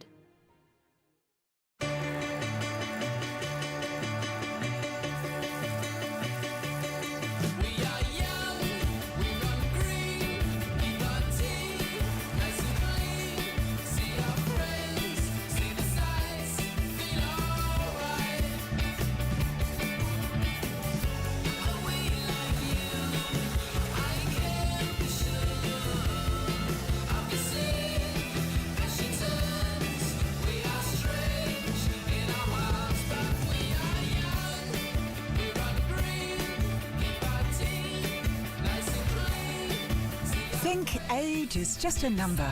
Love the life you choose at Summerset Retirement Villages.